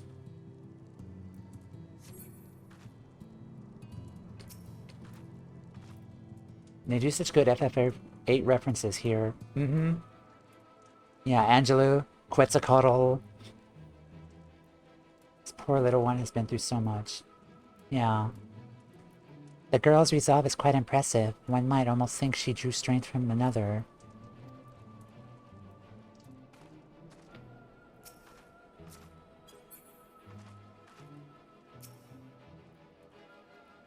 What's it called? Did you do? Yes, I did. Today, actually, before I started 5.1, I did. Yep. How is he, Becklug? Did it work? I believe it did. You and your fledgling familiar have done well. If my eyes do not deceive, a hint of color has returned to his soul. Gods, I would jump for joy if I wasn't so exhausted. One of my favorite dungeons. We're so close now, Halric. As you're even now in the process of discovering, this magic asks much of the invoker. What you may not have realized is that the same is also true of the subject. As such, we must proceed with caution. However, with further treatment, I have the utmost confidence the boy will make a full recovery. Good job. Observing the reanimation of his stagnant soul has been most enlightening. I will need time to put my theories to the proof, but I believe I can fashion a spell to produce the opposite effect. That is to induce stagnation, and thus enabling our safe transport back to the source via Orsight. A thought occurred to me about this treatment. Beckelux said when the soul is rendered dormant, the mind is separated from the body, that a person becomes incapable of interacting with the world around them. Does that not sound a lot like some of the tempered back in the source? Not really.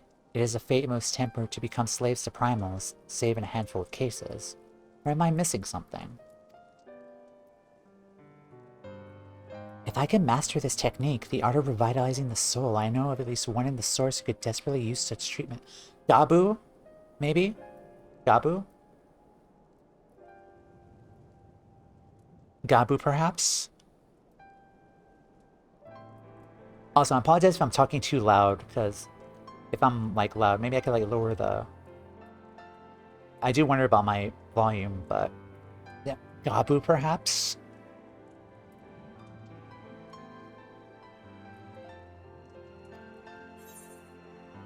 I'm not sure I follow. Do you really think I could work? It has to be. Gabu. Volume seems fine. Okay, thank you. Exactly, his condition is uncannily similar to Halrec's, is it not? The only difference being that his soul was suffused with earth-aspected ether instead of light. It follows that if his soul is subject to a similar kind of stagnation, there may be a chance we could save him, right? Forgive me, but who is this Gabu fellow whom you speak? Alize's child. I see, his condition does sound similar, yet there is much and more about the soul that remains unknown even to me. I say this not to discourage you, you understand, but to remind you that this is delicate work we do here. Working requires patience. Of course, as long as there is hope for patience here, I would devote whatever time is needed to see this through. I refuse to spend that time in idleness. If it's all the same to you, I'd like to stay here with Angelo and continue with their treatment. The two of you should return to the Crystarium with Becklug and see if you can make some headway with the newly posited theories. I would tell you to rest first, but I see you're not to be convinced. Ah, the fire of youth. Let us return to the Crystarium, then. Finally, I found you.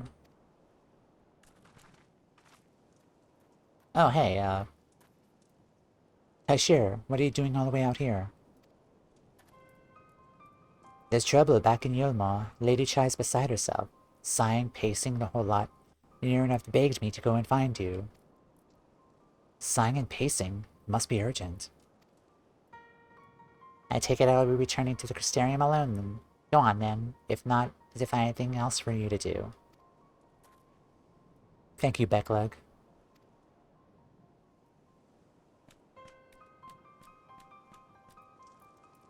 Sorry to bothering you and all that, but she says the future of Yomo is at stake. Oh boy.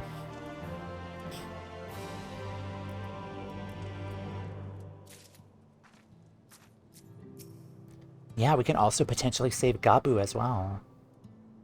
The future of Yomor is at stake, is it? Well, do for them what you can, but keep an eye on Alphanode, would you? See to it he doesn't involve himself more than is necessary. Mother. Would it ever be so urgent for Lady Chai to summon him thus?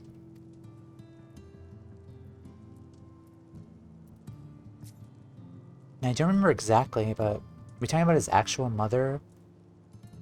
And maybe Tesleen as well? Probably, like, both of them, maybe? Anyway. Nowhere to turn. Kaishir is anxious to see you and Alphanode back to Yomor. Lady Chai's up in the parlor. Best not keep her waiting, eh?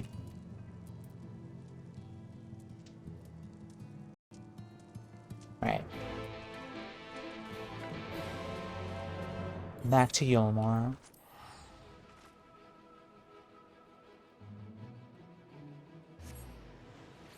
Did something happen to China's? Is that why she's worried about him?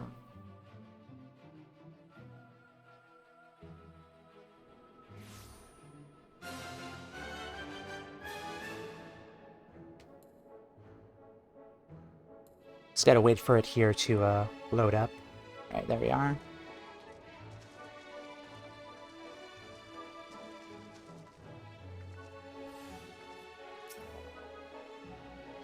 It was the folks over at the Crystarium that told me you'd be down in Journey's Head.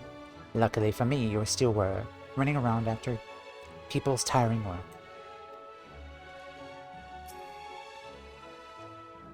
Well, not here seems out of the ordinary, though I do not see Lady Chai anywhere.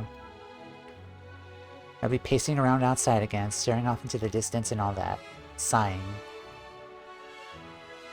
Strange, let us see if we can find her, discover the source of her distress. Nod.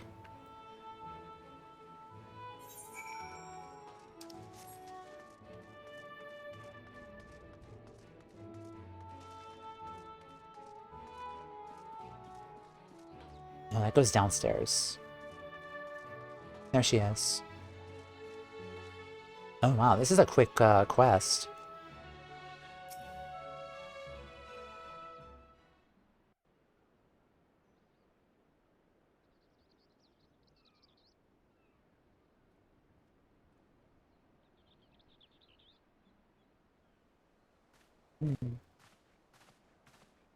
Oh, thank heavens you're here.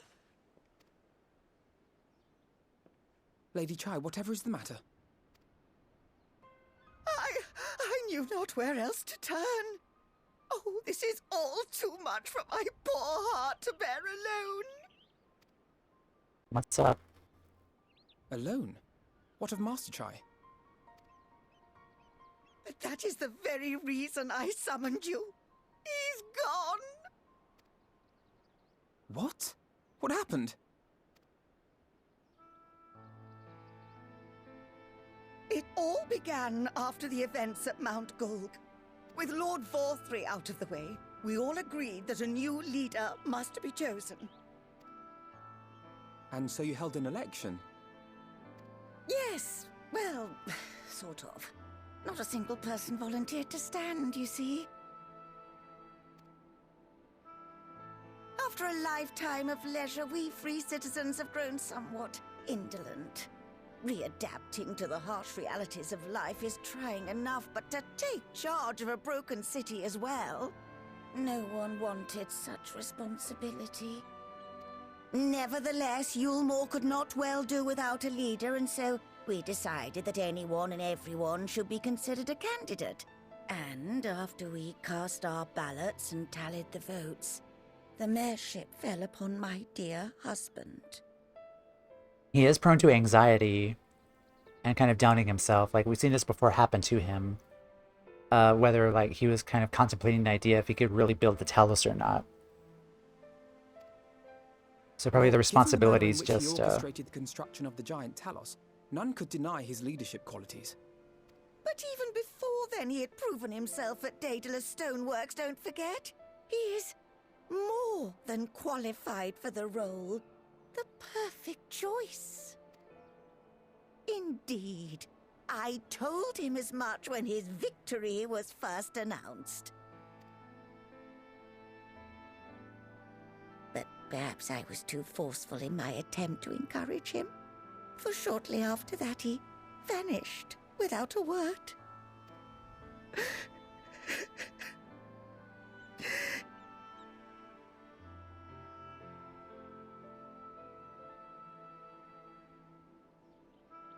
You believe he was so daunted by the burden of leadership that he felt compelled to flee? Please, Lady Chai, dry your eyes. Your husband does not strike me as the sort of man who would abandon his duty, much less his beloved wife.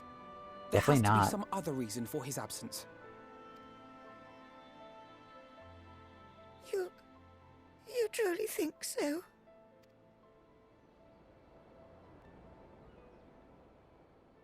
What about you? What do you think has become of my husband?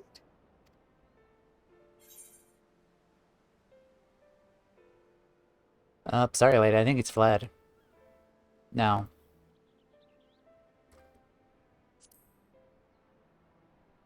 I don't know. Whatever it is. Doubt he's fled. And there you have it, Lady Chai. You needn't worry. Master Chai loves you more than all the world, and he will return. Wherever he may have gone, rest assured we will find him.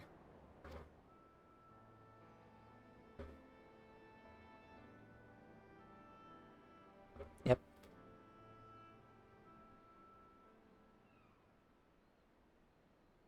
Thank you, my dear boy. You have set my mind at ease. I will trust in my husband and await his return. She is so precious. I love her.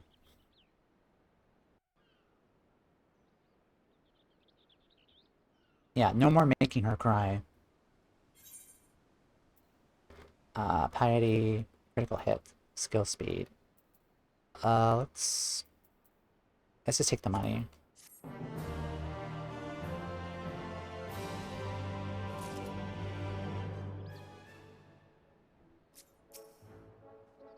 You know, Yomo is nothing like I thought it'd be, but somehow, can't picture going anywhere else.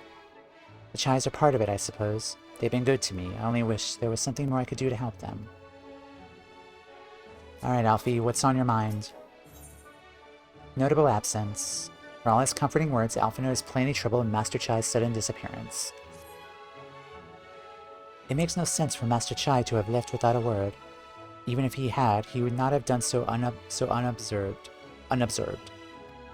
Someone here will have seen something, I am sure of it. Should split up and inquire as to whether anyone saw him leave, or, failing that, to have any idea where he might have gone, I will meet you at the Glory Gate to compare notes later on.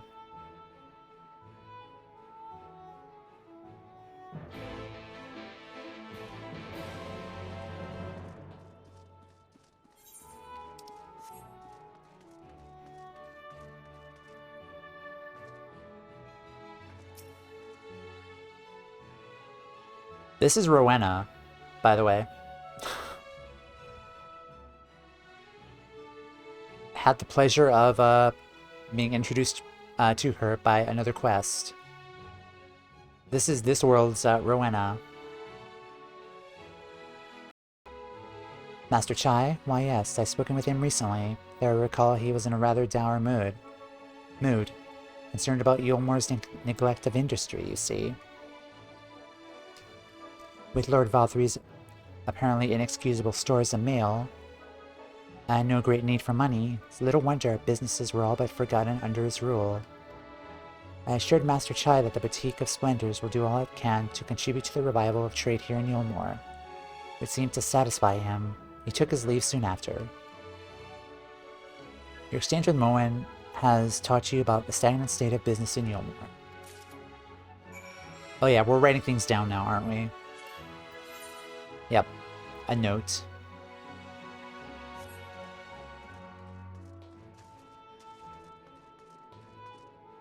Gather information in the buttress, in the derelicts. Buttress is the second level, is it?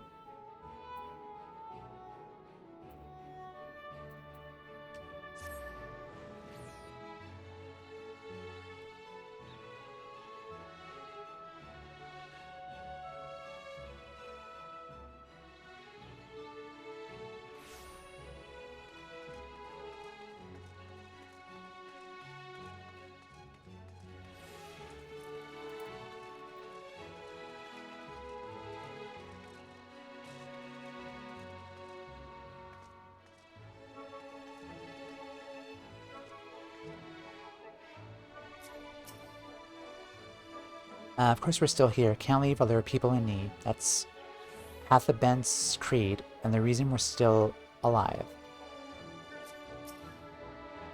I recall a man fitting that description, asked to speak with the poor buggers lately come from right.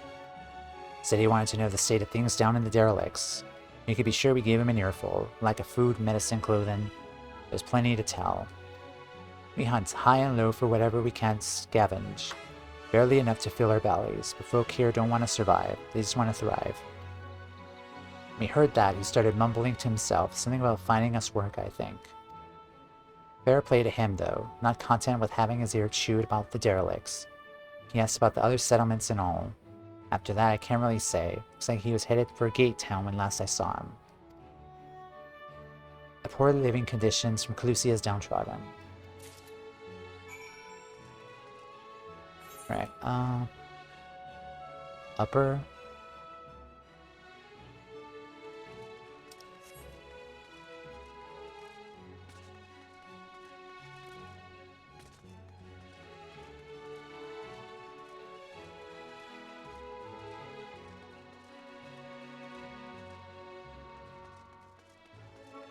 I hope I'm going in the right way. Maybe. Am I? Yeah, I am.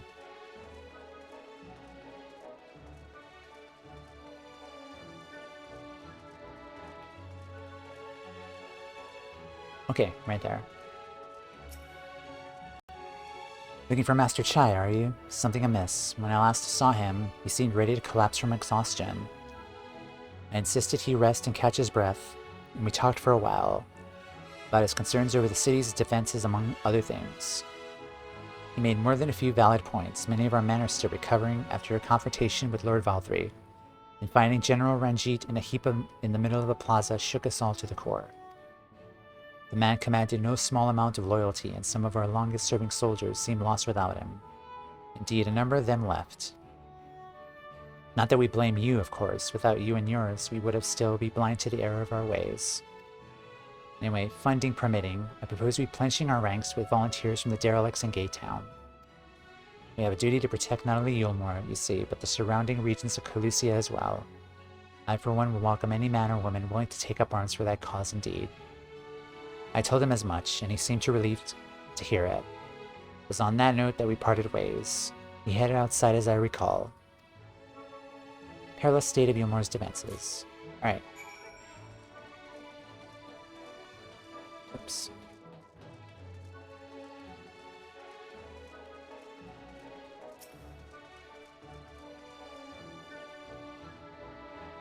Any luck? I've got to nowhere myself, but it seems Alphanode might have. Ah, there you are. How did you fare? Have you learned anything which might offer a clue as to Master Chai's whereabouts? Here you are.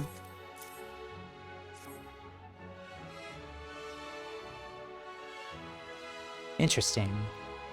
He apparently paid a visit to the Queen Bee as well. They discussed the possibility of granting admission to customers from outside Yulmore, an idea to which the proprietor was surprisingly receptive. Sounds like he got big plans for the place. Yulmore, I mean. Not the bee. Perhaps, but the question remains, where did he go after leaving the city? Probably to see the Talos, maybe. But the Talos is still up there. It's like right there.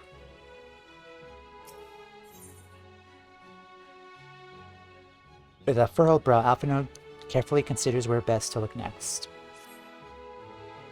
All we know for certain is that Master Chai has shown great concern not only for Yulmore, but its surrounding settlements. It seems logical, then, that having consulted with those within the city walls, he would wish to do the same with those without.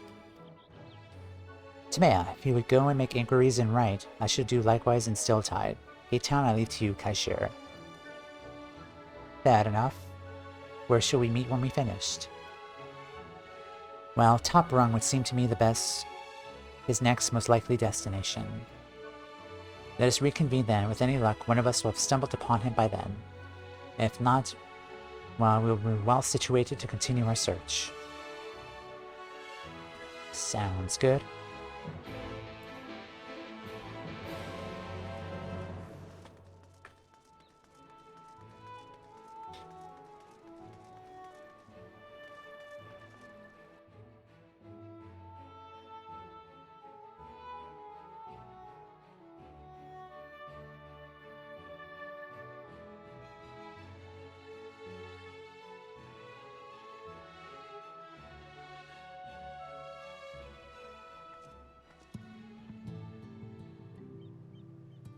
Alrighty, let's go.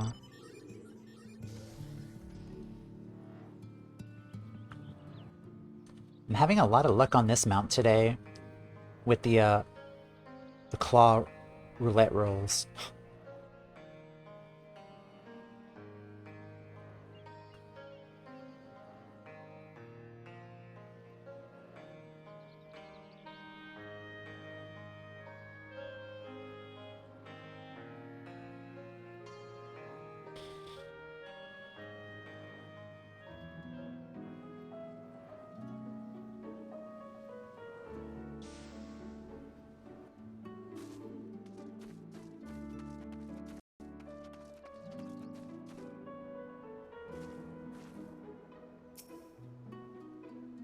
No, the name doesn't ring any bells, but there was a rather dapper-looking Misthiel gentleman not here not long ago. He wanted to talk about relations between Red and Yulmore, or rather the lack of them. We lost a great people to the promises of meal and a chance of a lavish life among the free. And Valkyrie thought to take even more from us, conscripting the few able-bodied men we had left to guard his paradise. I needn't tell you what happened when the Sin Eaters came. Such things are hard to forgive.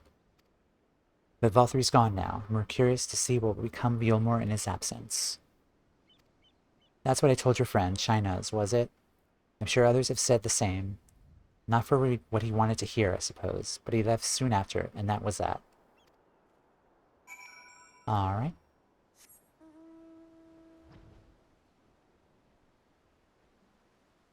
Speak with Alphinaud.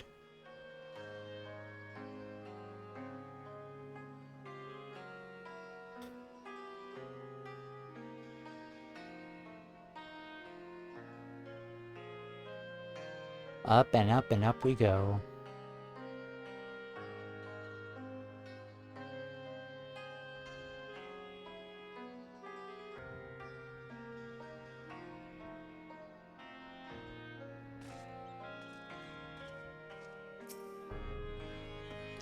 Turns out Master Chai was over in Gate Town too. He spoke to a few of the residents, apparently. They told me they'd never seen a posh bloke look so miserable. So he paid a visit to both Wright and Gate Town as well, did he? I see. Kaishir and I gleaned much of the same. He seemed determined to salvage what goodwill might yet remain among the settlements of Calusia.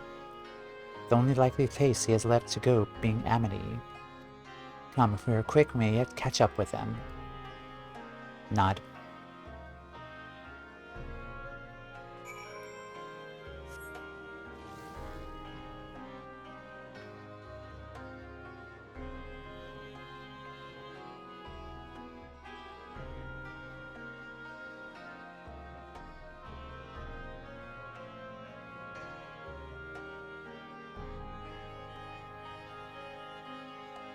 Oh, there he is. Hey, buddy. You doing alright?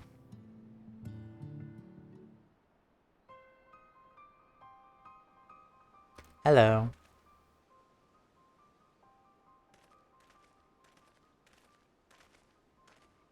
Toumeya, Alpha Node, Kaishir, what are you doing here?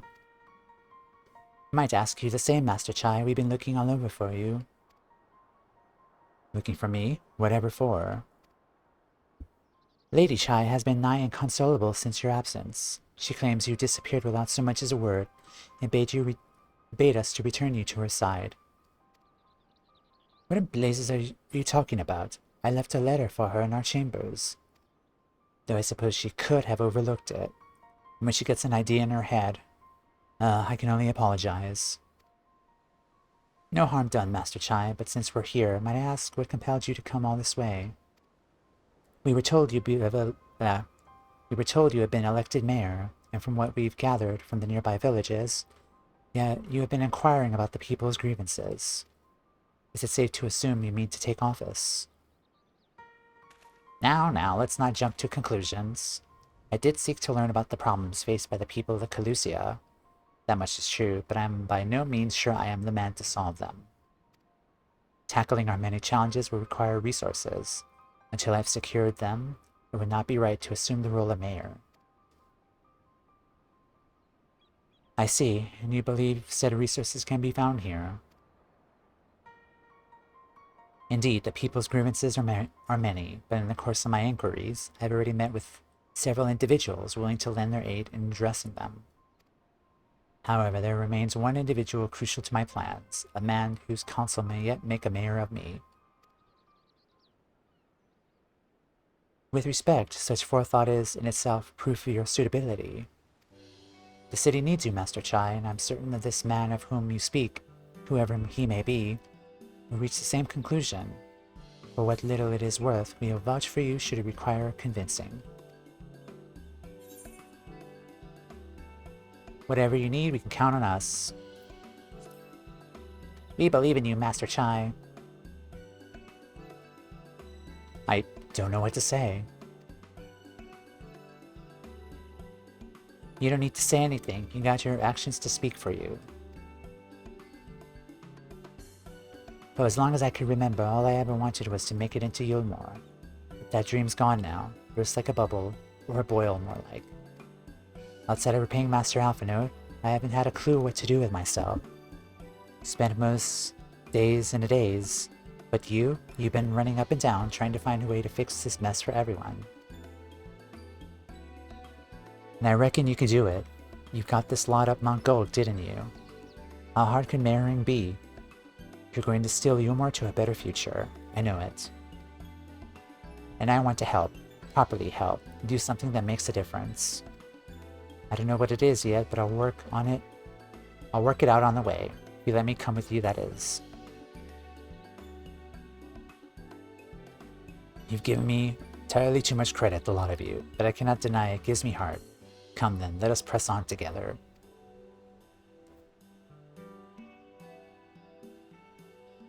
Thank you, Master Chai. We mustn't get ahead of ourselves. Yulmore needs more than a man with good intentions, which is why I'm here. To find one with experience needed to see the city thrive. Who is this man exactly, and who are you certain he's here in Amity? Is it the person, the former artist that he basically threw out of Yulmore? I feel like it probably is. Rendon is his name, and yes, he is, or was. I scarcely begun to explain myself when he decided his time was better spent elsewhere. He served as chief advisor to Valthrie's father when he was in office. If Ranjit was the mayor's right hand, one might say Rendon was the left. Between them, they kept Yulmore on the road to prosperity. The city needs more than a mere man of business, which is why I must find him. But if you do, what makes you think he will listen? Before giving chase, might it not be wise to speak with those who know him, here in Amity? They may be able to shed light on some of his reasons for rejecting your overtures out of hand. Yes, I suppose that makes sense. Perhaps we should start with Crystal then. As you recall, you made a rather favorable impression on him. I'm certain he'll be willing to talk to us.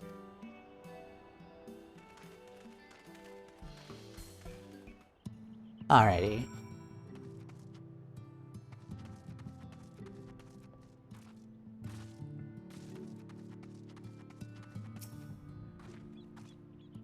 I realized it was me who suggested speaking with Crystal, but who's to say he'll be any more receptive than Rendon? Why should any of them give me the time of day? Wow, that's no way to think. Ignore me. According to Master Chai, this Renton fellow occupied a position of considerable influence in the Yomoran leadership, which begs the question, why did he choose to leave? I reckon Yulmore could learn a thing or two from Amity about standing on its own 2 feet. Then again, so could I.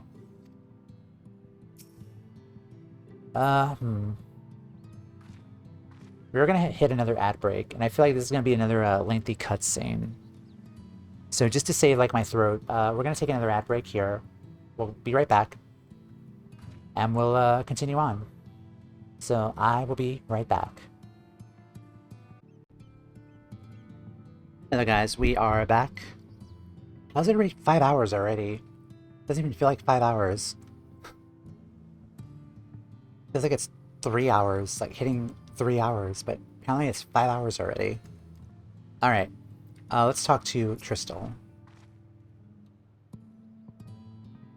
Greetings, friend.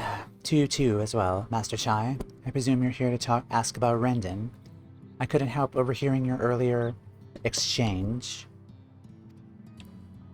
Yes, well, with Vol3 gone, everyone Yulmore wants for a leader. Should no one rise to the challenge, the city could very well collapse. I came here seeking Rendon's counsel in the hope that we might build a better Yulmore together. And that is still my wish, but given how abnormally you were mistreated there, I would quite understand if you choose not to help.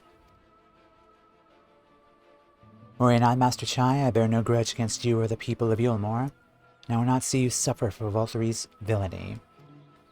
As you no doubt gathered from your meeting earlier, Rendon can be rather uncompromising. He had his principles, you see, and little patience for anyone he deems less committed to their own.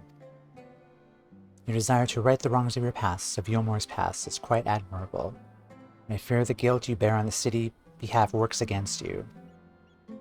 I could see it in your eyes and the way you carry yourself. It goes without saying he sees it as well. You must let those feelings go, Master Chai. Be more assertive, commit to this course, and prove to him Yulmore has the resolve to change. The resolve to change. I believe he was heading towards Pit 8 when he left. If you plan to go and speak with him, I suggest you be firm and clear in your intentions. Very well, to Pit 8 we shall go. Now I will not take no for an answer. Nay, not even a maybe.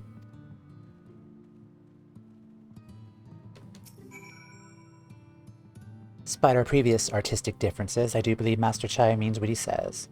Until he starts believing it, I fear it won't amount to an awful lot. Alright.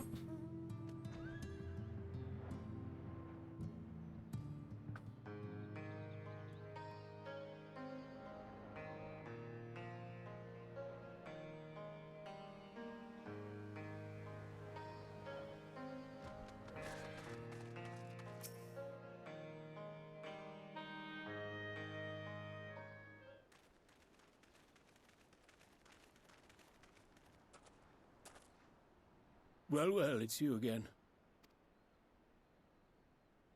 Well, I see you've invited your friends. Need them to fight your battles for you, do you?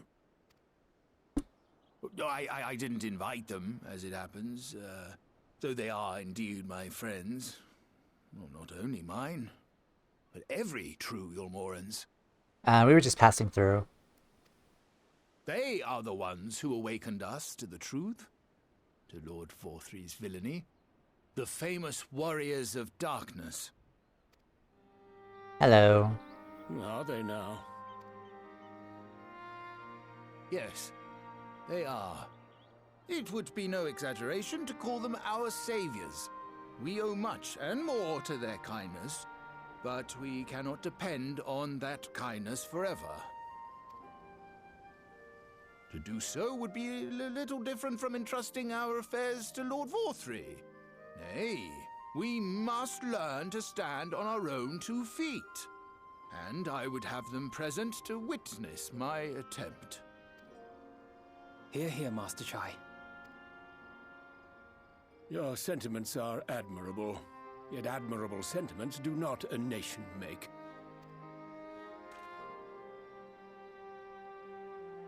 He's good. In my capacity as advisor, I once strove to build a better Yulmore. Gave honest counsel to my superiors, drafted laws for the benefit of one and all. But in time, my values fell out of favor. There was no need for them in this paradise Vorthry was creating. And so I left my homeland behind. But you, Chai News, you were content to wallow in indolence under Vorthry's auspices. And so I cannot help but ask myself what manner of nation you intend to build.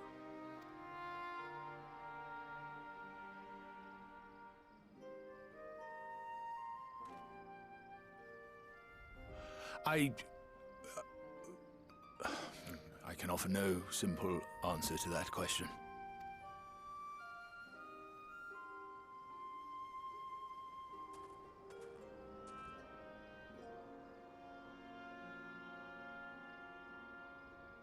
But this much I will say. It is my hope that Yulmore can become a nation which her citizens might freely choose to build together.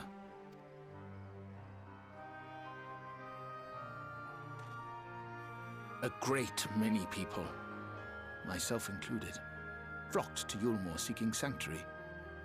The alternative being to live in fear and die in pain. It seemed an easy choice. And sanctuary we found. As much food and drink as we could ever want. Secured at the cost of the surrounding villages.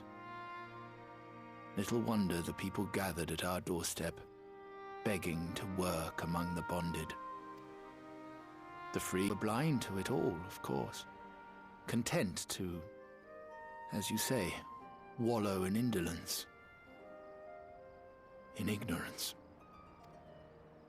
Were I mayor, I would first take stock of the city's resources and see that they were assigned equitably. Our days of reckless consumption are behind us.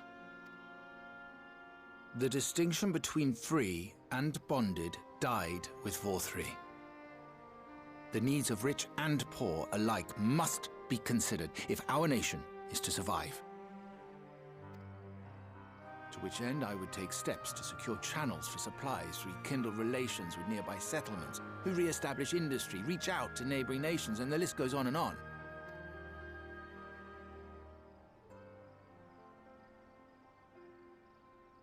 But I am no ruler, nor even a politician. I am an entrepreneur. My expertise lie in planning and profit. I haven't the knowledge or experience to run a nation. Please, Rendon, will you not help me? Together, we could solve the city's problems.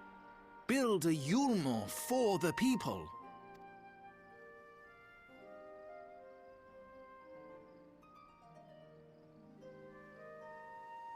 A Yulmore for the people.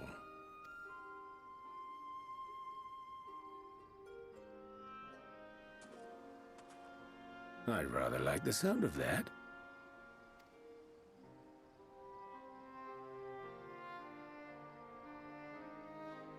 But before I offer you my counsel, I would be certain of your ability to perform the duties of office. You would? You ask me to help you solve Yulmore's problems, but first I would see you solve one on your own. Accomplish that, and you will prove both to me and the people that you are a man worth following.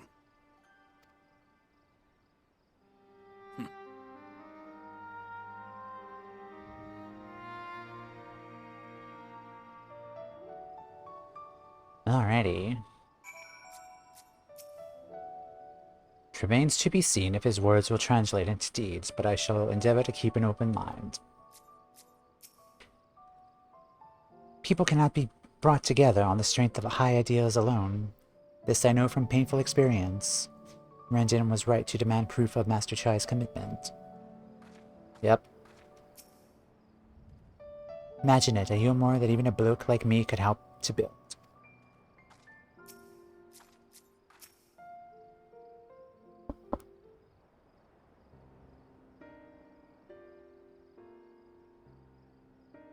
Right then. Is there a peculiar issue you have me resolve? You seem to have conducted an assessment of the problems Yulmore now faces. I assume you will agree. Therefore, the matter of dwindling food stores is the most pressing. Ah yes, meal being neither a desirable nor less sustainable option, I assume alternative foodstuffs now require to fill the void. And a man who hungers is not like to contribute much to society, save violence perhaps. So tell me, how do you propose to solve this problem? Give me a satisfactory answer, and I will consider your offering you my counsel.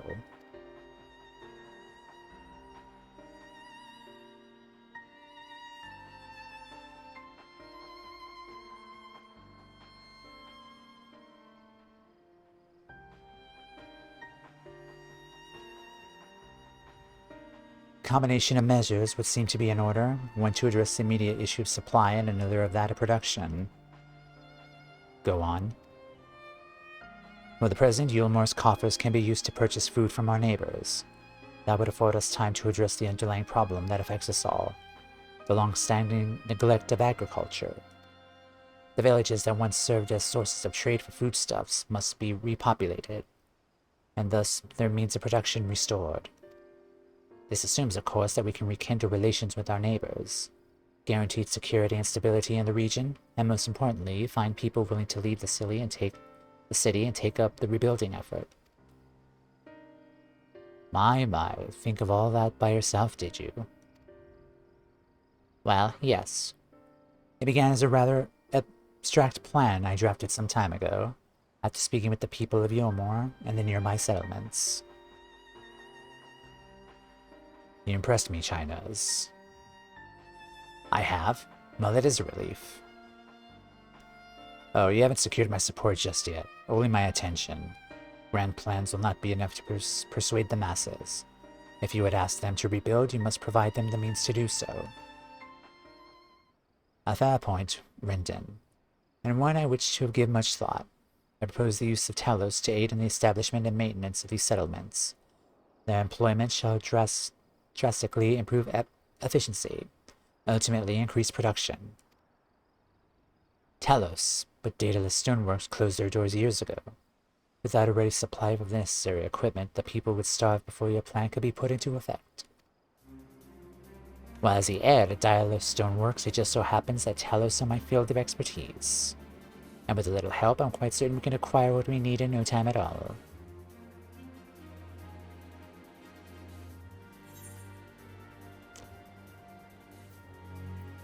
Alright.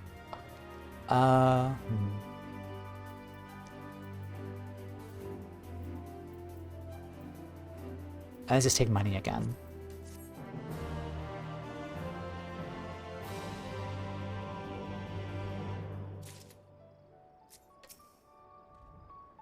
That Rendon geezer doesn't seem so bad. What would Master Chai worried about? He gotta give himself a bit more credit. Do you see it? There's a fire in Master Chai's eyes that was not there when we first met. A fire we'd best keep kindled if we are to wish Yulmore change for the better. You had a hand in constructing that giant talus to the north, did you not? When the Yulmoran volunteers began arriving, I hid myself away, lest I be recognized, thus depriving myself of what I'm reliably informed was a once-in-a-lifetime spectacle. Bugger. Okay, I am going to be right back for like a minute, though. I'm not gonna go to the be right back screen. I'm just gonna be right back, and I'm gonna come right back in a minute. So, I'm gonna turn the camera off, though.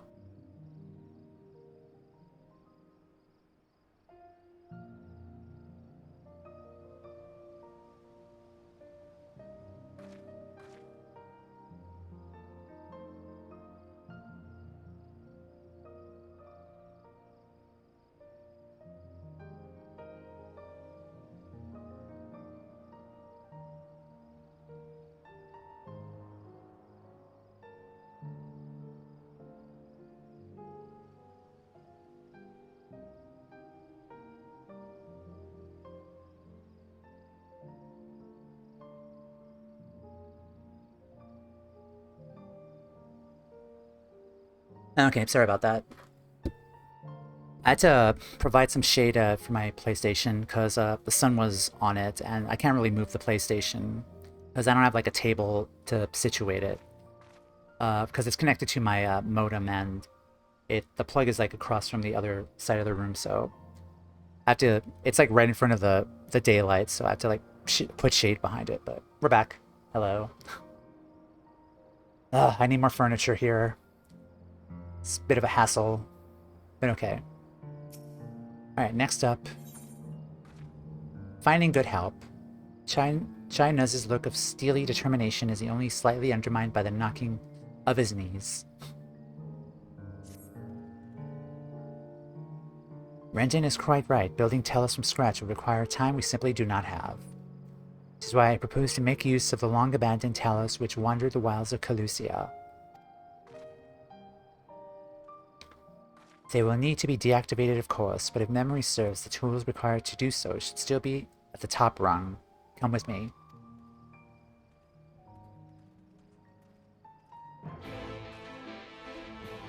Okay.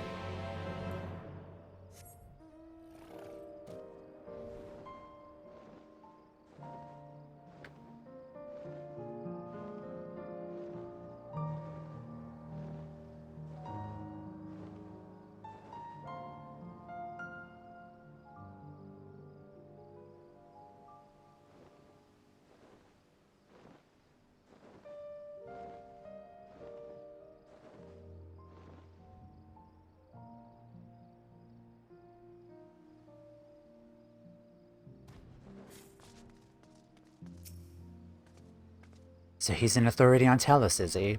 What other surprises could he be hiding, I wonder? How'd you catch a Tellus then? Dig a hole and lure it in? It's one thing to repair an immobile Tellus, as Urianger did. Quite another to catch one, surely. Does this sound a trifle dangerous? I mean, it's not the worst thing we've ever done, but... like, we've done far worse already.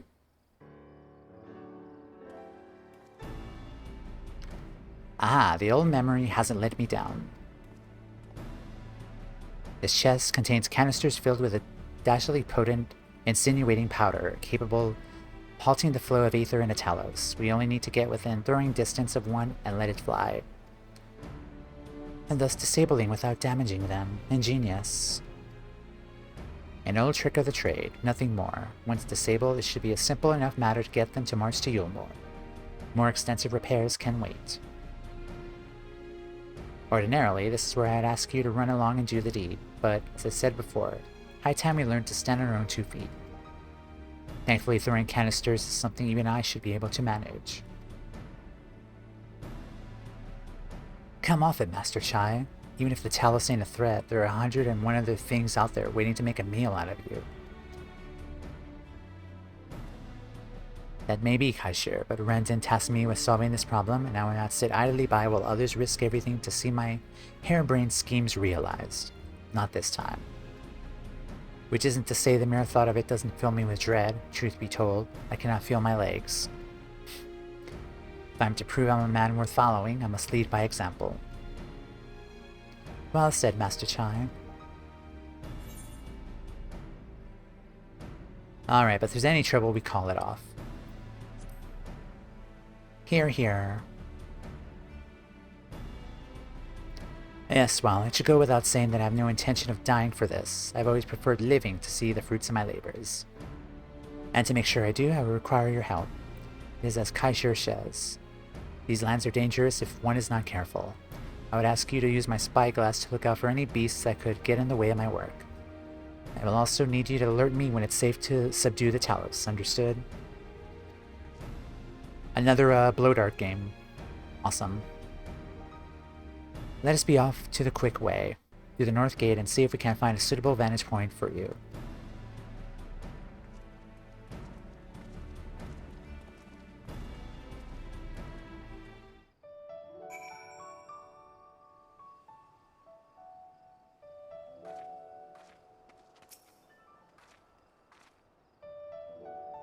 Keep him safe, Toumeya. simple matter of sneaking up on the Talos while avoiding the slavering, bloodthirsty beasts. Lurking behind every rock. Child's play. When you're ready, let us begin. When he first arrived, I could barely hear him over the knocking of his knees, and now this. I'm not sure what's gotten into him, but whatever it is, I like it. Either Master Chai's off his nut, or this means more to him than he's been letting on. Off his nut. Keep a lookout for danger and alert Chai knows when it's safe to incapacitate the Talos. You may move the spyglass. Zoom in and out. Point the spyglass at Chai knows and give him a signal to sneak near the Talos.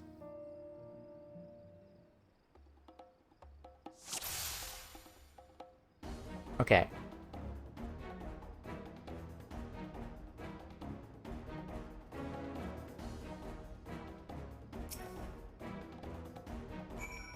Oh, that was it? That was easy.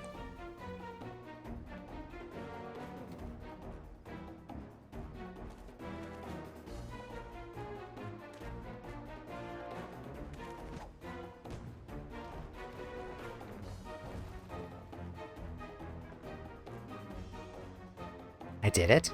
I did it. Let us move on to another Talos, shall we?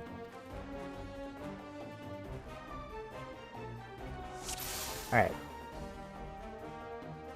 Curse it, it's not alone.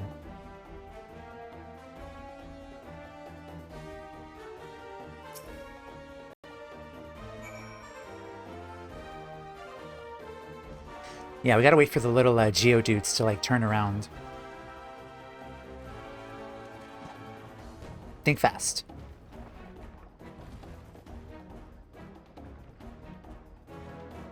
I do believe I'm getting the hang of this. Nah, the ear wiggle. Nod. You may leave the next one to me, Toumeya.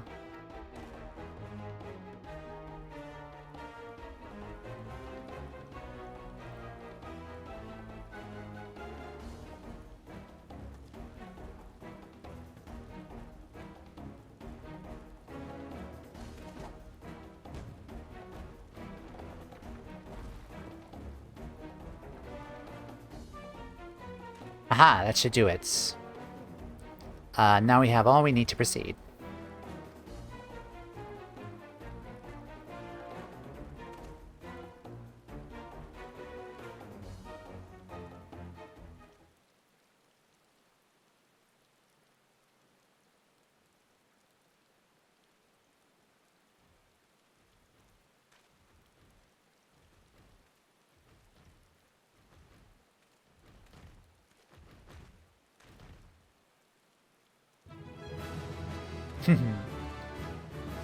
Wee haha.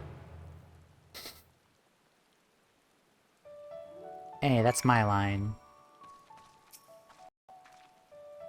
A friend returned with nary a scratch. Well done. Seemed I misjudged Master Chai. There may yet be hope for Yulmore. Blimey, I thought my heart was gonna stop for a moment there. Make that a couple moments.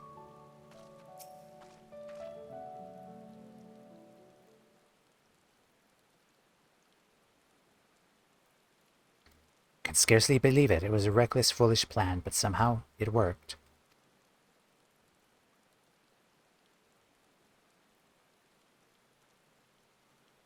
I did it.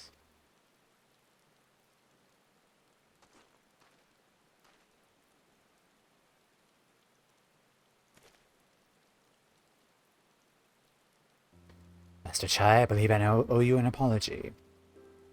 Your plan to replenish Yulmore's full food stores have showed forethought and sound judgment. What's more, it is plain your time at Dida Stoneworks have equipped you to lead, as evidenced by the extraordinary company you keep. You, sir, are more than qualified to be the next mayor of Yulmore.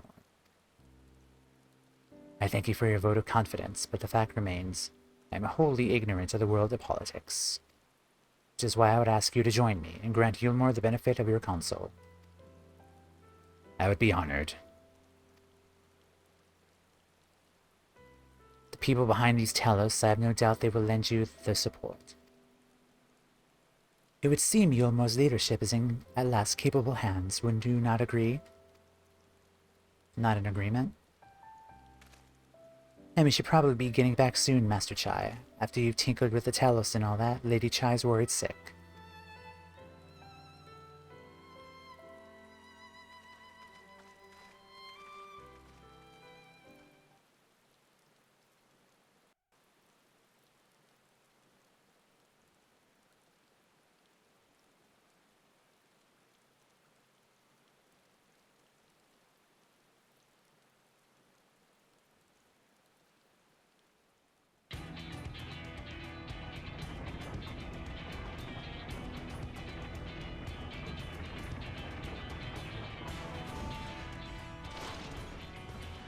Right. Right then. Form a line and make for Yulmore. Acknowledge. Will accept. Head to Yulmore. You should probably make a command not to destroy it as well. Just in case.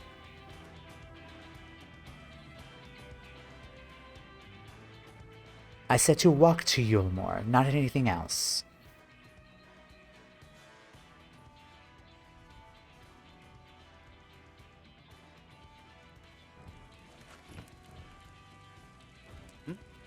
What's that noise?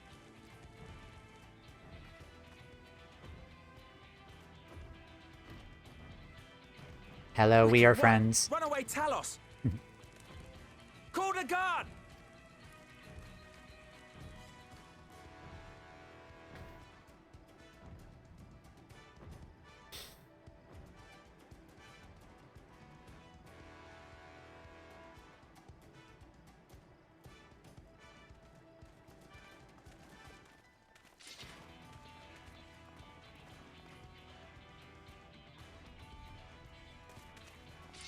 Stay back! All of you!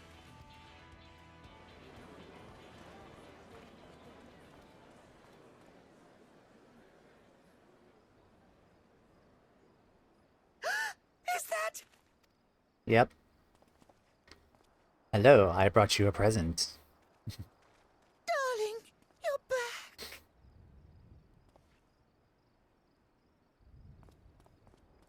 Aww. But of course I'm back. You didn't see.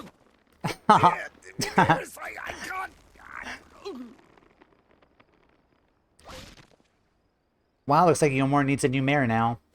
Oh, oh dear.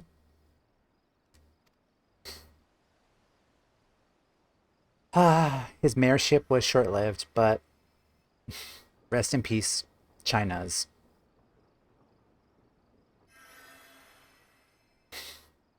Oh, thank you. I'm sorry, my darling. It's just the sight of you filled me with such joy, I couldn't help myself. Oh, no, it's all right, dear. I should have just come out and said what it was I was intending, instead of entrusting the task to a hastily scribbled letter. Does that mean you'll do it? Well, I'm here, aren't I? I mean, not that my absence signified any unwillingness, you understand? Oh, no, naught could be further from the truth. I only left to enlist the aid of the former mayor's senior advisor. And now that I have it, I believe I am ready to take office. Yay. Oh, how wonderful!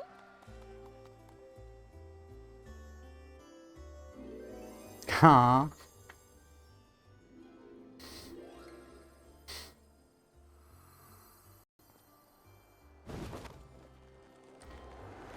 Not again. Dearest, please. Thank you, Hildebrand, for this wondrous cutscene. Hildebrand walked so China's can go limp. Trying to kiss his wife. Oh my god.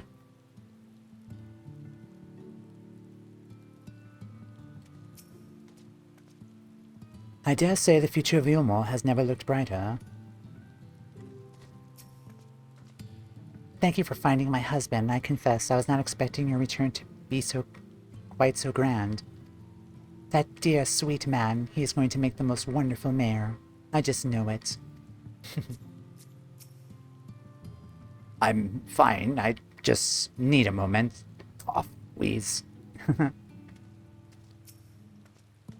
Sorry I wasn't much help, but seeing Master Chai go after those tellers was something, eh? Inspiring stuff. That was quite a reception, one Master Chai will struggle to forget. More seriously, the arrival of the Talos have seized the public's attention. Once word is spread around Yulmore, it will be that much simpler to gather one and all so Master Chai can make his inaugural address.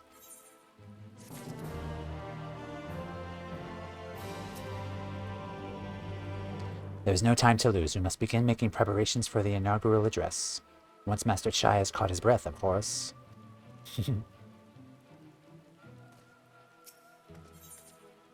Moving forward. Despite the butterflies in his stomach, China is prepared to address the masses.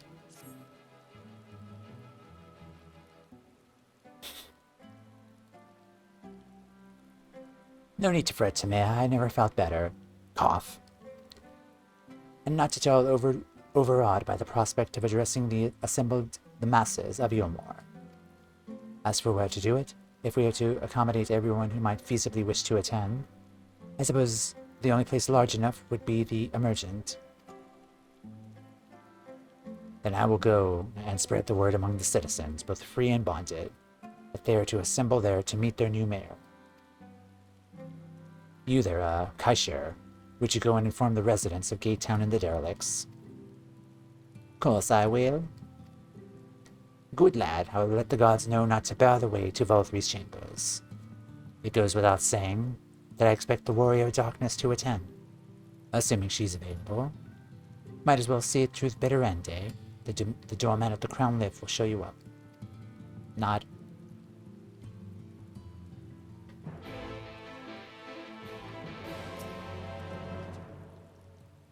Alright. Let's teleport there.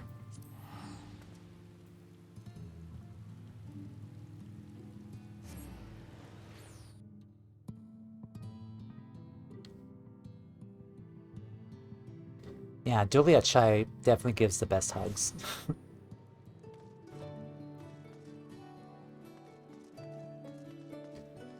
Let me do this very quick.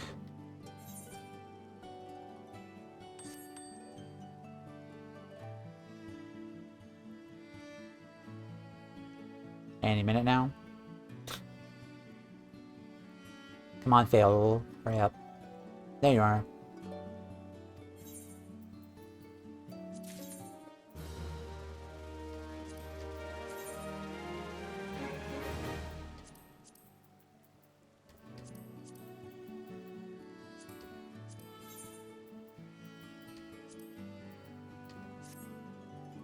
Huh. Not bad.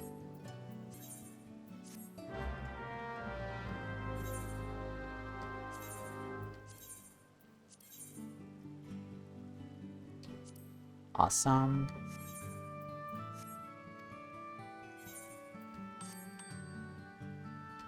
Alright, and then here.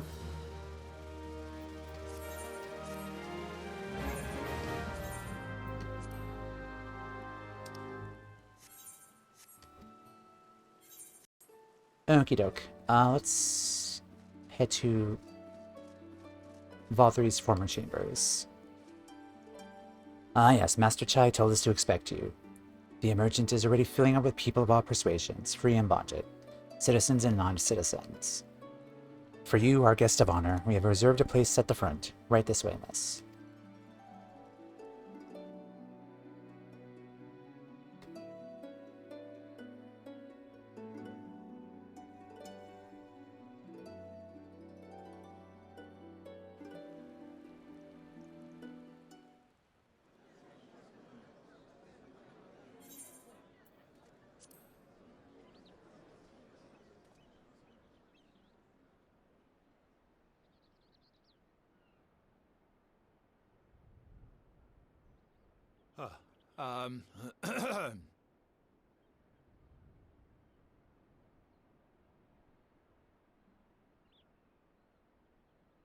Go one, dear.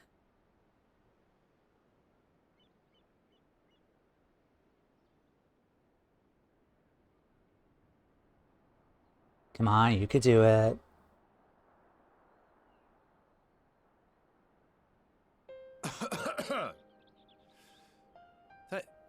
Thank you all for gathering here today.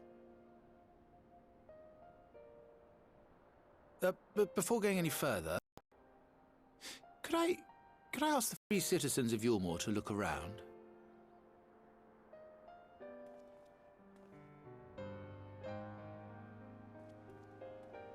'Tis a sight none of us would ever have seen under Lord Forthry's rule. Not only do we stand in the familiar presence of those we once called the Bonded, but today we welcome the peoples of the Derelicts and Gate Town too. Today we welcome the Warriors of Darkness, come to bear witness to Yulmore's new beginning.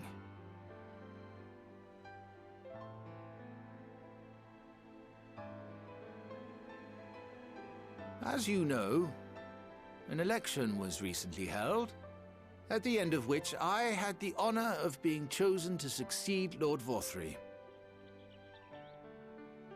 You place great faith in me, and I promise to do my utmost to live up to your expectations, and I will seek always to carry out the duties of this office with integrity and fairness.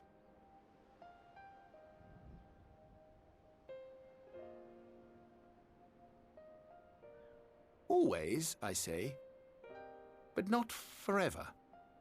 Let it be known that I do not intend to hold this post indefinitely.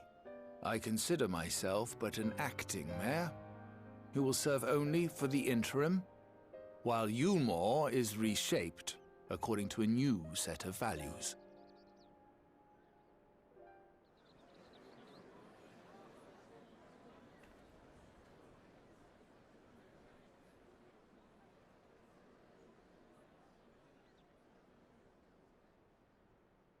No longer can we think of ourselves as divided, as the free and the bonded, citizens and non-citizens.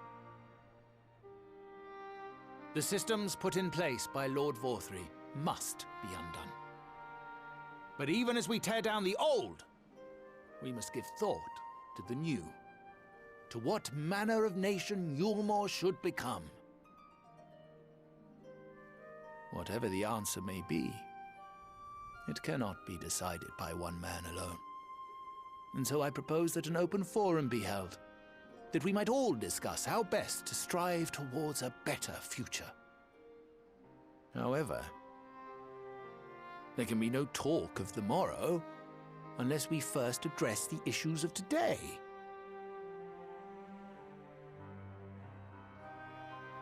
Securing new sources of food, rebuilding relations with our neighbors, re-establishing industry. There is much and more that needs to be done.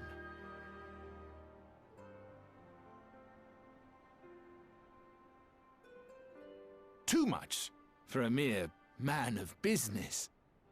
And so I pledge instead to do everything in my power to ensure our city's security and stability while we all work together to see these problems solved.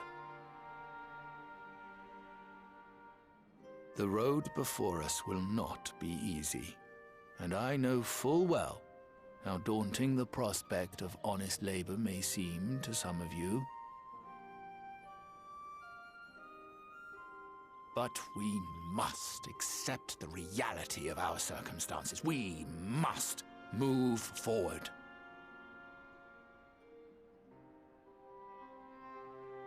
This much we owe to ourselves and to the brave heroes who risked their lives to bring back the night.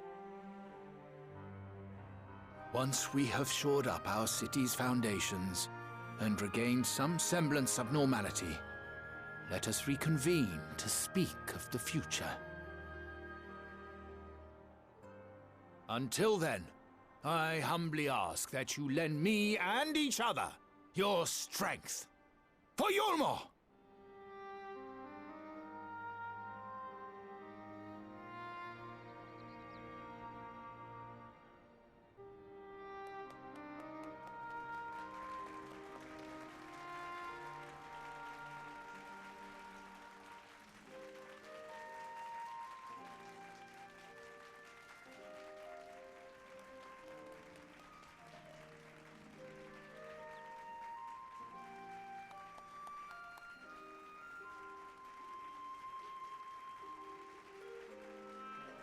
Yay.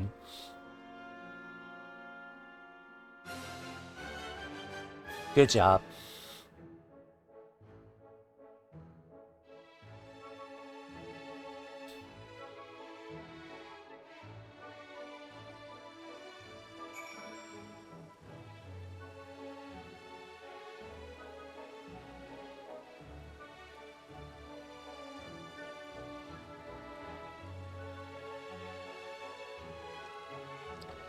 Alright, let's talk to everyone. Now our work can begin in earnest. I very much look forward to seeing this Yulmore for the people. The City of Final Pleasures, they used to call this place, back when the world was ending. But now I hope it'll become the City of New Endeavors.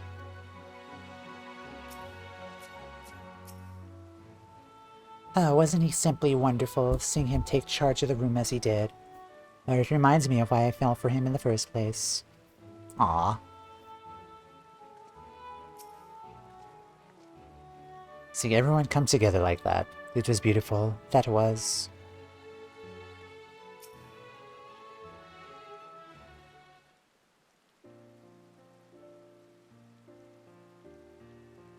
That was a fine speech, Master Chai. I believe your words stirred every soul in attendance. Stirred them to action, I hope. If I have learned anything from all of this, it is that change begins with the individual. 'Tis but a matter of finding the strength to take the first step. Assuming my fellow Yulmorans can, it should be my honor and privilege to help them walk this road we have chosen. But we must not forget the individuals who all made these changes possible.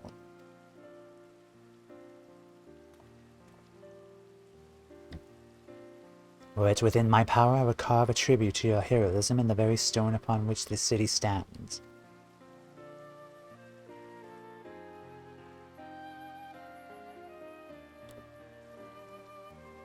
I hate to change the subject, darling, but now that you've officially taken office, have you given any thought to your mayoral seat?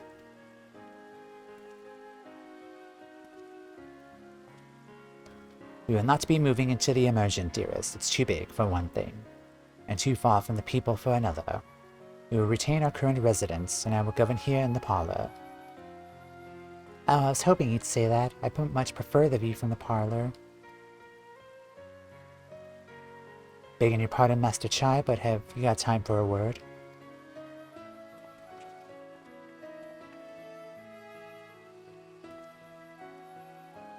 Ah, yes, of course. Was it Hattenbet? Aye, that's me. I like your speech, but there's folk outside these walls that don't even have enough food to last till tomorrow. And more who's counting on their crumbs. If you have a plan to change that, I want to help set things in motion. We have much to discuss. No sooner do I take office than my work begins in earnest. Well, I suppose I brought it upon myself. Thank you again for your help, Toumeya. I hope to see you again before long.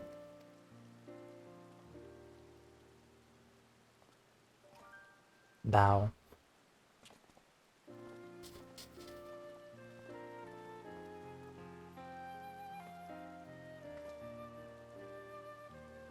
What a day. I don't know what it means exactly, but I do know that we got plenty to think about. I sense we'll all have a great deal to consider, huh? I resolved to remain here until such a time as Yulmore's future was secured, but it's clear to me now that the city is in capable hands.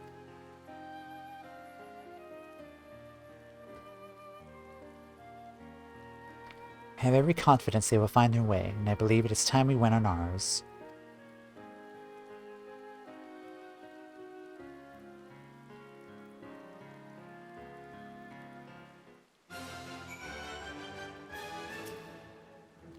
With Master Chai at the helm, if only for the interim, I could feel like a bid farewell to Yulmore and return to the source with no regrets. Alpha Node's leaving too, is he? Seems like everyone's moving on. Everything's changing. I've been thinking about what I should do in all of this. Like I told you, I spent most of my life dreaming about living here with my friends. In paradise. And paradise is gone, but something better is taking its place. And I reckon I want to be a part of it. The Yulmore for the people Master Chai has been going on about ain't gonna build itself after all. Not that I'm much of a builder. Me and my friends will find a way to make a difference. Help keep things changing for the better.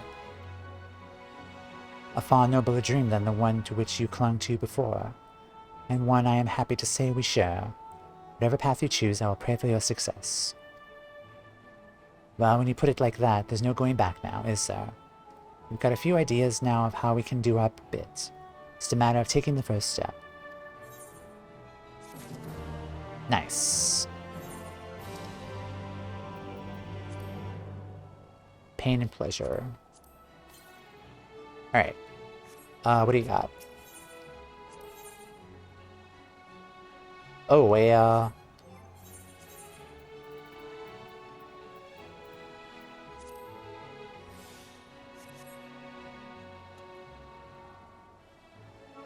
Alright. Behive yourself.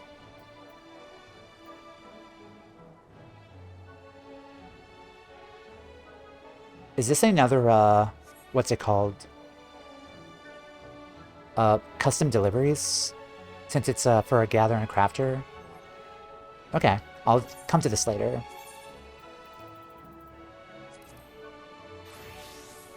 Alright, seems like it is. Okay. Let's talk to Alfie. Vows of virtue, deeds of cruelty. Alphanode wears a satisfied smile, seemingly content with the state of Yulmore. Truly, to see Kaishir thus inspired by our actions is inspiring in itself. Yet, however much I may wish to stay and see what comes of his efforts here in Yulmore, we have matters of our own to attend to. Come, we should return to the Crystal Tower. Mayhap Beglug's studies have borne fruit in our absence. Sounds good.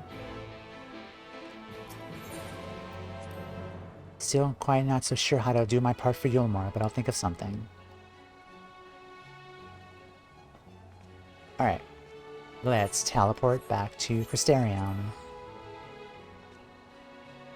I wonder how much is left, because... like, this definitely is a long patch, I've noticed. Because we've gone through Lakeland, we've gone through Amarang, and now we finished Calusia. So now we're heading back to Crystarion.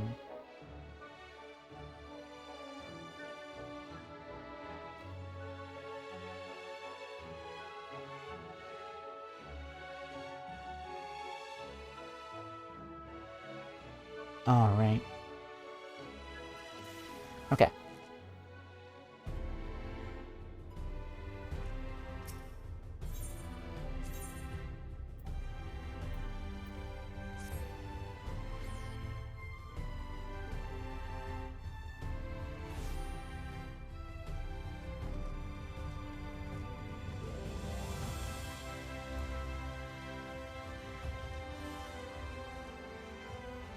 Vows of virtue, deeds of cruelty.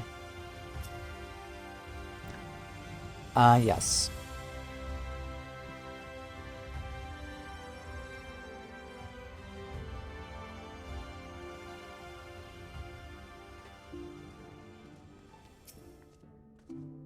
Tutsi Malazé has yet to return from the inn at Journey's Head. I do hope she doesn't overtire herself. I take it you're ready to resume our work. My congratulations, Toumeya. Glad tidings from Yulmore did precede thy coming. I will see that Thancred and Reen bear hear of these momentous events, that they too might take joy in that which thou have helped to bring about. In the course of preparing Mororosite, we made a significant discovery. We thought it best to wait for your return before sharing our findings.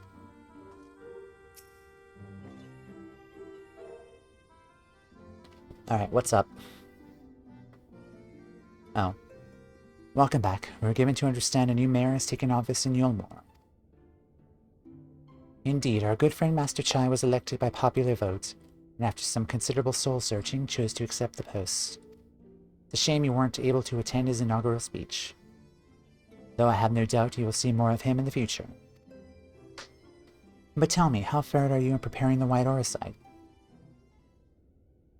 Nod. Our work did not proceed quite as expected. In your absence, we had a frank discussion on the principles of soul transference, and concluded at length that White Auracite was ill-suited for our purposes. But Urianger, did you not say that, compared to the massy soul of an Ascian, the stone could house one of ours with ease? That I did, and armed as we are with Bake Luke's invaluable insight, 'twould indeed prove a trifling matter, were we to disregard the invaluable link twixt mind and soul. A link which would, we did belatedly realize, be weakened most previously in the process of rendering our souls dormant, as Auracite doth require. Thus the shedding of these fleshly simulacra, and the surfeit of aether which compriseth them, would all in likelihood deprive us of our psyches as well. Can you say that again, but in English, please? It would theoretically be possible to channel your minds into the Auracite instead, but we would be more than likely sacrifice your souls in the process. Which is why we have abandoned that plan, instead devoted our time to finding a means by which mind and soul might be transported together. Then we are no closer to a solution than when we first began. It's a vexing conundrum indeed, but one for which the Crystal Exarch has posted a most intriguing solution. When our discussions turn to the transference of memories and the psyche, I cannot help but be reminded of a technique with which I have personal experience.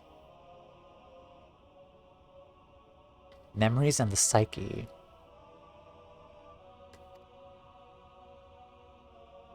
Toumeya, do you recall what we learned in my eyes from our encounter with Doga and Une?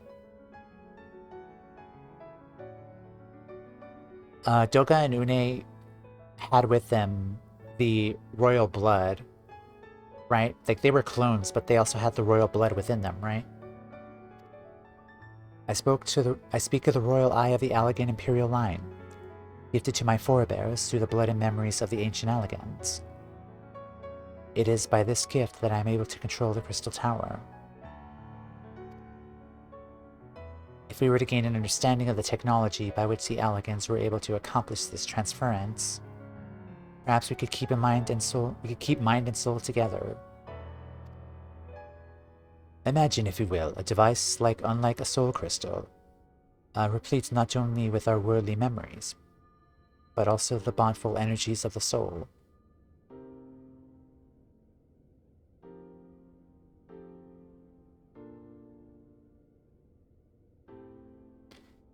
Don't you guys, though, have soul crystals, technically? Because you guys kind of leveled up, in a sense, as well, because in order to be like an astrologian, a red mage, and a black mage, like, you would need like soul crystals for that. Otherwise, you would just be a regular class, like, you'd be a regular thaumaturge, or... Huh. A device unlike a soul crystal, replete not only with our worldly memories, but also bountiful energies of the soul. That is our current avenue of investigation. We will follow it with whatsoever it leads.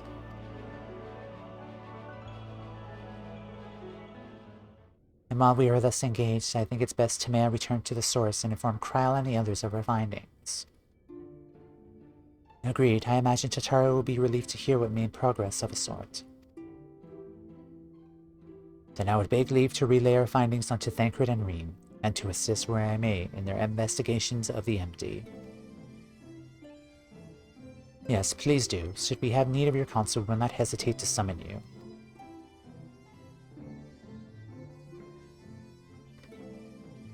I was wondering about that for a long time, though. Like, do these guys also have the soul crystals, since they kind of upgraded their job specifically? And could they bond their mind and their soul within those soul crystals? And just give their soul crystals to their bodies? Give our regards to Tataru, won't you? Nod. I mean, look at this. I literally have 5, 10, 15, 20 soul crystals to take like 20 Scions with me.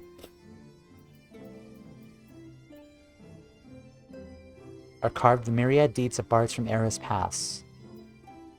Breakers, paladins, monks, warriors, astrologians, black mages, red mage, white ninja, weaver. Could soul crystals be the way, though? I'm intrigued. I pray the link to their bodies in your world will endure a while longer. Should it fail, our efforts will be for naught. Beg-leg insists we resume our work forthwith, but I grow weary at the thought. Would I not give her a cup of tea and perhaps a valiant tart?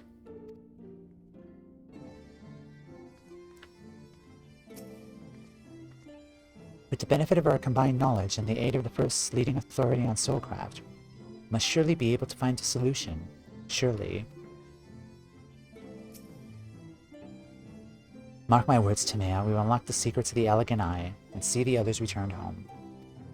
There was a time when I thought these eyes a curse, you know, but for what they have enabled me to do, and what they may yet make possible, I see that they are now a blessing. Alright, I will come back later. I'll be right back.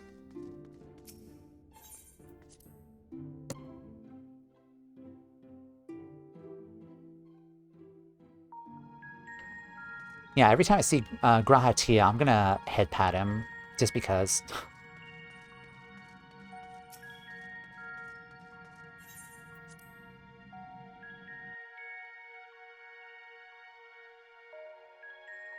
Alright, 6 hours now. I wonder still how much of the patch we have left. But I feel like it's winding down at this point, I think.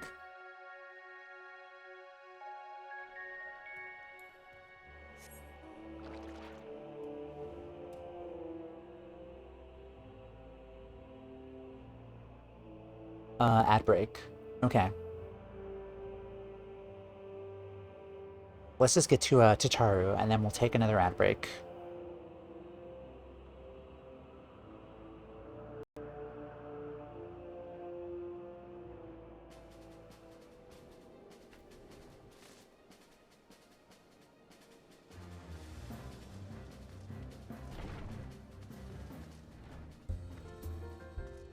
Alright, and then we gotta wait for that to load in.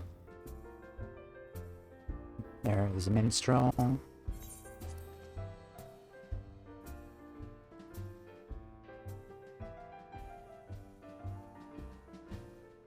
Alright. Hi, Tataru.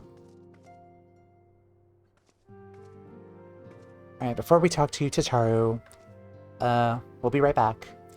We'll run ads, and we'll continue and talk to Tataru again. So, I'll be right back.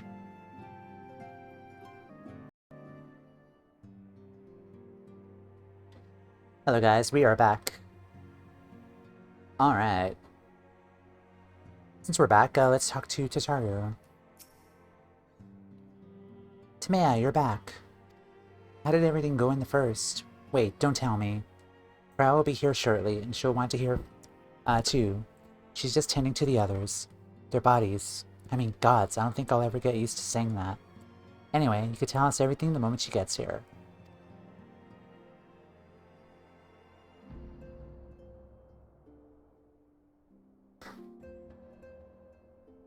Is this the last quest for this? Huh. Several cutscenes will play in sequence. I'm glad we took a break and I got my water, because, yeah. I think we're gonna be here a while. Alright folks, strap in. Shit's about to go down. Someone's probably gonna die. Maybe. Okay. Alright, let's go. Yeah, that's a really good time to take that ad break. Yeah, alright, let's go.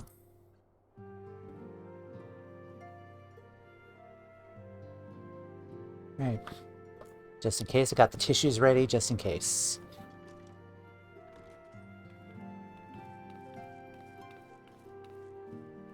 Sorry to keep you waiting.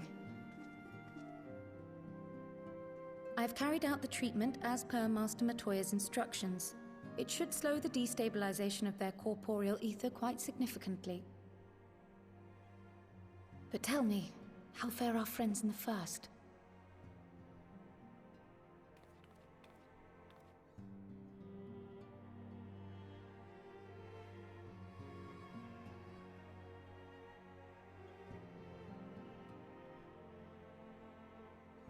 So this Becklug's the first to lead an authority on soulcraft, are they?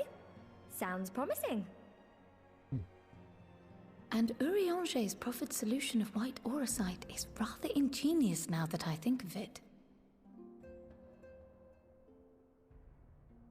Well, while they press on with their preparations, you may rest assured we will continue to do our part here.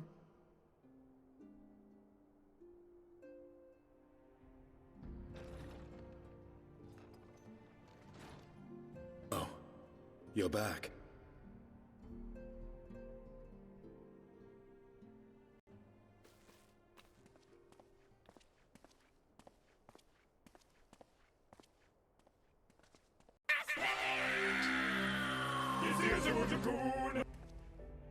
And none the worse for wear, I see.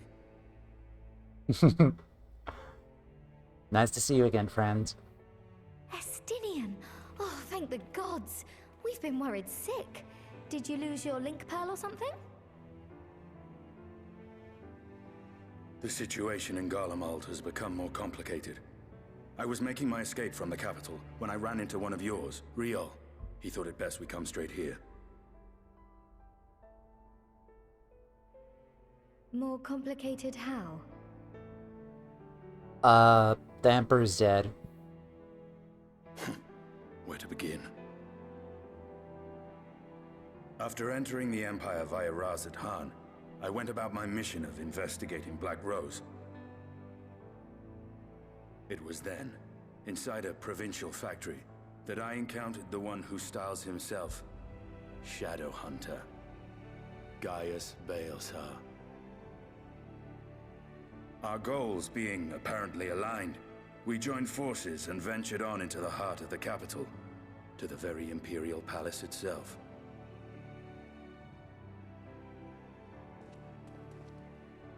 There, we found a man whom all assumed dead.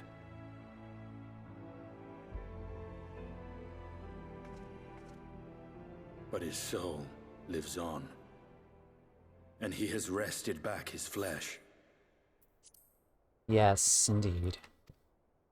Xenos ye Galvas. Hello, my enemy, my friend. He's back. Nor did the surprises end there. For no sooner had we arrived than he murdered his sire in cold blood. The Emperor is dead. This sent Gaius into a rage, and he charged in, blade drawn. Memory. What's wrong? Oh, it happens. Echo moment. One sec.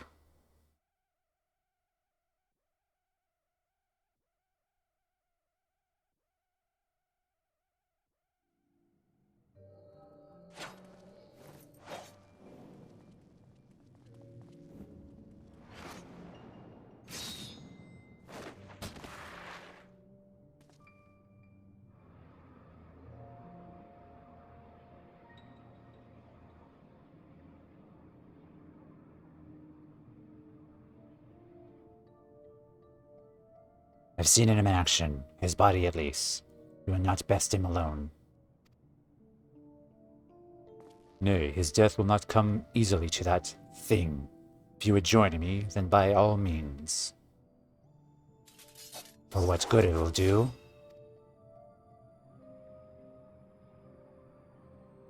Ah, the Black Wolf and the Azure Dragoon. I suppose this might suffice.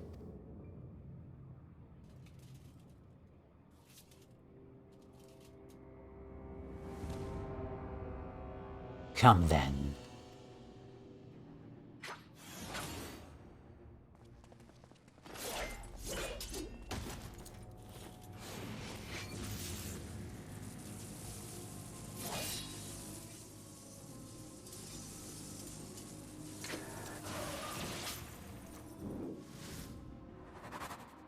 Ooh.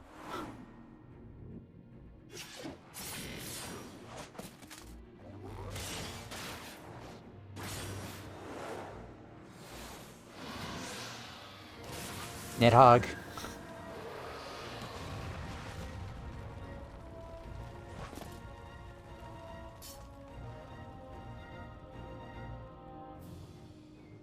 Ah, the simple pleasures of my one's own flesh. Truly, there's no place like home. Abomination. Wherever he is, Toumeya was barely a match for him. We stay here much longer. Barvarus, your radiance, are you alright? We may have worn out our welcome.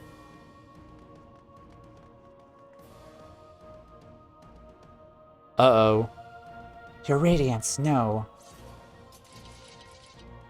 Might even the most middling of sport be spoiled? The world conspires to bore me. But I have no cause to remain. I leave these vermin to you.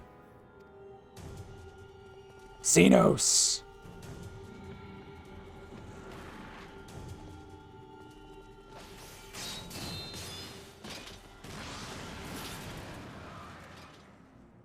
Well, any bright ideas?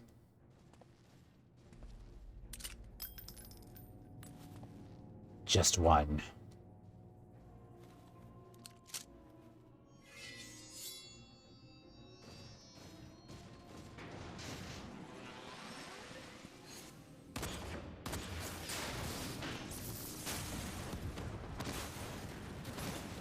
Yeah.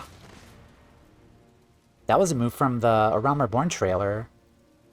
With the Magitech armor. I remember that. Your radiance. The intruders have taken flight. Repeat, the intruders have taken flight. Deploy all available Magitech armor. We cannot let them escape. And now they think that Astinian and Gaius slew the Emperor. Oh boy.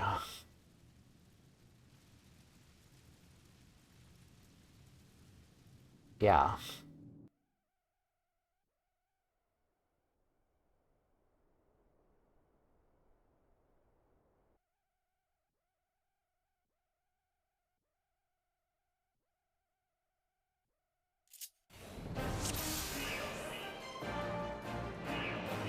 A fight as Astinian. Hell yeah.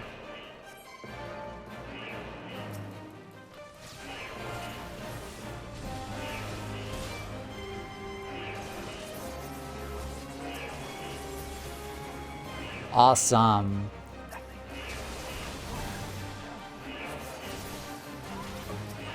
There they are. Stop them.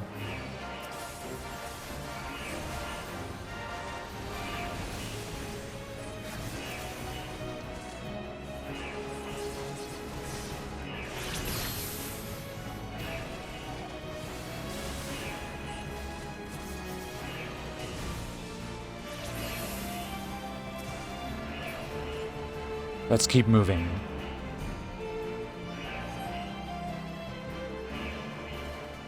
There's no end to them.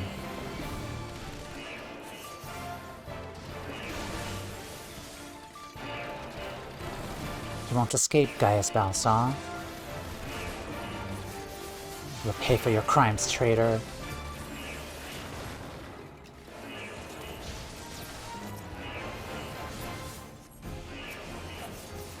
Jesus, Stinian is powerful. Holy crap.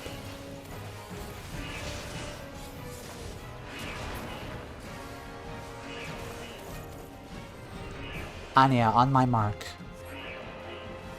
I think not. Damn it. This way, quickly. Damn you, Gaius.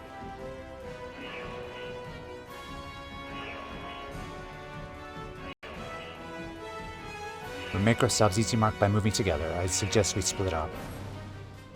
Alright then, I'll take the low road, so to speak. Leap. We'll see you outside. Stay safe.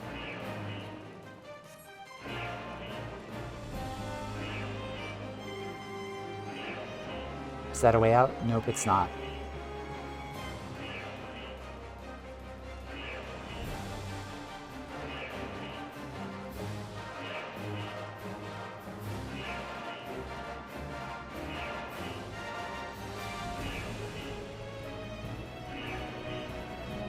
Connecting corridor. Principal dynamics.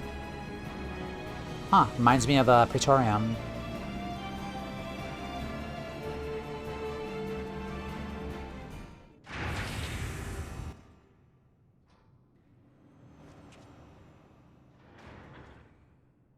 Well, someone's been busy.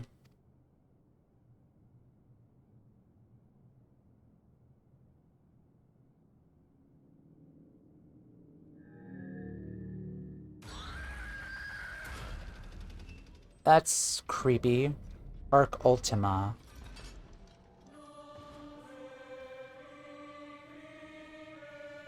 And it has 4 of the Soul of Sabiques. The Ultima's core, 4 of them. And so you would bar my way, would you? So be it. Come, Nidhogg, lend me your strength.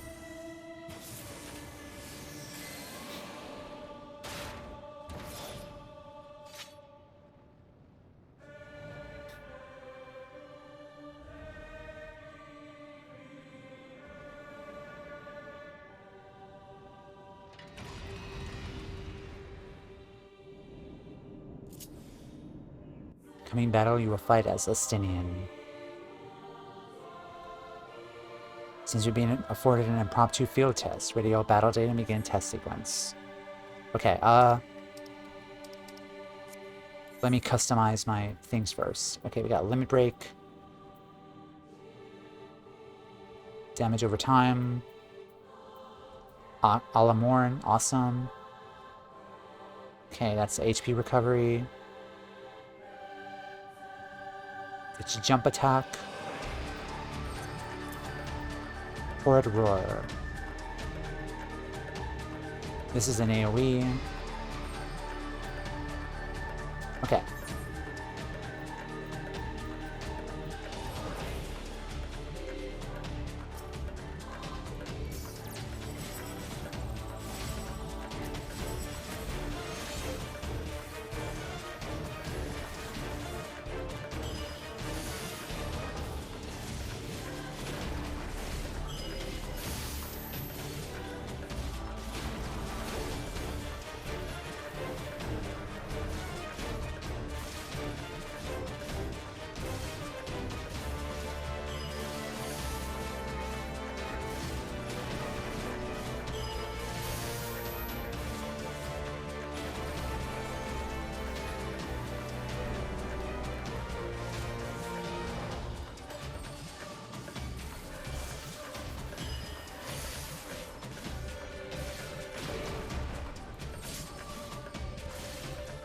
I haven't much time. I say ready to battle data, damn you. Sample data 14.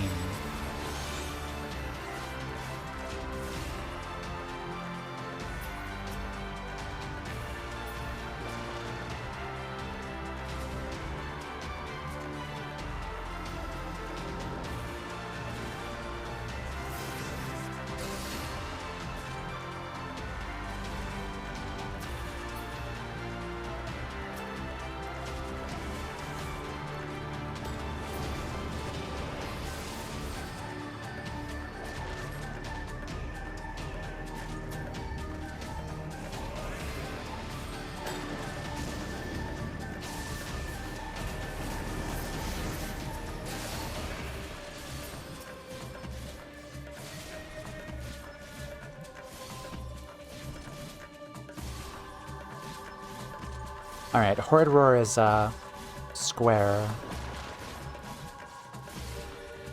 Let's do this several times to get back HP.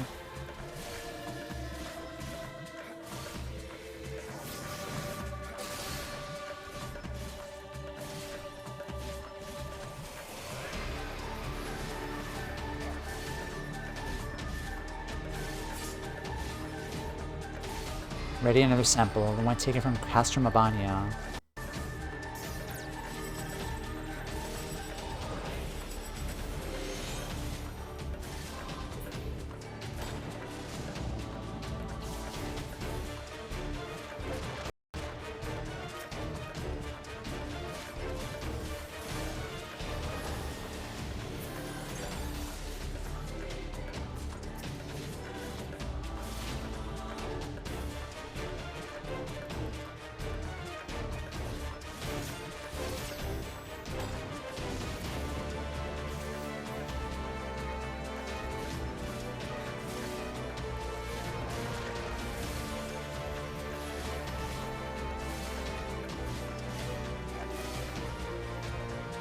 Go back this way.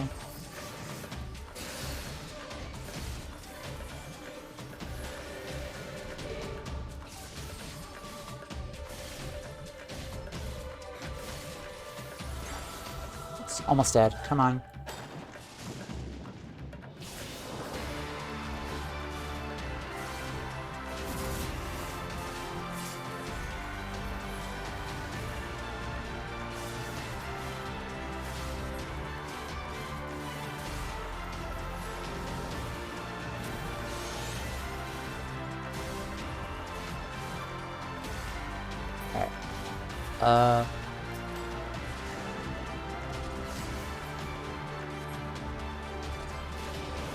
Unstoppable, we shall see about that. A limit break. Nidhogg, show them your fury. Taste my lance.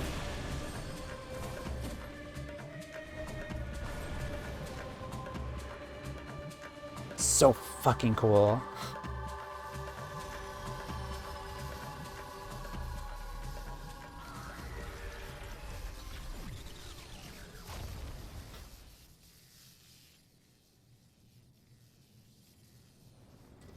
That was so cool.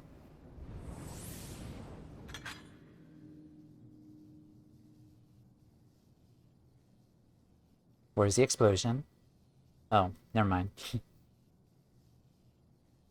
Gallians and their Machina. Now where are you, Gaius?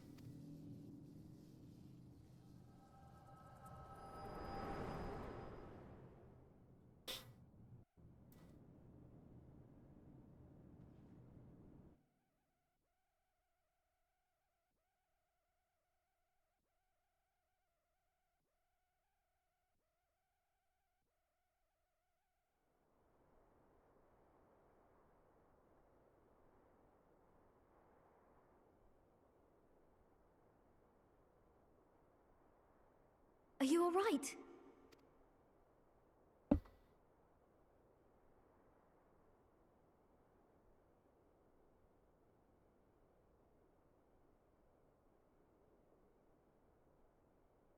Nod. Peer into my past, did you? Yep. Well, I didn't quite relive the experience as you did, but I bore witness to it all. I'm still not sure what I think of this gift of yours. But no matter. Our confrontation was cut short when the Imperial Guard arrived. It was then that Xenos took his leave, citing boredom.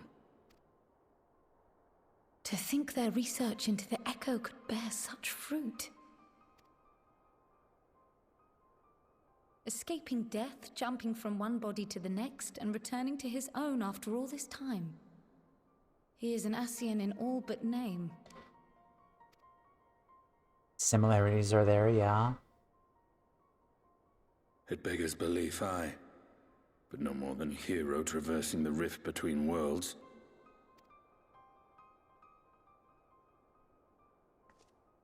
Yep. My concerns are far more prosaic. With the Emperor dead and the Crown Prince missing, the Empire is in disarray. Until order is restored, assuming it even possible, we needn't fear an Imperial reprisal. And for reasons of his own, Xenos took it upon himself to rid the world of Black Rose. Riol has already gone to apprise the Alliance leaders of these developments. We may leave the matter in their hands for now. Then perhaps we have seen the last of the fighting at Gimlet. Though, if it comes to civil war, I cannot help but fear for the provinces.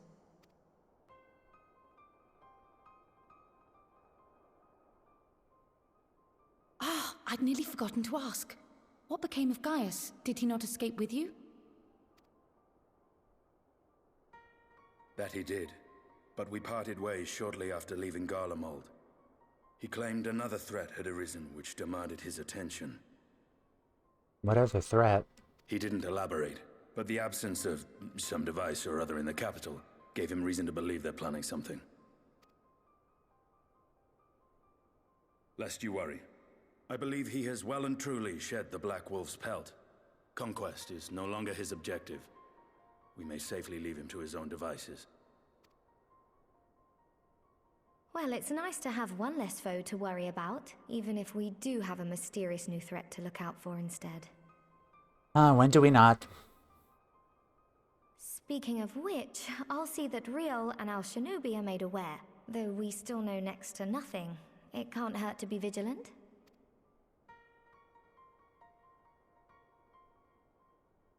Well then, with Black Rose nipped in the bud, I believe I've fulfilled my part of the bargain.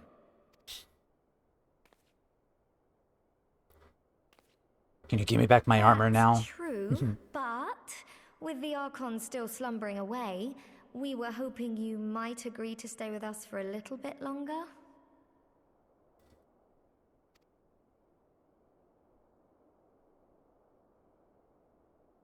Sorry, but I'm not inclined to extend my contract. Gaius isn't the only one with business to attend to. I mean, Alphanode is also there, unconscious. Well, yeah.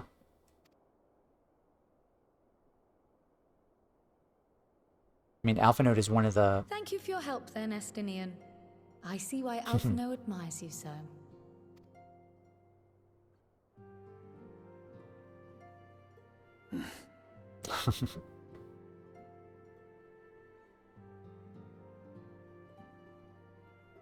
Farewell, my friend. See that you don't make a habit of dozing off in battle.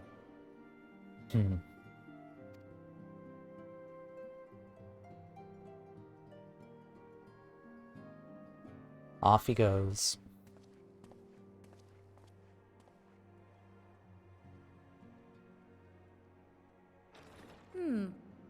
I suppose we should all be getting on then. As ever, we will see to the Archon's needs. In the meantime, why not get some rest?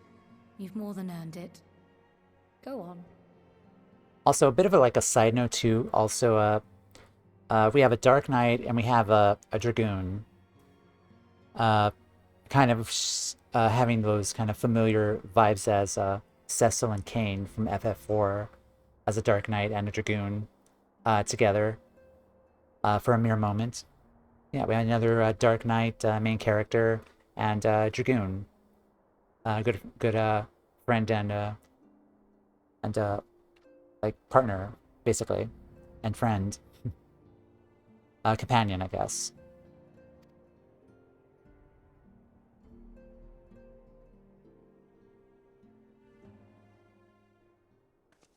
Alright.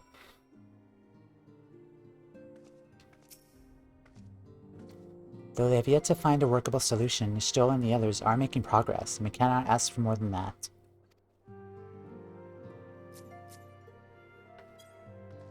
I think this quest will end. This might be the final quest, hopefully, maybe. Must be shattered from all that hopping back and forth between worlds. Why not stay here and rest for a while? I'm sure Bekla can manage without you. They got enough Scions to help them, if you ask me. I think this might be it, actually.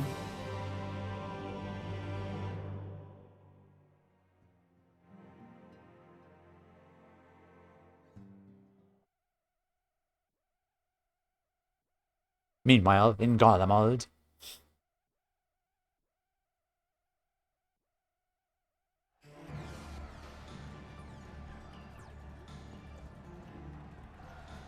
Traitors, you would dare deny Lord Nerva the throne?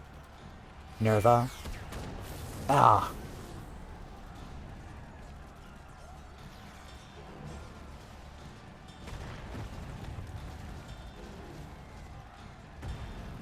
Onward before this day is done, victory shall be ours.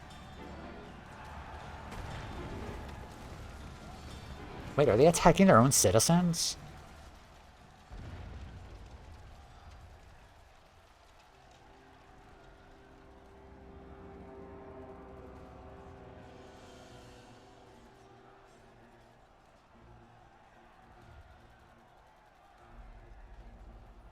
Boring, boring, boring. Do you think I find it amusing, like dogs herding cattle to the slaughterhouse? I swear, if this is Elidibus again, I'm gonna scream.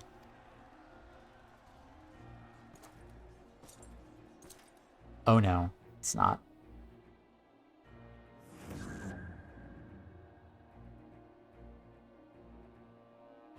That hue, your soul is... Who are you?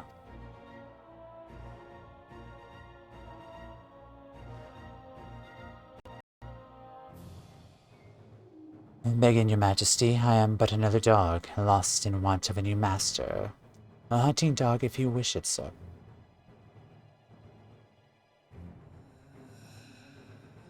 If this is Asahi again, I'm gonna scream. It wasn't Elidibus.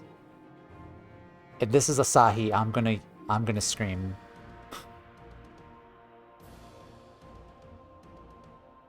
Before your majesty, I am but another dog, lost in want of a new master. A hunting dog if you should wish it so. For I know full well the prey you would seek next.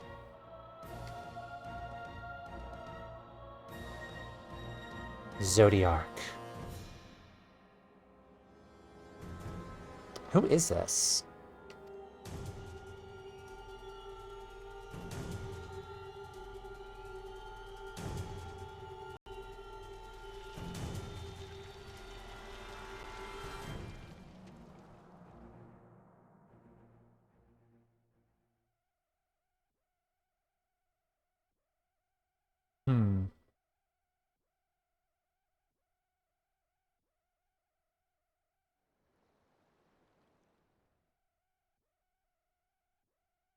Meanwhile, in Yulmore in the forest.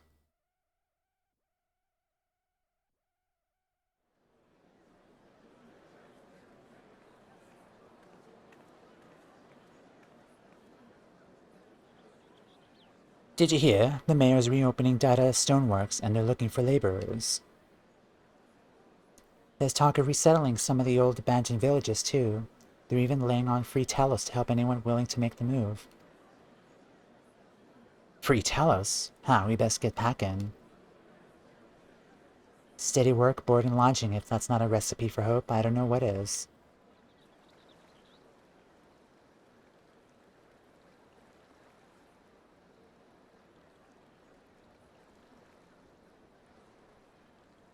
Hope? Is this Ardbert? The armor...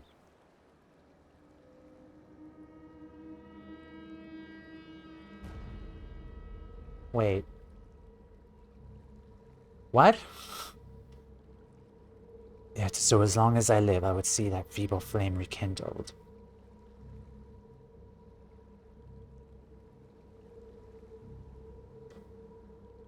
Y'all watching this are just absolutely, like, thriving right now, just wondering why the hell I'm so confused about this. Like, you're just loving this, aren't you? Yes, so long as I yet live, I would see that feeble flame rekindled.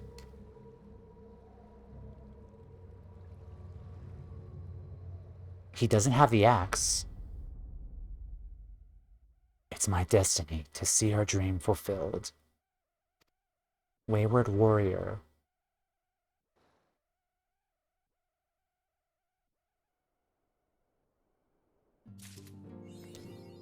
Black and white. I'm assuming 5.1 done.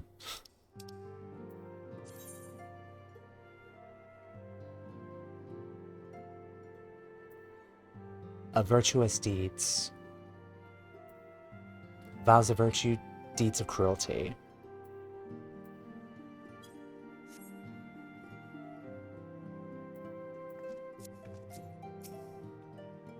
Toumeya, may I ask a favor of you? I'm not normally one to pry, but Flaman has been oddly distracted ever since you came back to tell us of your travels in the First. Would you go and see if she's alright? I'm probably gonna assume that the MSQ is gonna take me there, but we did it. 5.1 is done, finally. Yay. Okay. Is there any new blue quests that have opened up here? Right, we're not going to end just yet, because there is one more thing I do want to do first.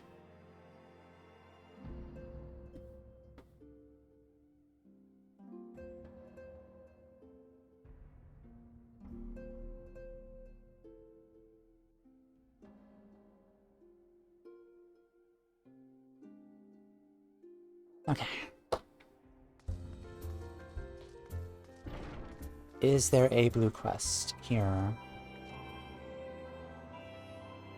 No, just the MSQ, I think. She wanted me to talk to Flamen.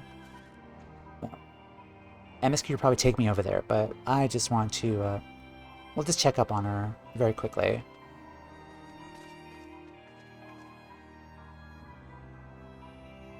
Alright, so we're done with MSQ. I think we could just change it back. She has a quest. One final journey. Oh. Hold on.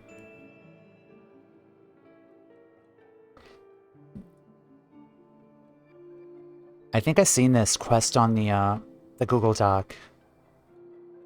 This is the quest that opens up once 5.1 is done, I think. Oh, let me see.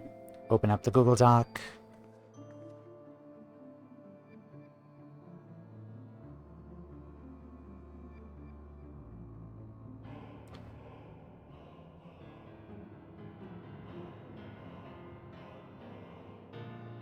One final journey. Yeah, it requires a 5.1 MSQ completion. This is the Tales from the Shadows.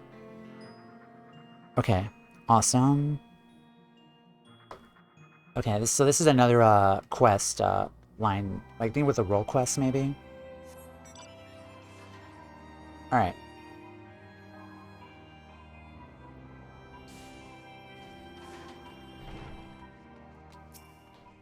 So that's done. Let's go back inside here.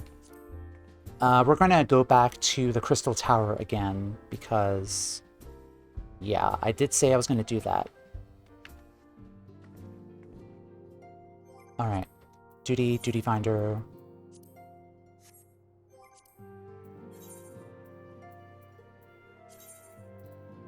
Explorer mode.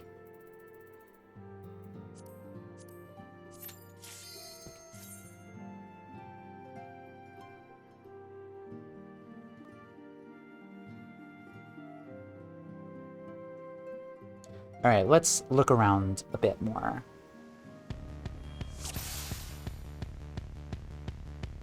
So yeah, we're back in the Crystal Tower again.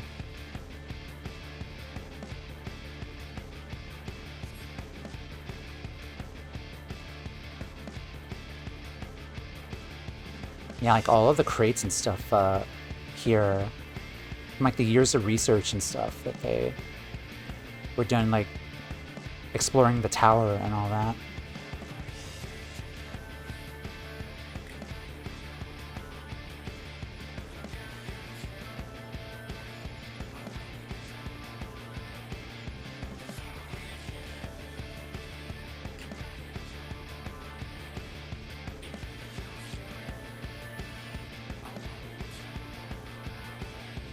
Huh.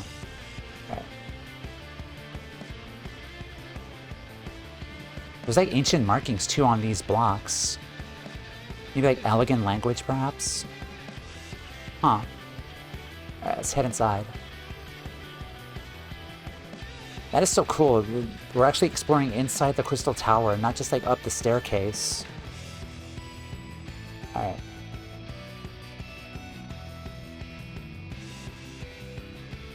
Let's just look around.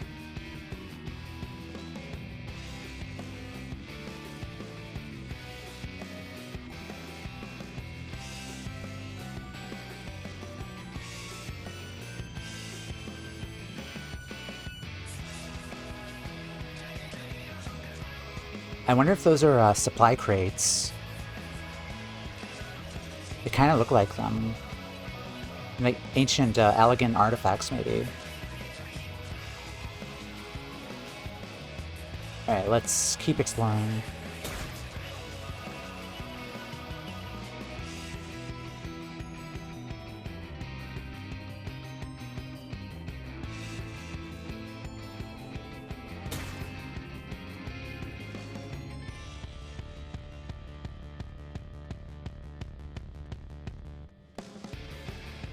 Yeah, freaking looks like a city in here.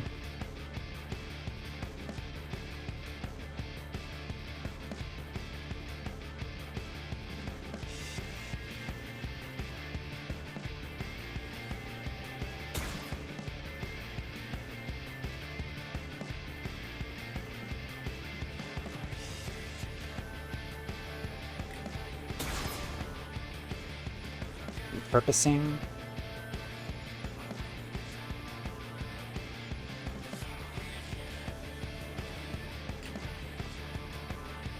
Yeah, I definitely hear a chicken tender from Omega from this song. Alright, Ironworks data log 2.5.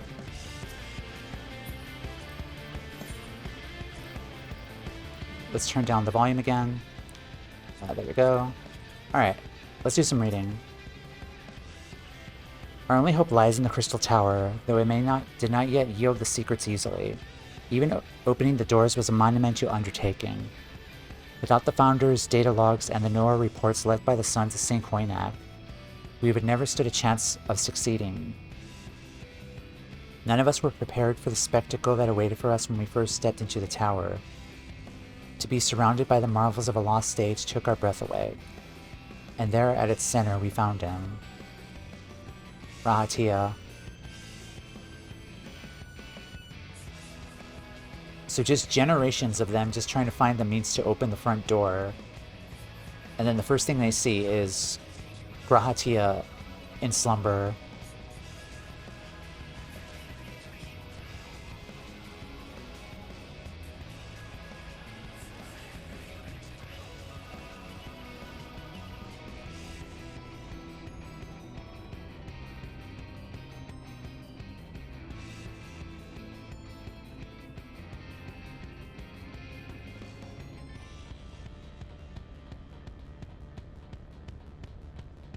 Ironworks data log 3.5.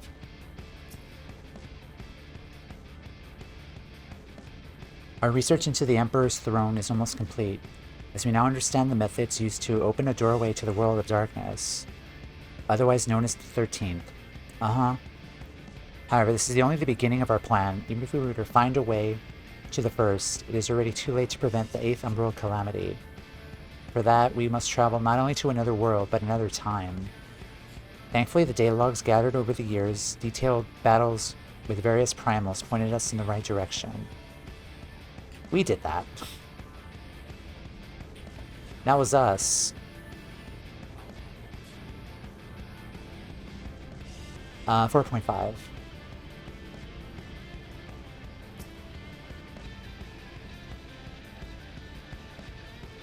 Just as we thought the pieces were in place, we came to the realization that traversing time and space had its difficulties. It's one thing to possess the technology necessary to enable such a feat, quite another to actually perform it. The interdimensional rift, as it was called in the Founders' data logs, is what can only be described as infinite chaos. To navigate it would take expertise far beyond our ken. There was, however, However, once of being capable of exactly that, the one known as Omega. And yet, despite all of the research carried out, the mystery of how it was able to cross the rift remains unsolved. Interesting, we're tying Omega into this.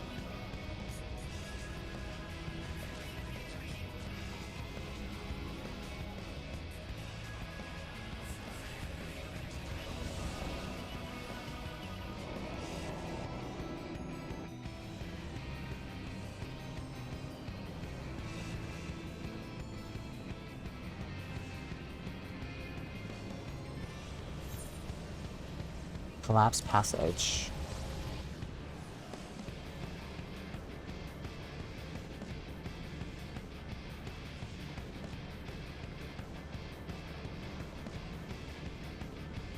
That's an Ironworks laboratory. So that's what we went into at first. Huh.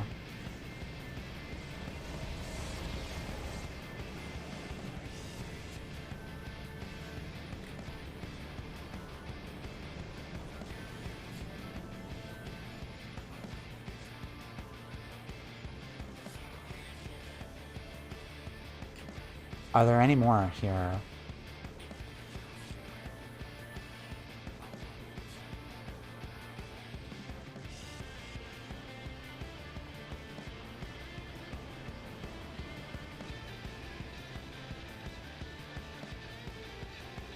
Okay. Looks like there's none anymore. I think that was it. Oh, okay. Alright then. Alright.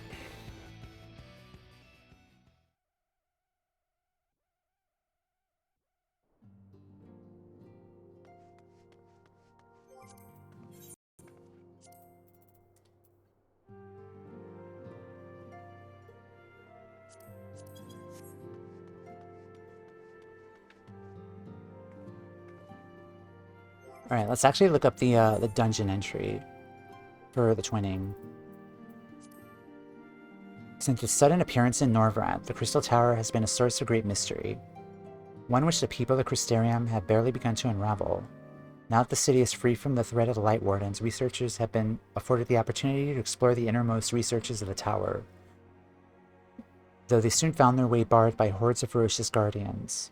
An ethereal disturbance detected from inside is believed to be in some way linked to their appearance. And you've been tasked not only with clearing a path for the researchers, but investigate the cause of the anomaly.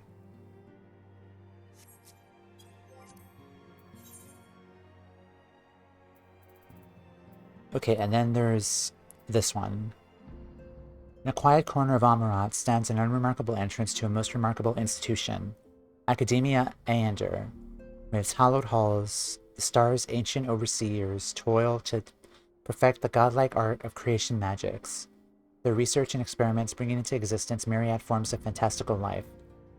Yet even if these creations brought naught but reflections of reality, mere phantasms woven from aether, the techniques which engender such miracles are a source of undeniable power.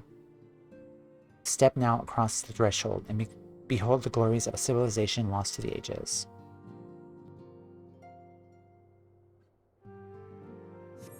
Okay.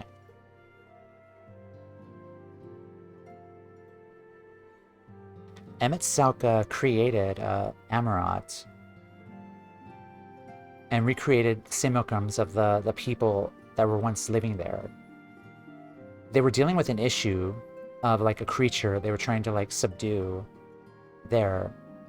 Is that what happened in the past, or was this happening now in the present time?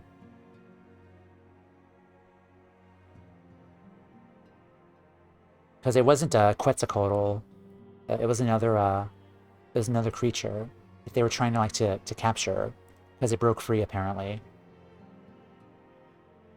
But okay.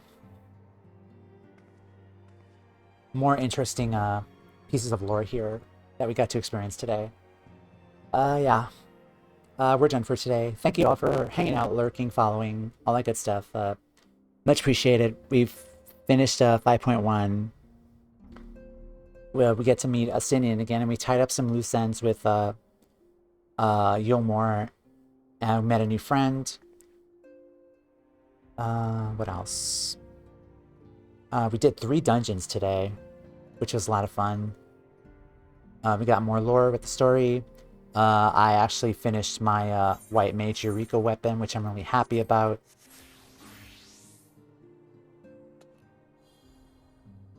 Yeah, I'm finally done with Eureka, aside from Baldessian's Arsenal, but eventually that'll be a time that requires like proper planning for me to kind of figure out along with the group. But yeah, Eureka weapon is done. I'm ready for Bajda. Let's see. Schedule-wise, I am working tomorrow.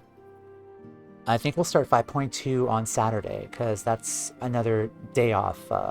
Granted, I'm not called into work again on Saturday, but we'll start 5.2.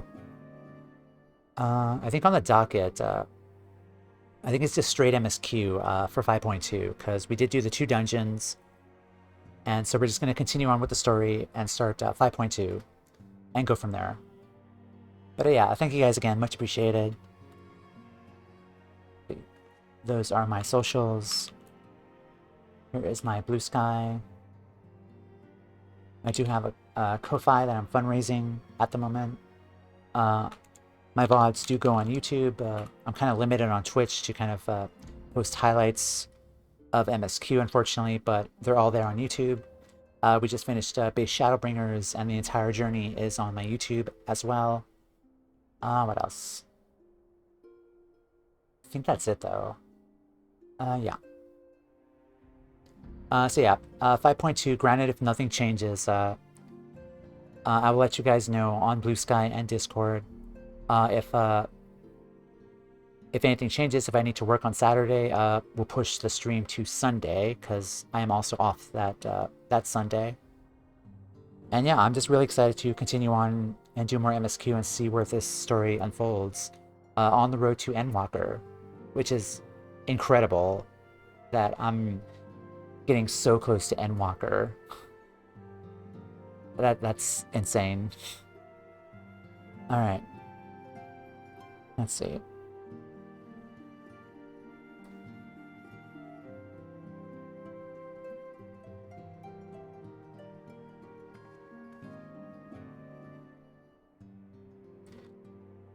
Also, as well, if you do play 14, good luck with your Mogtome grinds today, or throughout until patch 7.3. It's called, I think.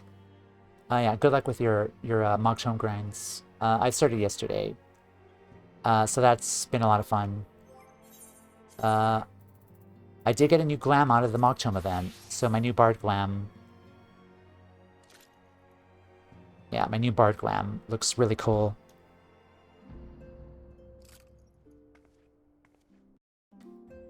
But yeah. Alright, back Saturday. If I'm working Saturday, we'll be back on Sunday. Take care, guys. Have a wonderful rest of your day. I'm not going to raid it, because it's 7 o'clock and I need food and to prepare and start cooking. But take care, everyone. Have a wonderful good night. We'll see you all next time. Goodbye.